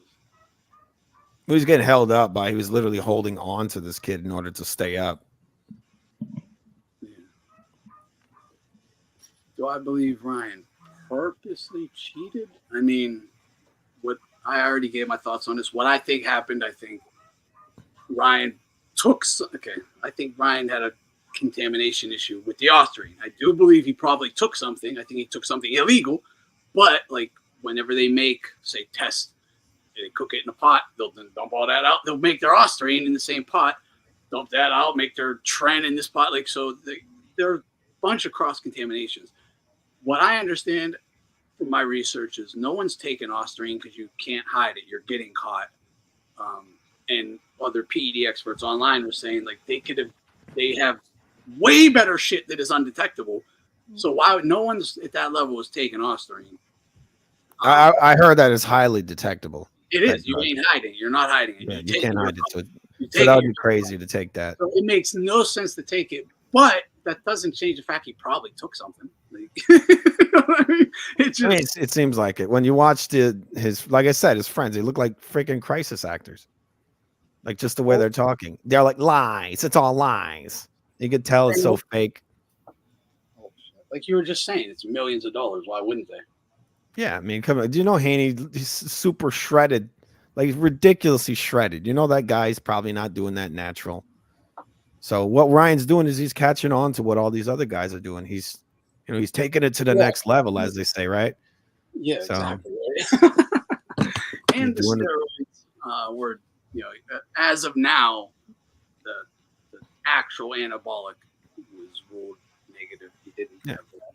But, it don't matter. I don't care regardless. He looks like a guy that just took some shit to make the weight and then he changed his mind. I'm not going to go all the way with this. I'm just going to keep a couple of pounds on. And it really is. It's a strategy. He wants to get in the driver's seat. He got there. And then maybe Oscar got some enemies, right? So they're just going to go, oh, well, look, he had this in the system because they had the upper hand. No, bro, you just said exactly what is happening. It's not maybe that is what's happening. That's what's happening. Yeah, because as soon as he said that shit to Canelo, boom, then he had test positive out of nowhere the same day. Ryan was like, it's a strategy to get back into the driver's seat. He can be the A side again as long as he just got to win. Yeah, so it all happened. It worked. I mean, he went from this guy got his ass whooped by Tank. Why do you think Ryan said I beat the Haneys, the ref, and the Illuminati? What do you meant by the Illuminati? He was like, the powers that be, the money guys investing into the fight. Haney, his future. The ones with certain agendas. Yeah, Hearn, they're all betting that Haney wins, and he came in and crushed their dreams. They're pissed. Hearn just invested millions of his own dollars into Devin Haney. And that ref was in his pocket 100%. You think he's going to just allow that money to get flushed down the toilet? Yep. You don't think he's willing to spend a couple extra $100,000 to try and redeem his fighter by, saying this guy's a drug cheat, my guy didn't really lose, blah, blah, blah. Of course that's what's happening. Dude. I think they're trying to build a rematch. You said it immediately after. I want a rematch. He wants to double dip on that. Yeah. And so if Ryan knocks him out again, which I think he's going to, then they'll drop him right after that if he can't make anything with him. Or make up another lie. Maybe I'll make Ryan come in heavy again. Oh, it's because he's heavy. He was 2 pounds heavier. Yeah. That's how they do it. Dude, people don't understand how much weight cutting, like excessive weight cutting like Haney does, can take a toll on a fighter. Yeah. But I mean, Haney's dropping shit tons of weight, so dude, that's his fault, really. Facts. I mean, we spoke about it Food TV. Remember the whole Regis situation where they said that they weight trained Regis, but then they let Haney go up to 165? Yeah, they're playing around. What did he have? He had like a weight, like what do they call it, rehydration clause? Like they put it on him, but then Haney comes in all big and beats his ass, right? The guy couldn't do anything in that fight. But he had like no lateral movement. He literally walked into right hands the whole time. They finally took Jamal's title. No, I heard Jamal retired. No, he got stripped though. At least that's for sure. They gave it to Adamez. Bro, we need Adames versus Yanibek. Like that's the middleweight fight to make right now. Like that's a great fight. Very underrated. Yeah, and Julio, I was talking about how when Floyd Mayweather did the exact same thing to the smaller Marquez. Yeah. The weight, it was smart. It was business. It's great business mind. Smart. He's intelligent. This is about winning, not blah, blah, blah. Right? Yeah. Second fucking a Mexican does it to a black, it's fucking the end of the world. It's like he's a cheater, blah, blah, blah. It's like, but your boy Floyd, your idol, told that Mexican to do it. But it's still Ryan's fault. I think it's way worse with Floyd because Floyd he was dragging a little tiny man up, and then he comes in heavier, and he's the one that set the weight. Exactly, it's much worse. Yeah, it was way worse. But there's a whole thing with I don't know. I saw the same thing the other day with the Munguia Canelo fight. There was some like weird thing where they just didn't like Munguia as much as they like Canelo. Because in my book, I thought Munguia outpointed him. I thought he pieced him up basically every single round. If you go and you look at the fourth, Munguia won almost the entire fourth round. Then he got knocked down in the 40 seconds towards the end of the fourth. And then he got up and punched this dude right in his fucking face with straight right hand and finished the round on top. So there's an argument there for that round for a 9-10 round, not an 8-10. And then, the dude just pieced him up the whole fight pretty much. I didn't actually score the fight on a card just in my head watching it. I had Canelo winning, but I did one thing to me was Munguia did better than almost all other Canelo opponents. Mind like the Bivols, the Golovkins, the Floyds, the ones he like lost or whatever. But like he came to win and was really putting the pain on dude, and he was piecing him up. Oh, he was piecing up the whole fight, man. We scored it here. My girl scored it. We both saw it from Munguia. To me, Canelo he would do enough. He'd just do enough. I think he was just getting his ass beat. And I think Munguia really allowed him to get into the fight because you notice he lowered his base. He went Mexican style on him, which he didn't have to do. Well, it's not just that he didn't. It wasn't all willing. He came out 100 miles an hour. Blazing. And this Vegas in the summer, packed arena, under the hot lights. I was saying, if you even look at them in like rounds 3 and 4, they both look like they're dying. Like their faces are like, like they're dying. Like there's a drenched in sweat. Dude, Canelo was burgundy, pouring. Munguia looked like he was fucking literally dying. He's brown and he was red. Yeah, and his eyes got all black under him and everything. Like they were fucking suffering. All the people in there were the heavy breathing, everybody. Yeah, you could see like the steam in the air on TV. Like people were like, a brutal environment, man. Yeah, brutal environment. So like, he could have probably done better under other circumstances, but he came out firing, and Canelo was like, holy, he was getting whooped. He was getting beat up. I thought he got beat up for most of the fight. He actually hurt him in the ninth, and the referee protected him. Yeah, I thought Canelo got hurt earlier in the fight. In the ninth, you don't remember the point in the ninth when Canelo ate that left hook to the body, and the referee protected him? I do remember that. Yeah, I do. What's funny is there was a post fight. There was a Spanish. No one else had the balls to mention this. It was a Spanish commentator, a little woman, and she comes out and says, "Hey, that in the ninth round, why did they help Canelo?" Which is funny because look, the narrative was that Canelo's carrying him. Well, if Canelo's carrying him, then why is the referee helping Canelo? Why is that? That doesn't make sense. Yeah. So he literally got protected by the ref. He said, "Oh, bring him up." Now I'm seeing it again, bro. It says, dude was getting protected. NYSAC Executive Director Kim Sumbler has suddenly resigned, stating the need to care for her elderly parents, bro. This shit's blowing up. That's the drug thing, right? Yeah, I mean, if his B sample is clean, does that mean that they fucked with the, What, his B sample was clean? For one of the drugs, from what I heard. Yeah, for one of them. Okay. They haven't done the other one, I think, the B sample. The other one's done. Yeah, the other one ain't done yet. I mean, they're building they're going to say something. You know what they're going to say? They're going to say it was a contamination. That's what they're going to say. And then they're going to try to get that rematch with Devin Haney. Right. No, you're right. That's exactly what they're going to do. And this is why. They already dirtied up Ryan's name enough and gave Haney the excuse. He has an excuse enough to his own little retards of a fan base. They have an excuse enough on why their guy isn't a fucking agate fay, but so they can ride on that. And that's all they need, You can now feel good about supporting this bitch, and you can shame Ryan now. So we got what we want. As best as we're gonna get. Like, let's keep it a buck. Like, as best as you're gonna get. Yeah, I mean, Haney's already saying, "I'm not gonna fight him again." He looks like he's never gonna fight again. The way he talks. Yeah, dude, he's gonna piss himself the next time he goes in a boxing ring. I think because even if they overturn the loss, no one is going to forget you lost. Video is forever. Yeah, you lost. It doesn't matter. You got your ass whooped. Like you erasing that one from your resume, it just hurts you even more. Yeah. Maybe they'll use the John Jones Where he's a picogram in there. Yeah. Oh, it had no effect. Ryan sniffs coke too, right? Ryan loves coke tainted coke. That's tainted what it was. Coke. Yeah, got it out there. Bad creatine mix, right? Where are you, Rogan? Tell us how. Oscar needs to pay Joe Rogan to come out. Exactly. That's all that needs to be done. He's like, the kid likes beers, right?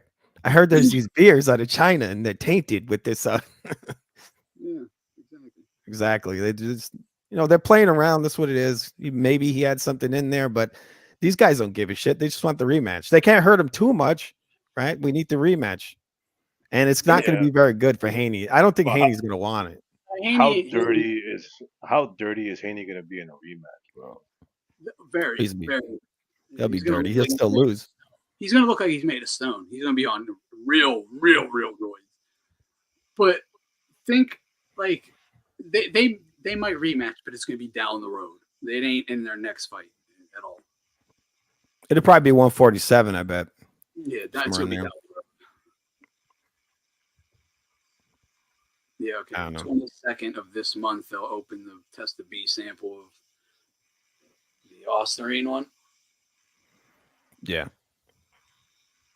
But again, and I don't know if you heard this Julio, but think of this. Julio? The rap. I was thinking Food TV and Julio. Oh, sorry. It is Food TV, man. The great channel known to man. Julio, Food TV. Wait. Let me do this. I'll do this. That's a new one, Julio.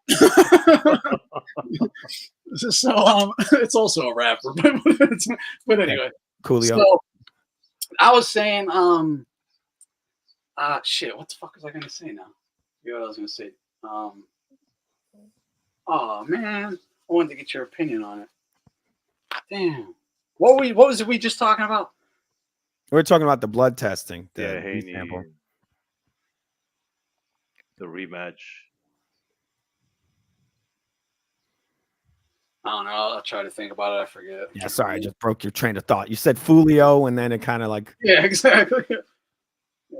Yeah. I wish that didn't help, but I wish it did. Damn. Shit. Oh man, we talked about it earlier in the stream. I can't remember. I wanted to get creatine. Boom. Thank you, Frank. Thank you. He goes, I'm taking creatine again, and man, I'm feeling like I'm in my 30s again. That's not an illegal substance, dude. Thank you. This is what did I say creatine, or did you just happen to drop that comment? Because this is what I was gonna say. Okay, I've taken creatine, and like anyone who has, thank you, Frank, knows creatine is a fucking phenomenal PED. You're absolutely getting physically stronger and more endurance. Like everyone, really? One dose. Second, it's in your system. You're amped. Like you're stronger. You have more endurance. You will literally push more weight. It's 100% a PED.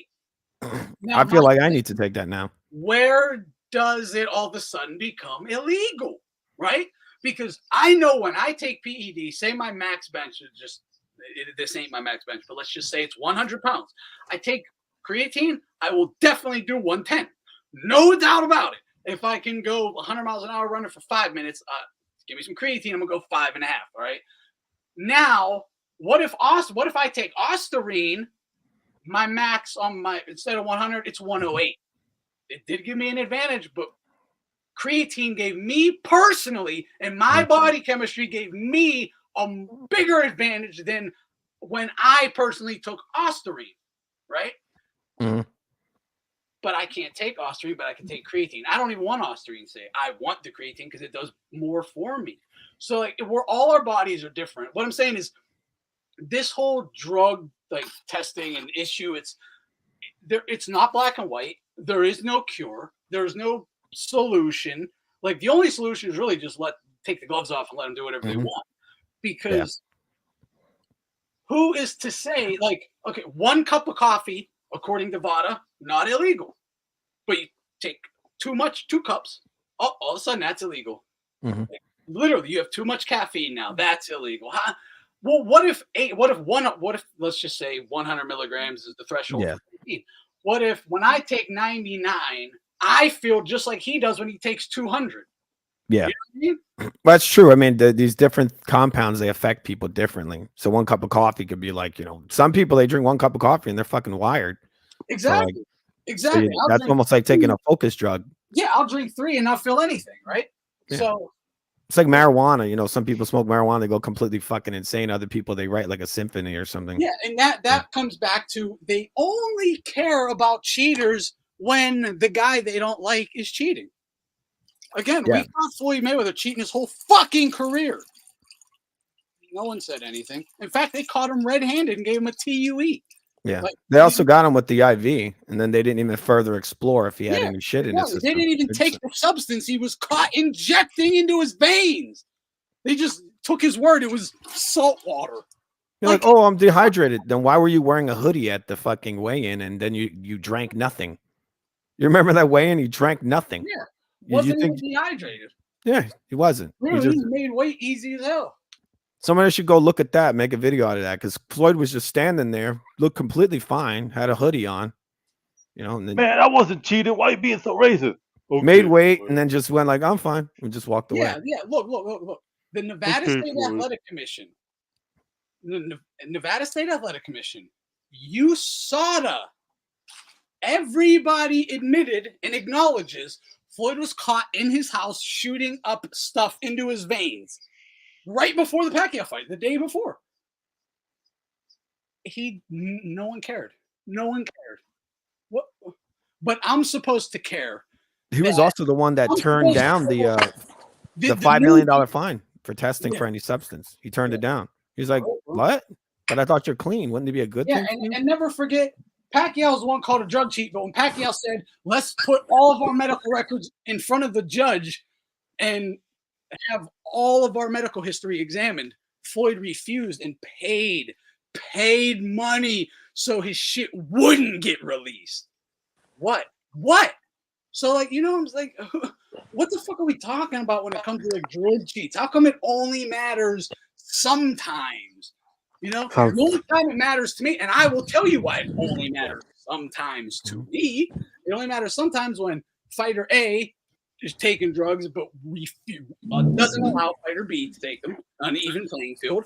Or if I'm already stacking a deck against you, like with judges and refs and the promoter, it's all favoritism, the commentators, everything. And then I also still can take steroids on top of that. It's like I'm handicapping you and I'm going to still cheat.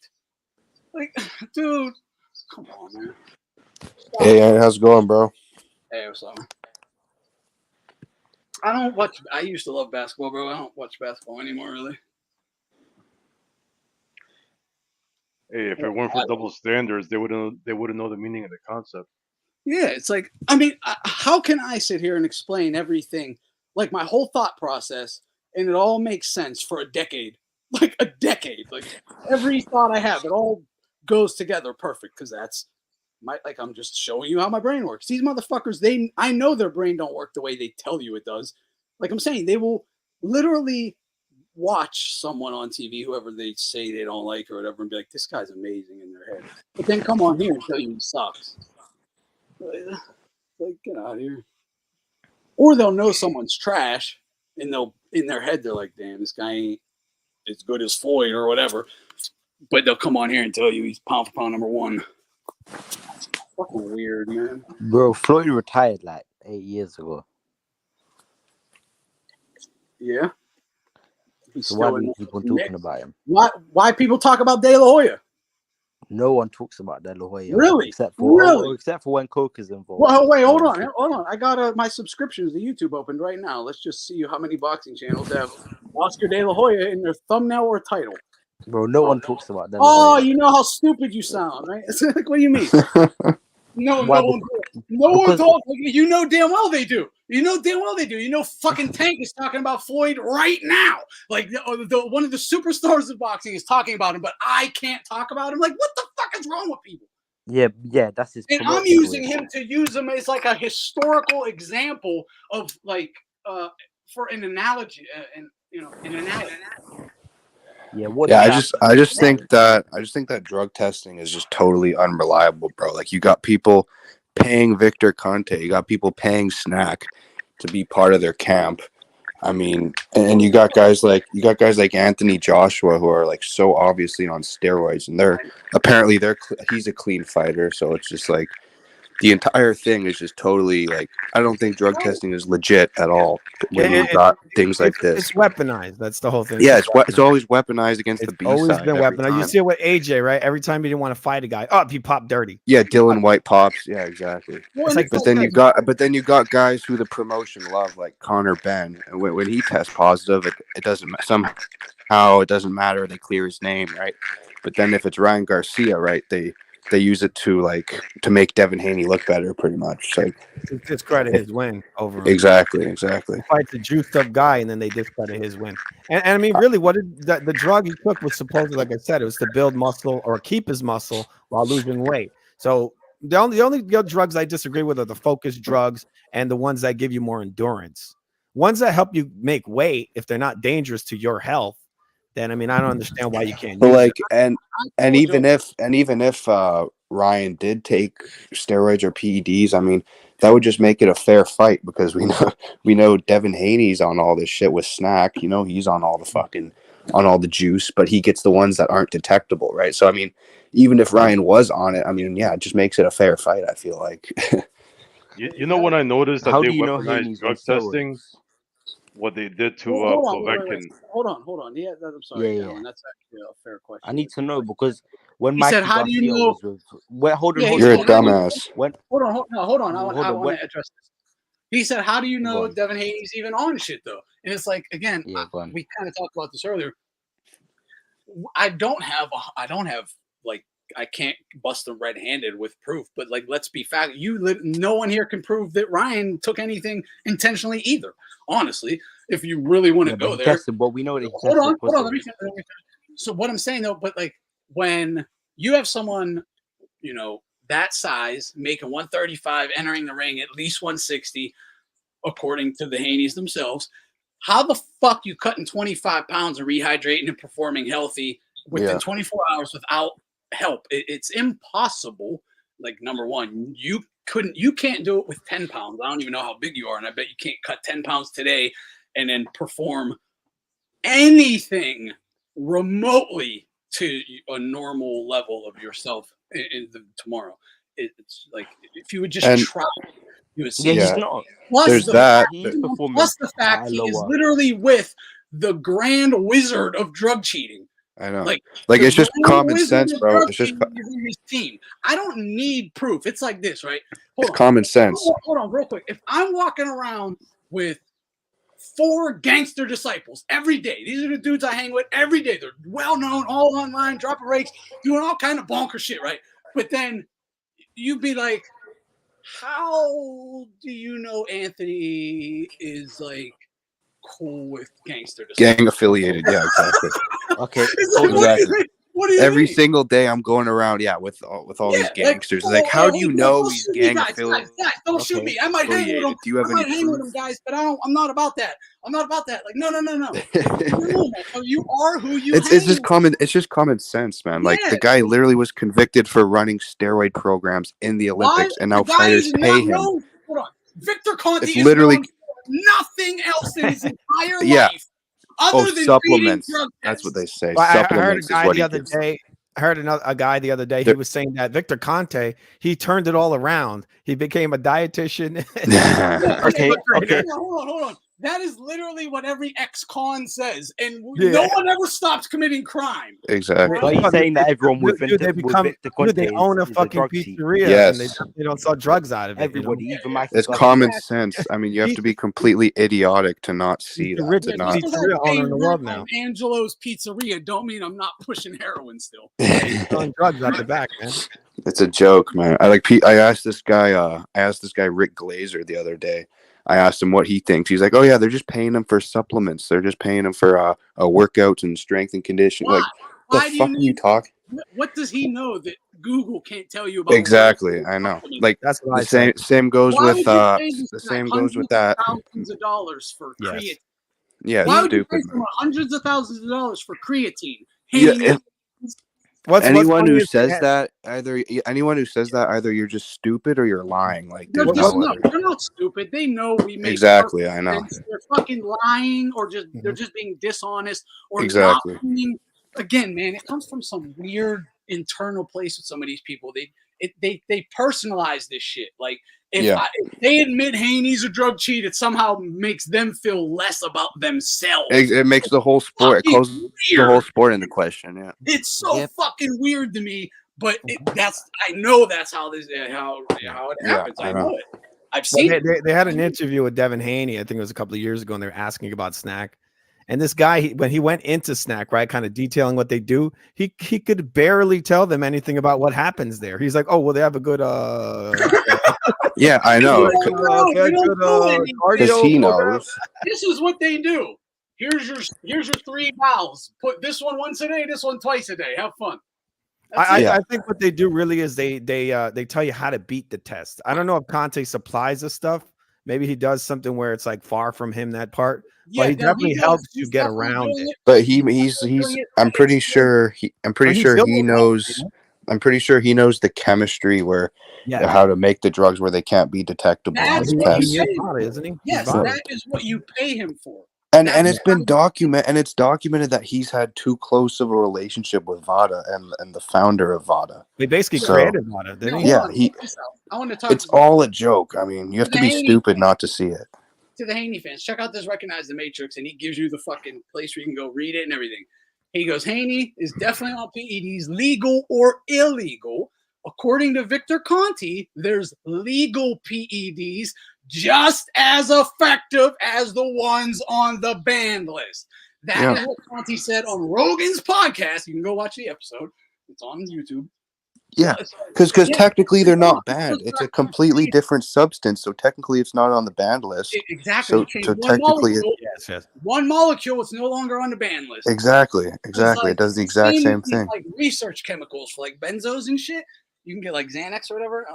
But they'll change one molecule and you can send it right to your house. Yeah, and it's not banned, and you can take as much of it as you want, and you're pretty much just juicing just with different shit. That's not bad. It's a total joke, and it's so obvious. It's like I don't know how everyone doesn't see it. And this goes back to the conversation of like, well, what if creatine or caffeine, like something legal, is helping me a tremendous amount, right? More so than the average guy. But also to the Haney fans saying, well, you don't know he's on anything. His own guy is telling you he is taking performance enhancers. Haney will tell you he's taking performance enhancers. He will just say, but they're legal. Okay? Yeah. Okay. But I mean, you can take Ostarine, change one molecule, it'll become Ostarine 2C, and now it's legal. Yeah, exactly.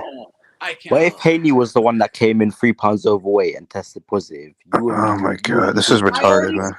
I addressed this. I said yes, I would hammer him, and I would even make it out to be a bigger deal than it really is. I would fucking hammer this dude, and waste him, and clown him, and fucking shame him. So you were the same as the LBDC. Hold on, and not because he took drugs, but because he cheated in every other fucking way imaginable before he ever got caught for the drugs. So by the time he gets caught for the drugs, it's just one other thing I get to use against him.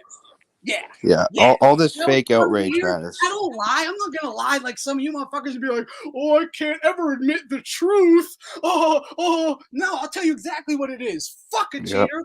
Fuck him. Like, fuck him. I said I would. The only thing that would upset me if he got shot dead the day before the Ryan fight, Haney, would be that Ryan didn't beat his ass before he got killed. That's it. I don't care. Like, I don't care. If you're not a righteous individual, to me, you're a fucking demon. Die. Yep. Don't care. Don't care. Fuck Devin Haney. Fuck Devin Haney. My whole life, I've been around stand-up man's men. I don't know how to tolerate bitches. I don't. I don't. I will knock every tooth down your fucking throat and make you suck a dick before you would ever say something like that to my face. That's why you run, pussy. Exactly. Like, facts. Like, I don't know how to deal with little girls. I'm from a fucking generation in a neighborhood of men. I don't know what to fucking tell you guys. Y'all are bitches. All this fake. I just told you how I felt. I'm not gonna, like, you couldn't even be honest about Haney, like, I'll just say probably cheating in his lifetime. You couldn't even do that.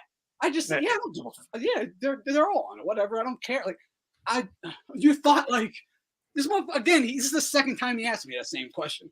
He didn't get the response he wanted the first time. Thought he would get a gotcha the second time for some reason. It's soft motherfuckers like that always cap for faggots like Haney, man. Exactly. Yep. It's the one who, because he's such a bitch and has not a man bone in him, he has to live vicariously through other dudes he deems as men. Dude, you brought up Haney, and this popped up on my screen out of nowhere. Diddy. Yeah, P. Diddy. He's looking for Devin Haney right now. You gotta be in to get in the Diddy pool. That was his caption. You gotta be in. All right, he's in that Diddy. Oh, he's for sure. Something's going in him for sure. Yeah. Yep. No, but man, like all this fake outrage, man. People pretending like it's the most. Like I just think people. I think everyone pretty much just knows everyone's on steroids. So everyone pretending to be outraged about Ryan testing positive, bro. It's just, I'm tired of it. Real quick. Why couldn't none of these motherfuckers just be honest about Loma and Haney, right? And just being like, yo, I fuck with Haney, but Loma did beat that ass. It is what it is. That was a wrong robbery. And that's the end. I'd be like, yo, respect. But when you don't do that and you start lying to me, telling me I am crazy, gaslighting me, telling me I'm the crazy one because my lying eyes saw the fucking truth. Like, now all of a sudden, you see what I'm saying? Like, they can't even just tell you the straight fucking real. Like, so real, but can't even be real. But fucking, like, then when they come to someone who is actually real and it's just like, yeah, I totally exaggerated it, made it way worse for Haney. Like, how to pretend like I actually. Dude, the stuff they've been saying in the media is ridiculous. You got like Conor McGregor saying this kid should never fight again. Like, I'm telling you, I would have made fun of him, but I wouldn't have cared. I would have pretended I didn't told everyone else to care. I don't give a fuck. Yeah, it is what it is. Like, but because Haney's a protected hype job. You saw Haney's dad came out. He was like, he tried to hurt my baby. He tried to hurt my baby that you were pimping out. Dude, the baby that you allowed to die in the ring. Yeah, and then this kid Haney goes on like one of these ESPN shows. And they're like, where did he touch you? They didn't say exactly that, but that's what it looked like, right? He's just like a victim. They turned him into a victim, and then everybody's like, Ryan should never fight again. He should be kicked out of the sport forever. Bro, did you see the biggest hypocrite in all of this, bro? Has got to be Conor McGregor, man, because everyone knows that fucker's coked up, doing steroids, doing everything, and now he's got like what I'm saying about the fake outrage, bro. I think it's a lot of people. I think a lot of it is just people projecting, like, because they know they do it, so they're. O'Malley pointed him out. He hates O'Malley. You know that, Connor? Because O'Malley said this guy's fucking head is like way bigger than it used to be.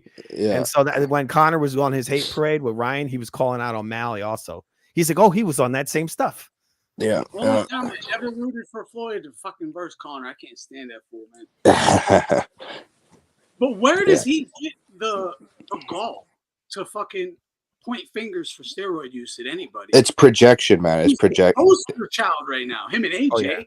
AJ and Connor and UFC. Dude, Connor's not even the same guy anymore. Like his fucking whole body. He don't even look like his whole face is different. Yeah, the HGH through the roof. His whole body's changed. His fucking fists are like lunch boxes. His face is like Superman or something, like, from the cartoons. Like his jaw is huge. He used to not even have a jaw. Like he had this fucked up face. Now now I know it's weird, man. It's fucking weird. Like a banana head. He looks like one of the Paul brothers now. Banana head. Yeah, big ass banana head. He looks like the Burger King guy. Remember back in the day they had the Burger King? Yeah, the whole face. Your face just like grows. Yeah. Yeah. Your head just gets bigger. Yeah. He had this big brow ridge, and like he looks like a caveman almost. It's weird.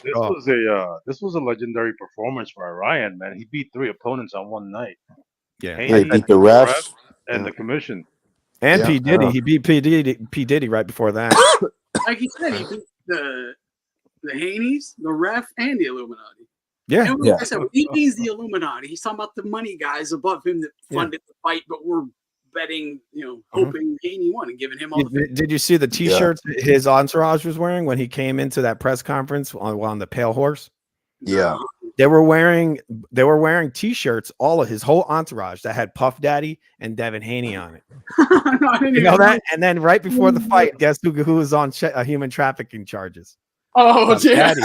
Right? So how did that come out of nowhere?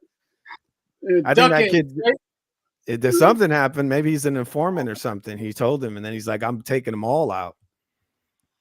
Yeah, Like, that's another reason why like I would be going at Haney way more if it was him with the steroids, because the whole system is backing Haney. Everyone was pushing for Haney in that fight. So and he's the protected one. He's been protected throughout his whole career. Dude, the WBC's been protecting him, so it's like fuck him, bro. Ryan could take 1 million steroids. I wouldn't care. He cherry-picked Ryan. He thought Ryan was gonna be easy. He's like, this kid's mentally ill and all that. It is a cherry pick gone wrong, bro. Yep, that's why Ryan leaned into that whole drug use thing. No, I think he actually was. I actually don't think Ryan was even taking the fight seriously anyway, and he still beat Haney's ass. I know exactly. I'll tell you, I know exactly what Ryan was doing. He wasn't taking the fight seriously like we would expect or hope a fighter to. Yeah. There's a certain stage when fighters who party, they get into. He's in that stage where they're still working out really hard. You know, they still work out. They put a lot of hours in. Not what they should, obviously, and they're taking a lot of that, you know, what they do for themselves and destroying it with the alcohol and drugs. But the number one, the alcohol and drugs really helps them deal with the pressure of leading into the fight. So they stay a lot more calm and confident and not fucking going crazy like their opponent. And they're still in relatively good shape. Like, you don't need to be in like fucking track star conditioning to go 12 rounds if you are there to fight. Yeah. If you're there to fight, you're just going. You'll go 100 rounds, dude. Like, why do you think you think men just all of a sudden stop being able to go 100 rounds or something? No, not at all. They can absolutely still do it if that's what they put their mind to. So, that's what I'm saying. Like, he was still training. He was still cutting weight. But again, he was still drinking the whole time. He was still partying. He was still doing all that. So again, it just shows how much of a hype job Haney is, because this guy didn't even take the fucking fight seriously, and he still beat his ass. So that just shows, man. That just shows how much of a hype job Haney is, man. Yeah. And Loma already exposed him, but I guess he had to get exposed again. So yeah, there you go. Because leading into this fight, my son was asking me about that. Like, man, the Ryan's he's definitely doing some drugs or drinking at least and stuff. And he's like, that ain't no good. And I'm like, he's young. Like, don't ever do it. He's never even smoked a cigarette. But I'm like, don't ever do it. But, like, look, this kid, he's young. He's working out all the time. Like, your body can handle a lot at that age. It's not as big of a deal as people make it out to be. Unless you're doing it, you know, all the time for an extended period of time. But if he's just like once a month fucking going nuts on a Friday night or something like that, or Friday and Saturday even, it's not a big deal, man. It's really not. Dude, I don't think people understand how many fighters do that every fucking camp. You just don't hear about it, but they're all doing it. Like, dude, I don't think people understand the fucking stress these guys are under. And like, dude, whether it's gambling, sex, drugs, alcohol. I mean, even Manny was doing it, man. Yeah, they all do, man. Like, I don't understand when people try to make fun of Oscar for doing coke. I'm like, yo, every fighter you've ever liked has done coke. Like, 90% of them. Like, I don't know who these people are who think men don't act like men. Dude, I looked at Oscar's Instagram the other day for the first time ever. I'm like, I don't know how people are still talking about that fishnet shit, because if you look at his Instagram, dude, he's doing all kinds of crazy stuff on there. I mean, he's literally has pictures of him ironing shirts naked. I'm not even kidding. I saw it the other day. I was like, now I understand. Because Canelo's like, oh, I'm not into this. I'm not into him. I'm not what his life. He's into attention. And you see it and you're like, oh, shit. Look, there's not much you can shame Oscar for. He had a music video. He had a midget in a fishnet. I know he was a pro boxer. He's got a shit ton of money. He's got a hot wife. Like, he was a gangster in the ring. Yeah, like, he wasn't some punk. The guy was just fucking gangster as it goes. Yeah. Like, you can't say anything about his legacy, his boxing career, or like his like nothing. Like, he tells you all the dirt about his family and what. Like, what are you gonna shame him on? Like, what? And for anyone who don't know what happened with that fishnets thing. Does everyone know Whack 100? He's like a West Coast. He's like Suge Knight's coffee boy from back in the day. Yeah. Now he's like a manager of some bum rappers like Blueface and shit. Well, anyway, he is the one who he's the one who a couple years ago when Kanye paid Ray J for them other Kim K sex tapes, Wack is the one who like did that deal. He's the one who helped with the deal with Larry Hoover. Larry Hoover's interview. Anyway, this guy, he does a lot of like backroom deals, and he's big. He used to be big on extortion. This is what Suge Knight taught him, right?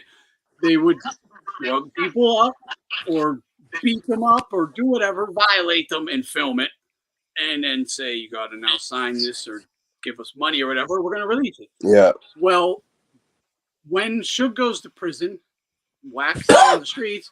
Wack, this is all fact. I'm not making this up or anything. Wack knew some Vegas hookers, and any famous people that they happen to come across, call him. They'd set something up. They came across Oscar, and they set up, get him in some sort of a predicament. They had him taking all kinds of different photos for like a whole day, coked out of their minds, going nuts on all kind of crazy sex shit, whatever.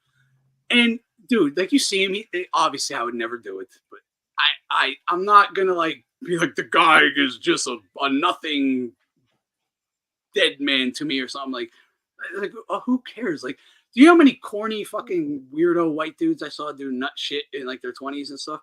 Like, they're still cool dudes. Like, he put on some fucking fishnets with gloves and like is a joke. Like, it was probably one of these bitches' fishnets. He's whacked out of his goddamn mind.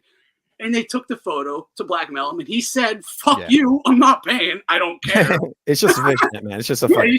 He was with a woman. He was with a woman. He wasn't a dude. Yeah, exactly. He said, "Well, that's not embarrassing to me. I don't care." So they released He's fucking around. Yeah, like big fucking deal. Like what is the? Again, it is funny, and he should have been made fun of. Yeah, I mean, in the boxing gloves is extra funny. He bust his balls for it, factually, as they should. But like, come on. Yeah, he was like, come on, dude. And then he came out for the what was it? The Ryan versus Tank fight. He came on a fucking black fishnet. He was on stage with this on right in front of everybody. I was like, look, he's wearing the same fucking outfit. On this Canelo fight, he had the weirdest fishnet. Yeah, the little like black sequins. Fucking, he likes to show his fake abs. He got his best Coke shirt on tonight.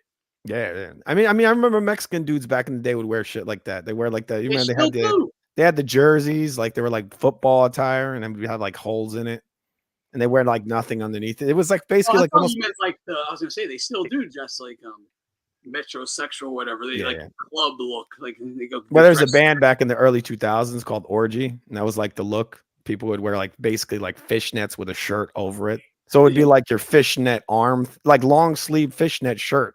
And they put a t-shirt over it, right? They wouldn't have like their nipples out or anything. It was like a little teeny bopper thing. This is funny though, because like a lot of people might not remember this, but in the 80s, fishnet shirts were for tough guys. Yeah, I swear to God. I think I know what you're talking about. Did you ever saw the Beat It video? Guys wore fishnet. I swear to God, tough guys look like women, like.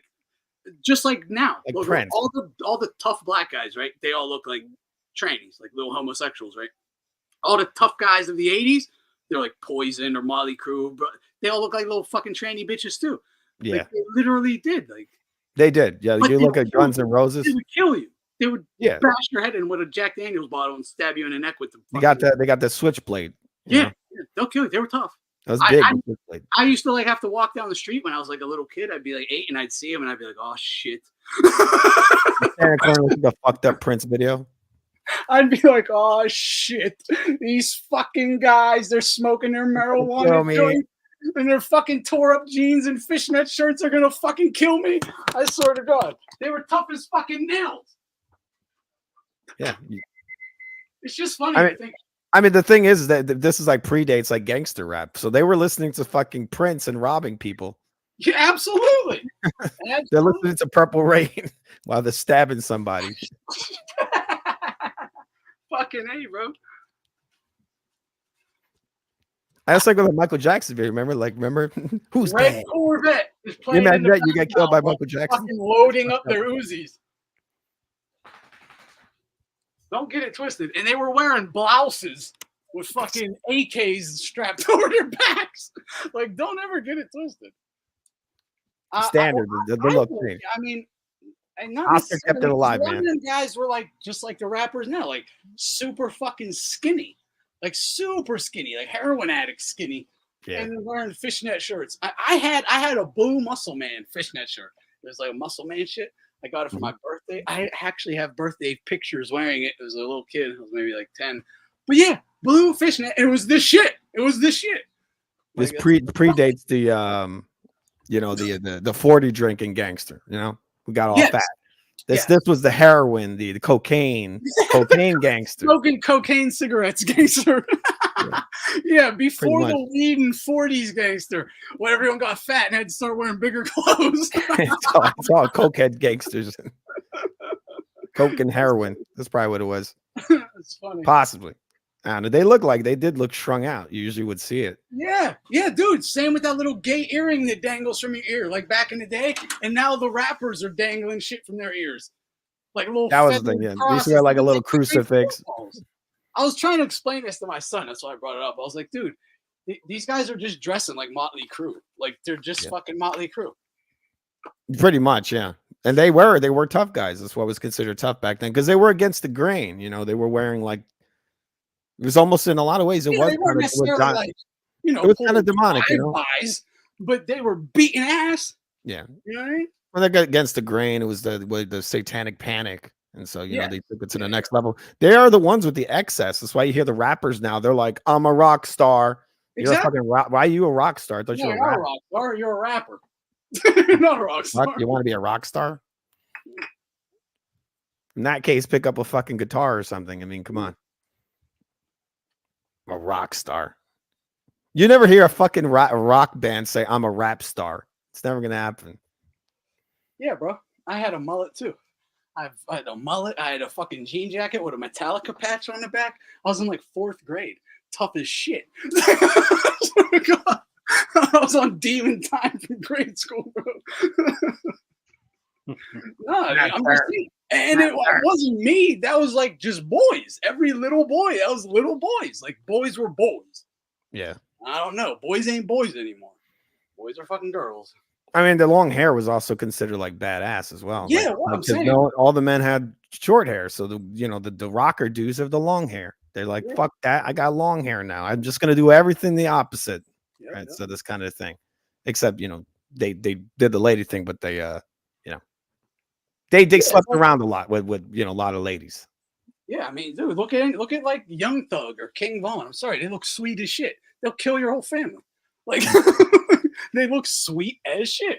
Well, I mean, they're angry because of what P. Diddy did to them. They're angry for what Mommy's old boyfriend did to him. Whatever. King Von looked like a woman. Like, what the fuck? He looks like evil Milli Vanilli. Right? He does. When I look at him, like, what? Right? He didn't look too tough at all. But yeah, supposedly, he killed a couple of people. Yeah, there you go. Judas Priest had dudes going out with BDSM outfits and shit. Like, for real. Well, Judas Priest was being blamed for putting subliminals in his music and having people kill themselves. And I'm just using these things as like examples to be like, we can all, like, there's something that we can all be made fun of for. You know what I mean? Like, and I'm not saying that I definitely feel wearing fishnets is worse than anything I've ever done, but it's fishnet stockings, but it's still like, come on, man. I get it. The dude's fucking partying with horrors. Like, what the fuck, bro? Have you never partied with horrors before? I don't know what to tell you if you haven't. But yeah, you're gonna be doing some fucking wild shit. He looked fucked up in those pictures. He looked completely drugged out of his mind. If you see some of those pictures, there's like a lady, she got her arm around them, his eyes are all. Whack 100 stupidly kind of told the story. And he was up for 2 days. Yeah. And they started getting him to take photos and shit. Yeah. And he told him, go fuck yourselves. I'm not paying you. And then he went online and he just leaned into it because now he wears it openly in public. Yeah. I think he's trying to show off his physique. That's what dudes used to do as well. Some guys walk around with their shirt off, try to show their muscles. Oscar got in pretty decent shape. And so he was, I mean, the pink fishnets. He never wore that in public, but he wore the kind of muscle shirts kind of thing with the, like you said, a lot of guys in the 80s would wear this kind of stuff. Yeah, so even what I was even thinking of, and again, stockings a bit different, but like it might not have seemed like as wild to some younger dudes now.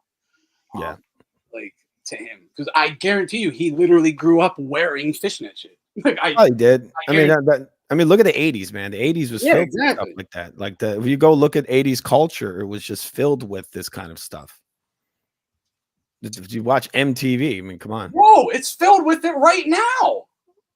It was even worse in the 80s. Wait. Every motherfucker who be shitting on Oscar literally fucks with Young Thug. Young Thug wore dresses and makeup. Yeah. And he's a meth head. He smokes meth. He snorts coke. He does fucking heroin. Dresses like a girl. I mean, one of those guys makes out with his mom. Everything they say about Oscar, Thug does it 10 times worse. Yeah. But they respect Thug. You saw Kodak Black. That dude like makes out with his own mom and smacks her on the ass. Yeah, like but free Thug. But fuck. There's a video I saw online of that guy. Like, yeah, that's my lady or whatever. Like his touching is. He says that's her. Like he's her man. That's what he said. Well, that's a lot. That's a lot, and yeah, that's kind of common. But like, that's one a little. That's common. It is. But the mother made her son her man. That's fucking weird. You know how many times I've literally heard he smacked her on the ass. You don't know how many times I've heard I ain't. That's crazy stuff. That's a biblical level of sin. It is. It's like insane. This guy's on film smacking his own mom in the ass. Extremely cool. I mean, maybe not ass smacking, but the mother. Yeah, I know that. Yeah. That's how you know if God's law is written in your heart or not. Because if something like that doesn't make you puke. Yeah, there's something very weird about it. Yeah, it's very common. Yeah, that's a problem. That's an abomination. And I again, I'm not like trying to shit on Thug. Again, I'm just trying to use him as an example. He's honestly one of the most talented dudes out there. Like, no doubt about it. In terms of like making music, but yeah. So like, he's definitely weird as fuck in many ways. But again, that's not going to make me just like erase anything and everything they may have done, or he only should be shamed. It's like he can be shamed and like congratulated for things. And that's the same for every human, all of us. Like same for Oscar. It's like, oh, he fucking snorts coke. I just have to shame him every day for the sting. It's like, what? Meanwhile, you're probably a John Jones fan or a Connor fan, or like, what the fuck are we talking about? Well, John Jones he's into all kinds of weird stuff. So, dude, he's on record. If you saw the John Jones' gay thing, dude, I made a video like 6 months ago, right? You know what I called John Jones? I called him the greatest LGBTQ athlete of all time. You could see it all over him. It was always the truth. The first time I noticed it. I just. Oh yeah, I saw it. I just watched MMA Guru's video. I saw it too, and I told him. I said the same thing. I was 3/4 of the way through it. Like, this guy's an idiot. Like, there's nothing here. Until everything in the first 3/4 is great circumstantial evidence, right? But it's not enough. It's like, whatever. You're just like kind of making some shit up here, or connecting dots that maybe connect, maybe don't. But when he is caught wandering the streets alone in like 3 a.m, he's perving. Yeah. Like, I'll be honest. I used to do this shit as like a teenager walking down the stroll, like with all the hookers and shit. I wasn't trying to fuck, but I'm just down there perving, like looking at all the bitches and shit. And he was absolutely doing the same thing. Now, I would have said he's probably just out there trying to pick up a random bitch who doesn't want to know that he's John Jones. Yeah. But when the motherfucking cop says, "What were you doing?" He goes, "I just saw those homo guys over there. I mean, the homeless guys over there." He 100. I said, no, he didn't say homo. He said homeless. I rewound it. He absolutely said homo. So what was in his mind was a Freudian slip. He's literally the homos, but the homeless. it was in his head. Homo was already in his head. Yeah. So like while you're out perving, why is homo in your brain? Like that alone was more evidence to me than anything. Then you add all the circumstantial on top of it. Well, like the finger in the butt thing that he said. Yeah, That was going a bit far. And this guy's mannerisms, coming home with me. the He knows where he's. mannerisms and all of that stuff. Yeah, I saw his friends. The first time Yeah. I noticed this, I think it was He's like gay. 2010. It was like 2010, and I noticed it because I'm like, look at this fucking guy. He's on top of the world. He's in the UFC, and he's hanging out with like No these girls. fat dude. He was hanging out with these fat, gay, nerdy guys. So No he's girls. talking, no girls, all guys, and he's over there, and then you look at his wife too. Like he was taunting DC, right? They were just about to fight, and then I saw his friends, and then the way he was acting, you could tell these were like fat gay guys that he was hanging out with. So from there, and then over the years, just his mannerisms and like the way he talks, I would have never believed it. I would have never believed it ever. But I literally went into the video looking to debunk it, like for real.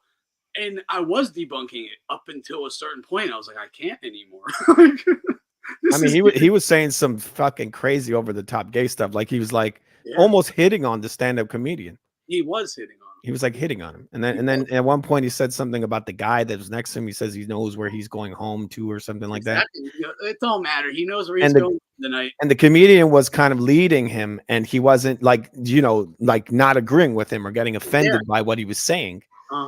So it just tells me, I don't think there's any denying it. I mean, it is what it know. is. He's definitely a bisexual or whatever. He's gay, whatever it is. But no two ways about it to me anymore. Not to me, no, not at all. I don't care. I really don't care. In fact, I find it a little more interesting. Well, dude, he's one of those fucking crazy gays who like will stab you in the throat. He's like, I've met people like that. They will fucking kill you in 2 seconds. Exactly. He's insane. Thank you. Thank you. This is what I was trying to explain. It makes him 10 times scarier. It shows me, and not because like he'll rape you or something. No, it lets me know this dude has like no mental problems. No governor. Exactly. Nothing. You can't stop him from anything. He will literally. There's no forbidden. He'll go all the way with anything. Yeah. You don't want to meet that dude. You don't want to meet that motherfucker in jail. No. He's like, I think a long time ago you showed a video of like this crazy black dude who was like raping prisoners and killing them. Yeah. Like he's that kind of guy, but with like a nerdy voice. Oh, like he's the type of guy that'll eat people. If he would have been, if this John Jones was alive in like the Genghis Khan era, he would have just been Genghis Khan. Like he really would have. This dude would have been if you gave him like free reign, he would just terrorize everyone and everything. Yeah. He has a serial killer personality. I guarantee you his own family hates being around him. I bet their level of anxiety just when they hear him entering the room spikes. Those type of dudes, they come in women too, but you don't want to be around those people. You just don't. He's a sociopath for sure. I know that guy. He's a full-fledged psychopath with no governor. Yes, exactly. Full-fledged psychopath with no governor. He's a total degenerate. That's what he is. Totally. Absolutely degenerate. He's a fucking. He would eat shit. He'll rip your fucking head off. He'll eat babies. He'll do all that shit because there's nothing there. Yeah, he's a psychopath. He will kill a man for winking at him, and he'll eat a guy's ass the same night. Yeah, he's the kind of guy that would eat his ass after he kills him. and then he'll go hug his fucking kids. I love you guys. I saw a commenter. He just called him the Black Ted Bundy. You know, do you think he drags? Dude, he probably already killed people. I told my son, I go, the one person it wouldn't surprise me if it turned out like he had like 2 bodies in a freezer for 3 years in his basement would be John Jones. Exactly, dude. He's a fucking sociopath. He's just a training partner. I accidentally killed him. I didn't know what to do. I freaked. You think he's got an alter ego? Well, why is both of his legs broken and his neck? Like, I don't know. Probably when I stuffed him in the freezer. Or better yet, do you think he has an alter ego in a matching outfit? Well, Joe, my son said this. He goes, Bones is the real guy. John Jones is the character. Bones is the real guy. Like he's the psychopath. Exactly. Bones Jones. The Christian good guy, that's his character. That's John his Jones. Yeah. That's a funny way to put it. Yeah, the Bones Jones. He's got a bunch of bones buried under his house. Exactly. All right. Let me put it more bluntly. Do you think he owns a dress and a wig? Yeah, in a skin suit. Yeah, exactly. yeah, Mr. Jones. Why does he have a perforated colon? For real, man. I can see him running out of a bedroom with like his grandmother's wig on, and like he just runs out a knife for his head. Dude, Andres Hernandez says a lot of closet gay dudes tend to be psychopaths. So absolutely, yes, that's a fact. That is a correct. Yeah, did you guys hear that he's a homosexual? Yeah, and he is. I didn't believe it. I didn't believe Dude, it. I watched the video. I watched this video from this guy named MMA Guru. Yeah, I watched the same one. Yeah.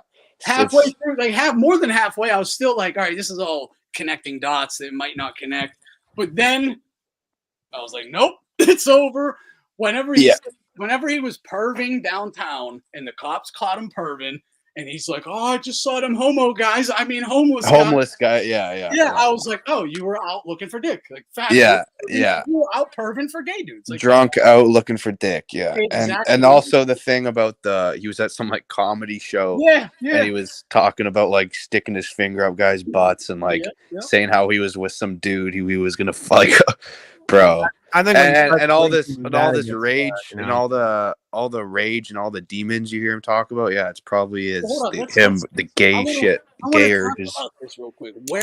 Because I've literally never like heard many people talk about this, the connection between psychopaths and gay, but it's facts.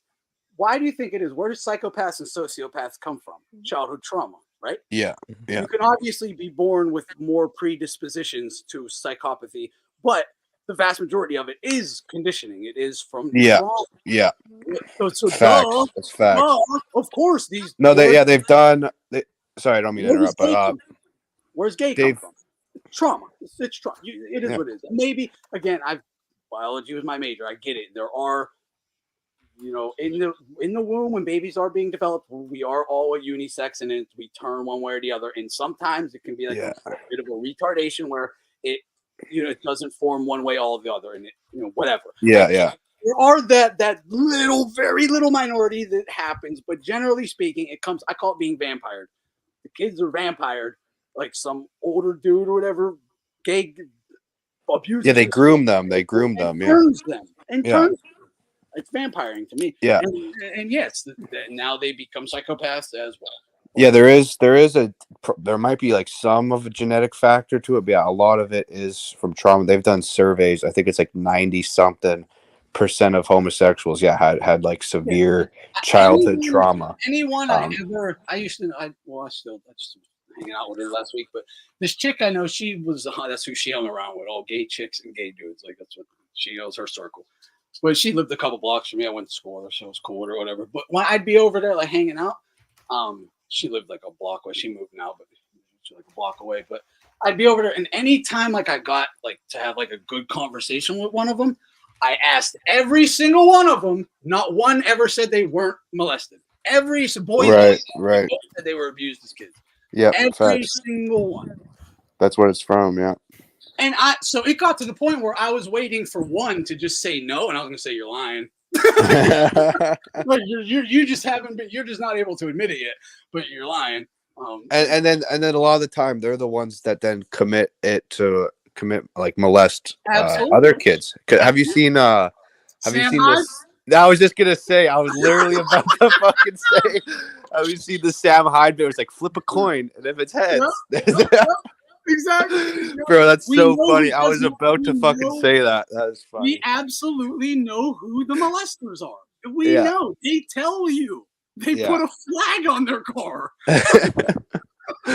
Bro, that's so funny. I was literally just about to say the Sam Hyde bit. You fucking took the words out of my mouth.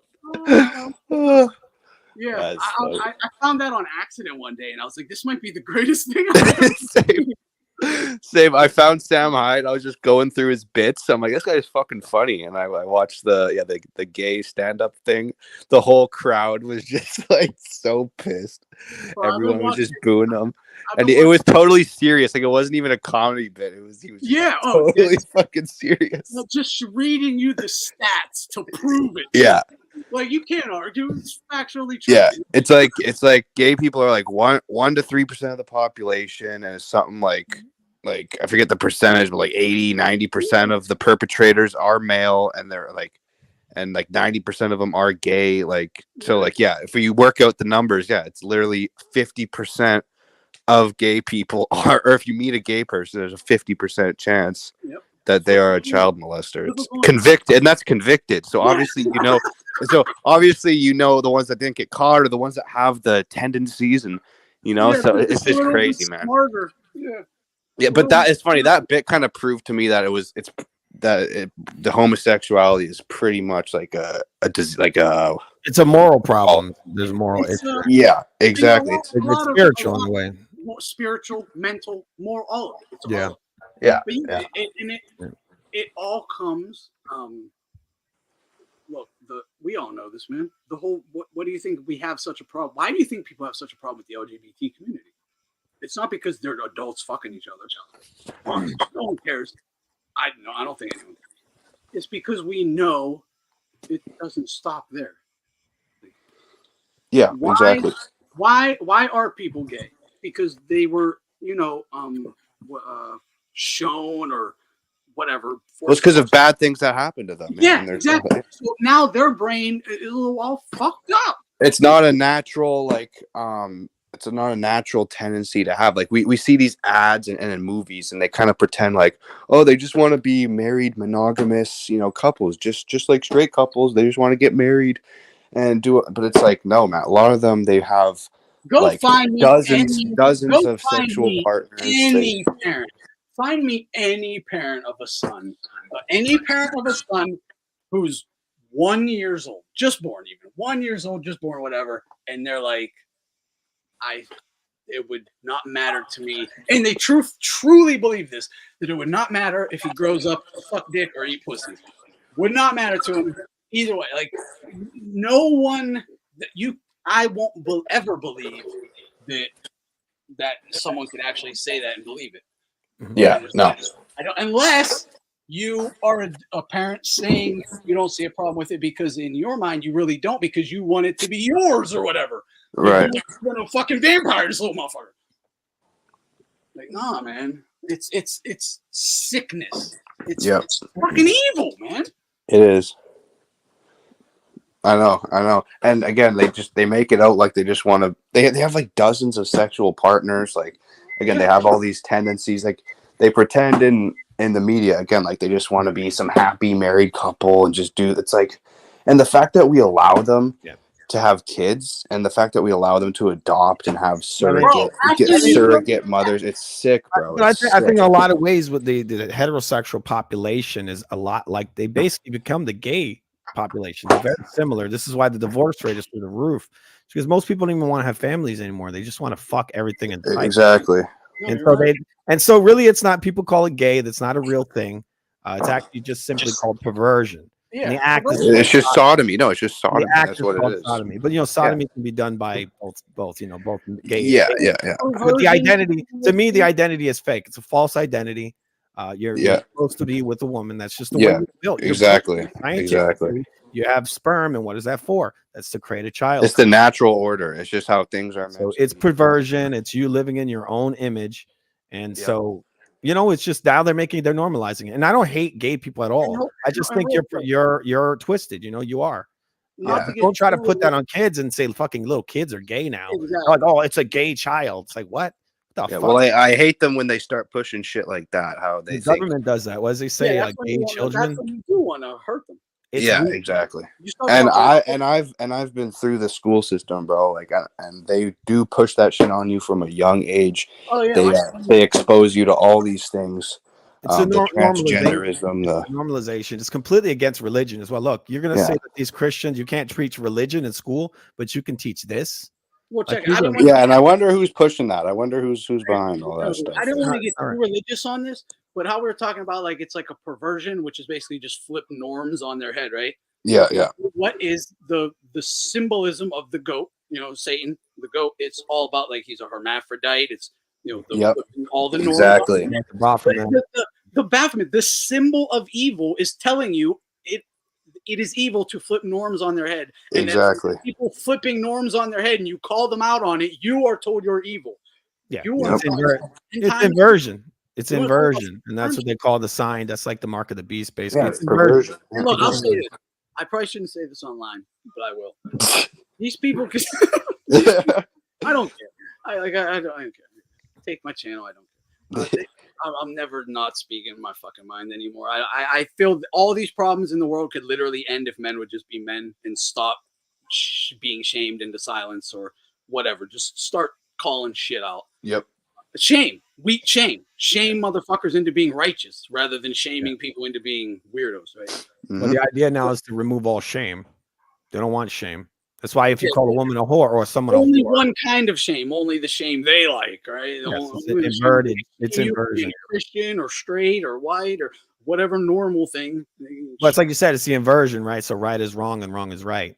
So if you do what is right, they will say you're wrong. That's what we're seeing right now. Everything is being inverted. Yep. And so across almost everywhere. Yeah, I mean, yeah, there's a reason why transgenders always want around kids. Like, I wish.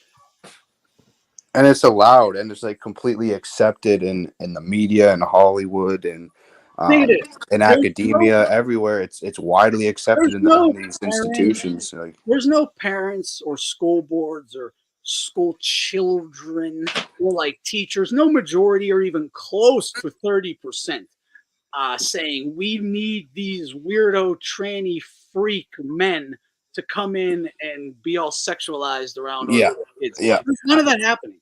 So why are they forcing their way into the room? Exactly. It's not grassroots. It's not an organic. It's not an organic type of thing. It's coming from the top down. It's coming from. And I mean, and we can go into it's some Marxism shit. That's what we can go into what group specifically is pushing that. But dude, I went to the school. I was working in one of the high schools over here, and I saw one of the bathrooms and it had a half man, half woman on it. Like I know. You know, you said the symbol says all genders inclusive. Yeah, I know. Inclusive. And I was like, what the fuck is this? Like, what are you doing? That's the government putting that in. We wouldn't even have AIDS. Just put it that way. We wouldn't even have AIDS. If STD super spreaders wouldn't even have AIDS. Now think of like, imagine if some dude just went to the fucking school playground and sat on the bench every day. He had no kids, no reason to be there. You're gonna know, even if that's not the actual reason he's there, rightfully so. Everyone is going to assume that's the reason. And that would be no problem if it was just a white guy on a bench at a school. I'd fucking destroy him, right? It has nothing to do with anything. But God forbid, like, he dresses like a woman, then it's allowed. Like, then he gets to read them storybooks in their classroom. Put them on his lap and bounce them and rub their thighs. Like, what the fuck? Like, bro.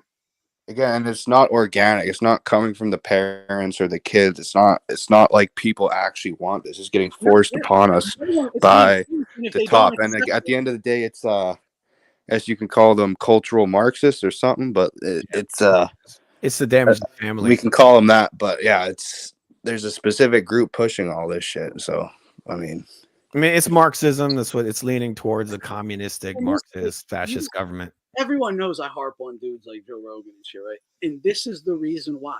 Because even though he's a fucking idiot, and I don't know if anything he says he actually believes, but if what he is saying he's seeing now, and if he actually believes it, if so, all the fuck you money you already have, the platform you have, and he's scared to say anything.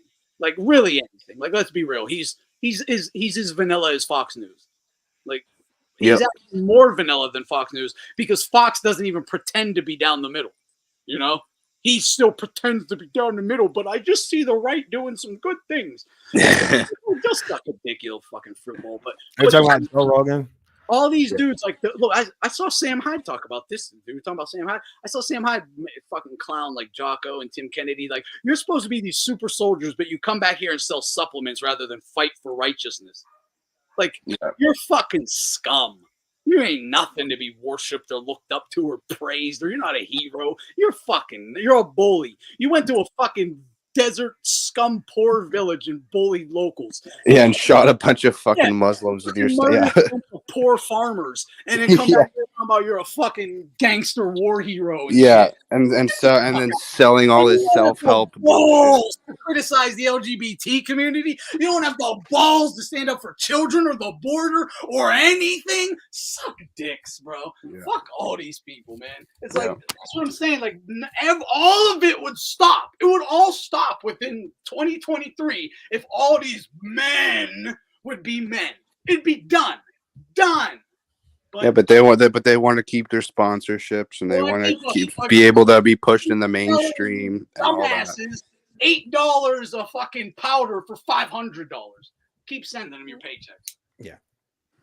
And just a simple fact they're allowed to be on social media is to me is kind of suspect. Yeah, exactly. All the truth bringers, but that get to stay. If it's just anyone who's pushed in the mainstream like that, they're holding back in some type of way. I don't trust any of this stuff they allow to be commercial pushed. Exactly. They basically are allowing anti-Jewish sentiments within the social media. Yeah. To me, that's them intentionally doing that. That's what they control the Overton window, right? They're the ones that decide what the dialectic is. Like, look, I made a video what views are acceptable, which views can be.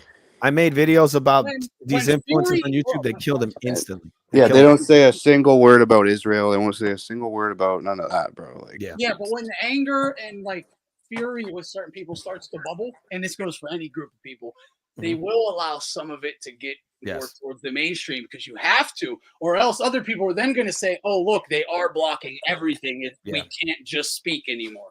So they'll let you start saying some stuff. Yeah. That's controlled opposition. That's just the gatekeeping. All these supposed what argue against this, but not that. So exactly. We'll still argue against this. Exactly. You could say, or when it comes to Israel, you can be against aid, but you can't actually like be against their involvement in the government, like type shit like that. You can say certain things, or certain approved talking points. It's just controlled opposition, man. You can't step out of it. It's sort of like how they killed my channel for talking about a certain country music singer.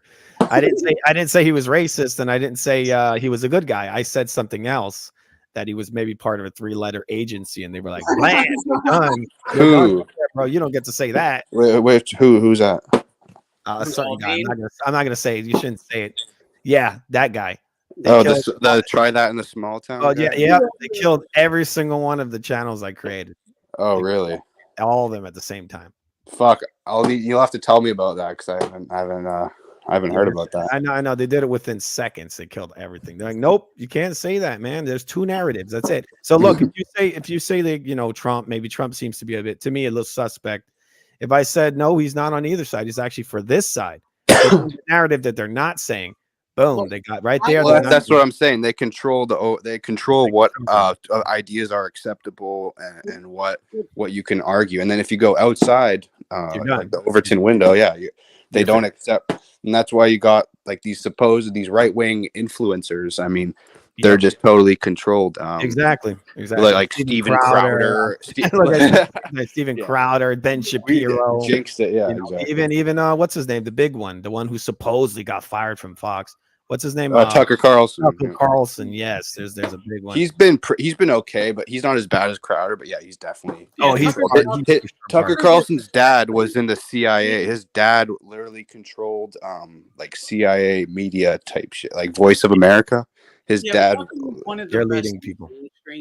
But because he at least he won't say a lot of what he should, but he'll open the door to it to where in the comments of his videos, people it. So it's pretty smart. Can see, he knows the truth, but he just can't fully say it. He just tries to lead you on a bit. He asks the questions that get you to think. Which proves he's controlled, though. Yeah, exactly. My favorite one is Shapiro. He tries to feed you that red herring of fucking trannies. All he talks about is trannies. Exactly. I know. That's like his claim to fame is trannies. Lady Ballers 3. You know, there's only two genders. There's only yeah. I heard it, bro. You've been saying it for 10 years now. I got it. Yeah, we know. We fucking know there's two genders. We're so far past. You know that like, was Joe Rogan. Like that was cool back during the 2016 feminist wrecked video. Ben Shapiro Thug Life. You know that's how Joe Rogan. That's how Joe Rogan got big as well. Remember he talked about Fallen Fox. Yeah, that's really what got him all out there. Made him famous for saying this stuff. I'll never forgive Rogan for saying vote Bernie Sanders, support open borders. Yeah, like every leftist thing you can ever think of, LGBT, all that, everything. He's a fence sitter. That's what he exactly. He's such a fence sitter. He's got the pole up his ass, man. Yeah, he's a fence sitter, and he kind of plays both sides, and this is why he's popular, I guess. Exactly. And it's just total, just milk toast, just shit. Man. Yeah, that's lame. Fucking lame. His own friend tell him he's a fucking fake. He's like, "What happened?" That Johnny Bravo, Eddie Bravo. He was really? He's like, "What's wrong with you? You're like." It's like the CIA really did have a talk with you or something. No, I think he definitely is, though. I mean, again, they only let you become that popular when you're We all know when you're controred. I mean, there's no organic like right wing. You know, someo's telling the truth. It even goes further than right or left. Something as simple as what Julio was talking about with his channel, and even with my channel, right? Like, I noticed this. I always assumed like the whole like shadow ban. I was always like, is that shit real, right? But I always did assume that if, say, YouTube powers to be like you or whatever, they would make your video get put out to more people, right? Get you more views. Like, I have never searched the Jake Paul in my life or Logan Paul. I've been seeing them since they started. They should have never been recommended to me. I don't watch anything like that, but they were, all right? So, like, I'm saying that they will just push someone for no reason. Yeah. But I literally was like the biggest my channel ever was. I was having like 300 live people stream and shit. I talked about the vax, one stream. The very next day was 40 people. Never even hit 100 again. Yep. Hitting 200 every day. Talked about the vax. Never done. Yeah, you say the election was rigged. I was like, whoa. Well, I was told by people. I remember when I first started making content, really, and I was actually getting a lot of people coming in every single time. And then out of nowhere, I talked about something, and people were telling me, "Hey, bro, I haven't seen your videos in like months." Like Anthony, when you streamed your last stream, I got my notifications on, and all that shit didn't even show up in my fucking. Didn't even show up on my thing. To me, with channels I sub to that maybe talk, will maybe say some not PC or whatever. Yeah, I'll never get there. Yeah, and there's a list of things that you're not allowed to challenge that will get you banned. It's like COVID, the election. Well, I made some shorts that they literally killed on arrival, and I know from the analytics from my other shorts that they definitely killed it. I was talking about some stuff they're doing on YouTube. There's been plenty of channels I watch every single video. Like I've watched almost every video whoever put out. I'll comment and whatever, and then I'll just never get recommended them ever again. It'll be like 6 months later. I'll be like, "Yo, what the fuck ever happened?" Yeah, exactly. I'll go look him up. He's been making videos the whole time. I'm like, "Yo." Yeah, I know. Real thing. And that's kind of like the litmus test. Like if someone's pushed into the mainstream, they're controlled. And if someone's banned and they're censored on everything, then they're probably saying something that isn't allowed, and it's true. So you're supposed to talk Uh-huh. about Spider-Man and your favorite Marvel movie. Yeah, you step outside and how there's only two genders. And maybe if you got, I'm starting to think. I think if you got a fucking lisp, they automatically push you to the top of the thing. I seen so much of this stuff and it started to notice this bullshit. Like I'm about to delete all this, start a whole new channel, dye my hair pink with pink shirts and shit. Exactly. I was thinking I'll do that just to up my subs, and then once I get a whole bunch of people sub, just hit them with the truth. Exactly. Ramming it down their throat. Just wear a pink wig and a fucking trans flag shirt every stream.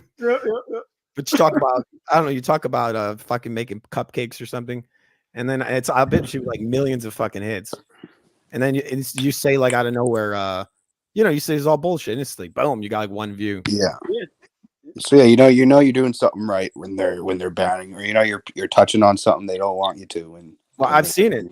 I've seen it with some of the shorts I've made. Hold on, I want to. This is just like a thought experiment here, right? Okay, dress like a woman, you'll be trending right now, or go the Bud Light dude, Mulvaney. Right? Yes.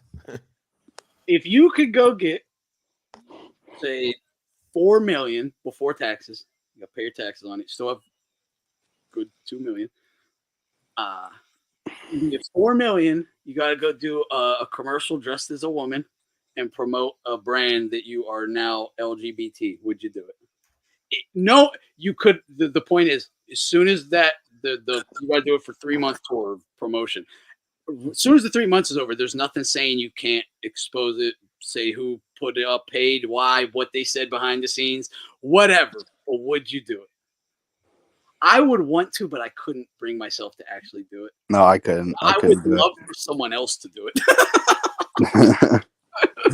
But I couldn't bring myself to do it. But I would love for someone else to do it. I would love for someone to bring in all these freaks and then just call them freaks. Call them freaks. You know what I mean? Invite all the freaks to the house party and then just bully them at the house party. You know? That's what Blair White does, isn't it?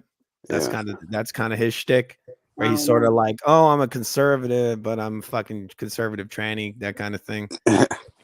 It's kind of. I know what you're talking about. But I expose it, but I'm also part of it.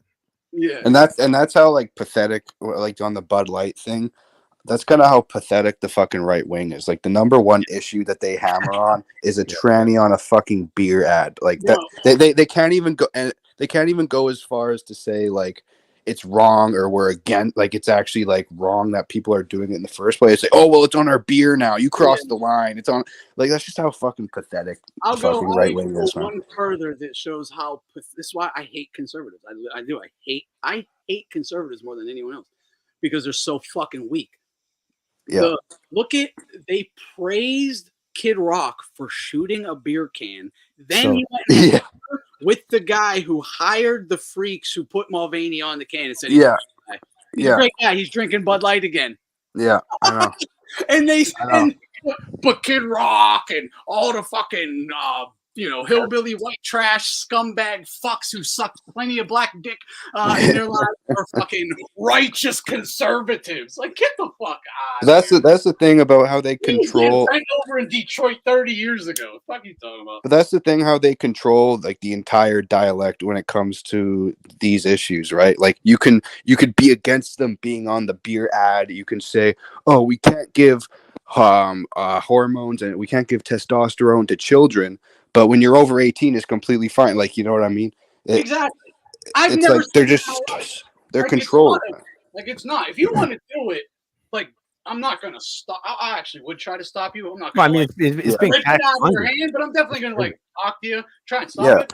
But at the same time, like, again, like, dude, you can fucking shoot fucking crystal meth into your jugular. I don't give a fuck, really. I'm going to tell you probably shouldn't be doing that. But, whatever. Die. But if someone's I'm not gonna say, but I will not be like, man, I can't say that shooting meth into your jugular is bad. Yeah, I know. Yeah, it's bad if you're 60. I don't care if you're 12 or 6, all the way bad. Cutting your schlong off at 6 or 60, like all the way bad. That's how, and like a true conservative would just be against it. Say it's morally, it's completely wrong, it's bad no matter what. But all they could say is, oh well, it's bad when they do it to kids, and it's bad when they push it onto people. Like, no, it's bad no matter fucking what. It's wrong. If you're going by the Constitution, then it would be all right. The problem is how they end. But that's the thing. At the end of the day, they're liberal people, right? The thing is, it's freedom, right? You have the freedom to do this bullshit. I'm not saying it's right. But the thing that's really, really wrong is the fact that they indoctrinate people and tell them that this is normal and that this is moral. They say this is moral. Because these guys have been chopping their cocks off forever now. Yeah, obviously. Oh, they were doing this shit in the Second World War. Yeah. Oh, no, I don't know. Back in they have the supposed records. It happened in Germany over. But it should be banned. It shouldn't even be allowed in the first place. That's the thing. If you're an actual conservative, I'm not even going to say. Well, look, in terms of like Christianity, it's morally wrong. Be allowed. Period. But in terms of like freedom, Yeah, again, go ahead and be a fucktard. Fuck freedom though. Fuck liberalism, man. Like well, I agree, and I'm saying nobody should be scared to call it exactly what it is. Yes, he's calling. You're saying it's wrong. It's morally wrong, but they're choosing to chop their cock off. My big issue is that they're going and they're telling kids that this is okay. Well, this is all right. No, but I think both are wrong. Both should be not allowed. Get rid of it altogether. Just completely ban it. I don't care this whole like in the privacy of your own bedroom type shit. Fuck that, bro. It just shouldn't be fucking allowed. But you know what? You're making this guy angry. Hold on, you don't really have to ban it if you just or if you're just truthful about it. It's disgusting. Look, you can ban it and guys will still cut their dick off. Yeah. It's still gonna happen. So but regardless, you don't have to ban it. You will just cut 99% of it down if you call it what it is. Get this sick demonic shit out of my school. Yeah. Fucking kill you. It's the same thing with abortion. You can ban it. People are still going to try and do it, but you should still have to ban it to reduce it and not allow it. I mean, I think it would be a good idea to remove that probably. I mean, just maybe not entertain this fucking retarded crazy shit. That'd be a good idea. If you just don't entertain it and call it what it is, it's going to drastically cut back to it. Exactly. It won't even be a conversation. No one will even talk about it. So maybe Friesen's right. Maybe it should all be banned. Just get rid of it. Yeah, fuck this shit. Let's not even have the fucking debate anymore. It's wrong. Exactly. It's evil. Exactly. The conversation shouldn't be are we going to allow school children to do it? No, the conversation should this even be allowed in society at all? Some people said that slavery, slavery is wrong, right? It's wrong. What if we said, some people are okay with it? So it's all relative. I believe it's okay. Yeah, it's all relative, right? Yeah. Moralities were subjective, I guess. Yeah, exactly. That's what they do. It's subjective morality. So exactly, and that's what happens when you stray from religion. Then you have no objective morality. Everything is just completely up to your own discretion. What's right and what's wrong. That's what they're trying to do. The left. They're trying to remove. The other day, right? I was thinking of religion and Christianity just being a good code to live by, right? Regardless if you want to believe in the whole thing, it's just a code to live by. And I was thinking, whatever happened to just the code? And now I'm not talking a street code, a G code. I mean, just a code of being a good man, or a good woman. There was always the code. You do these things. You don't do these things. Look, Ben Shapiro's here, everyone. Whatever happened?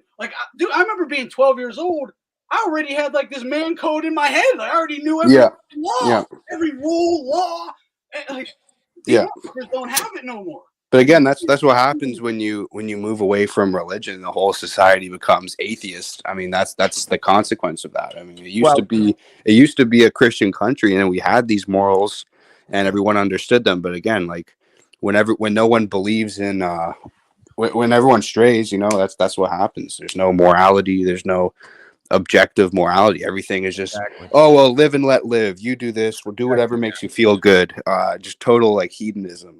Everybody becomes amoral. It's we're all amoral and everything's we're gonna all live in peace in an amoral society. Yeah, that makes perfect sense. We're all just flesh and we're all stardust, and there's no innate value to anything.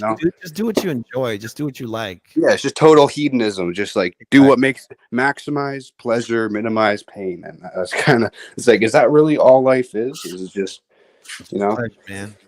That's all it is. Just have fun. YOLO, that at some point you eat enough cake, your teeth start to fall out, your body apart, you fucking are all miserable and you die. Yeah. When you have a whole society like that, they'll go too good. They have a story in the Bible. It's about this, Sodom and Gomorrah. That's what you get when civilization. It's because it's being eroded at the structure, at its foundation. This is what's happening. They erode the foundation, and the foundation is morality. That's the foundation. Once you erode that, look, and it could be a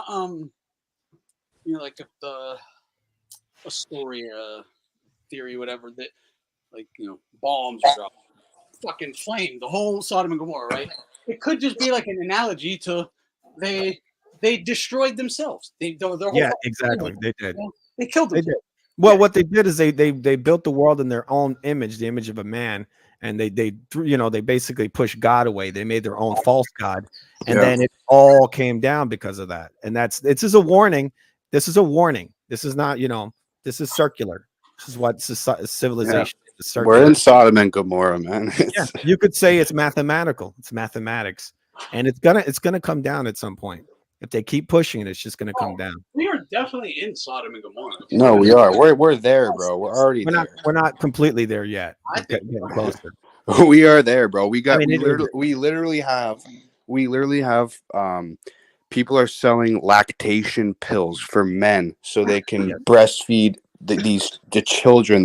We're in it, bro. We're fucking in it. I mean, obviously it's heading in that direction. It's gonna collapse. We're just not in the collapse. Or I think we're in like a Weimar Germany type. Oh yeah. I was actually my girl we're making a show for her. She wants to talk about that and show the similarities between that and modern society right now.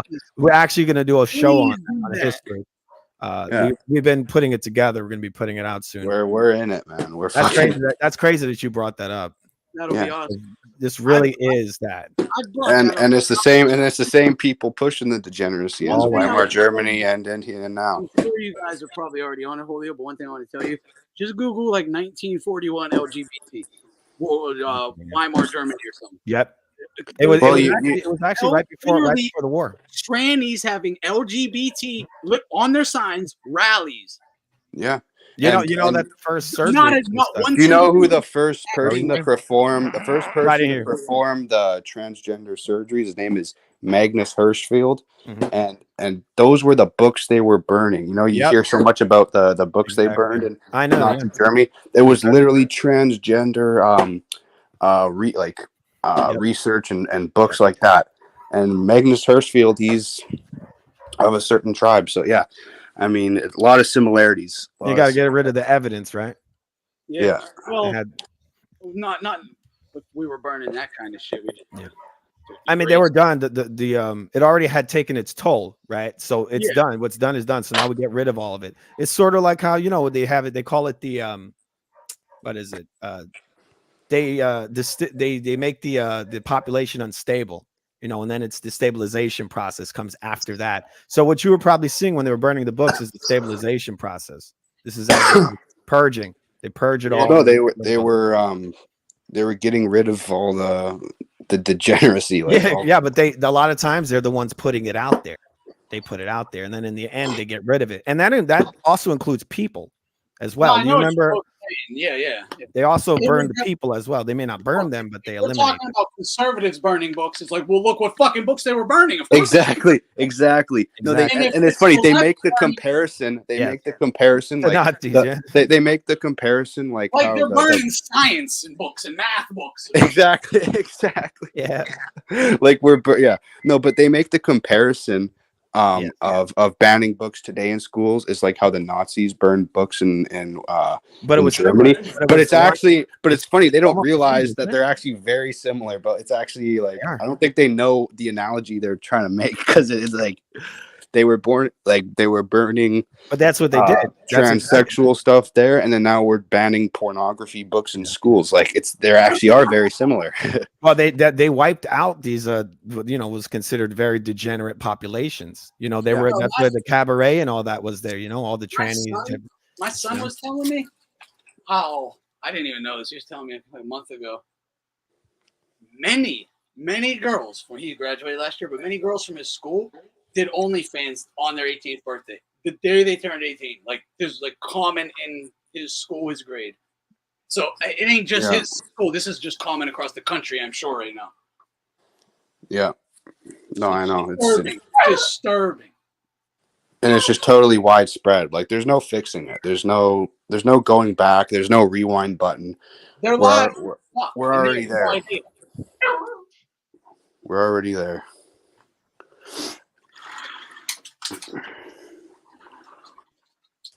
Imagine if you were like when you were 18, if like someone talked you into like doing a porn or some shit. Then now you got to live with that forever. Yeah, and it's pushed everywhere. Like, and it's way worse for a girl than if a dude did porn too. Yeah. But again, it's just no sense of morality, no sense like, oh, it makes me money. Oh, okay, I'll do it. Like, just no sense of morality in anyone anymore. It's just totally lost. totally lost. They're only selling to two people: the kids in their school or pedophiles. Yeah, yeah. You know what I mean? Because who is like hawking over a bitch's OnlyFans waiting for it to go public when she turns 18? Yeah, a bunch of pedos.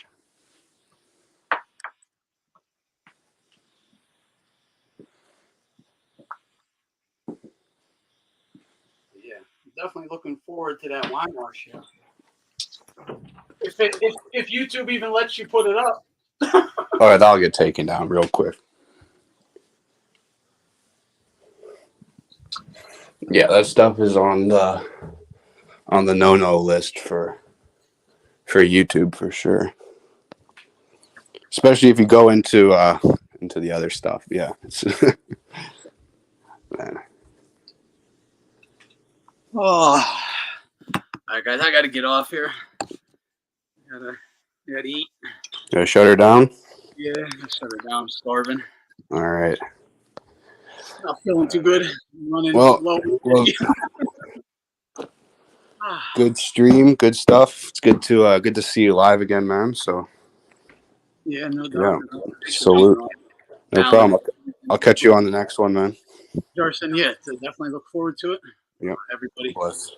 I'm not going to run down everyone's names, but have a great day. God bless you. Hope you have a good night. Julio, looking forward to that Weimar, Germany.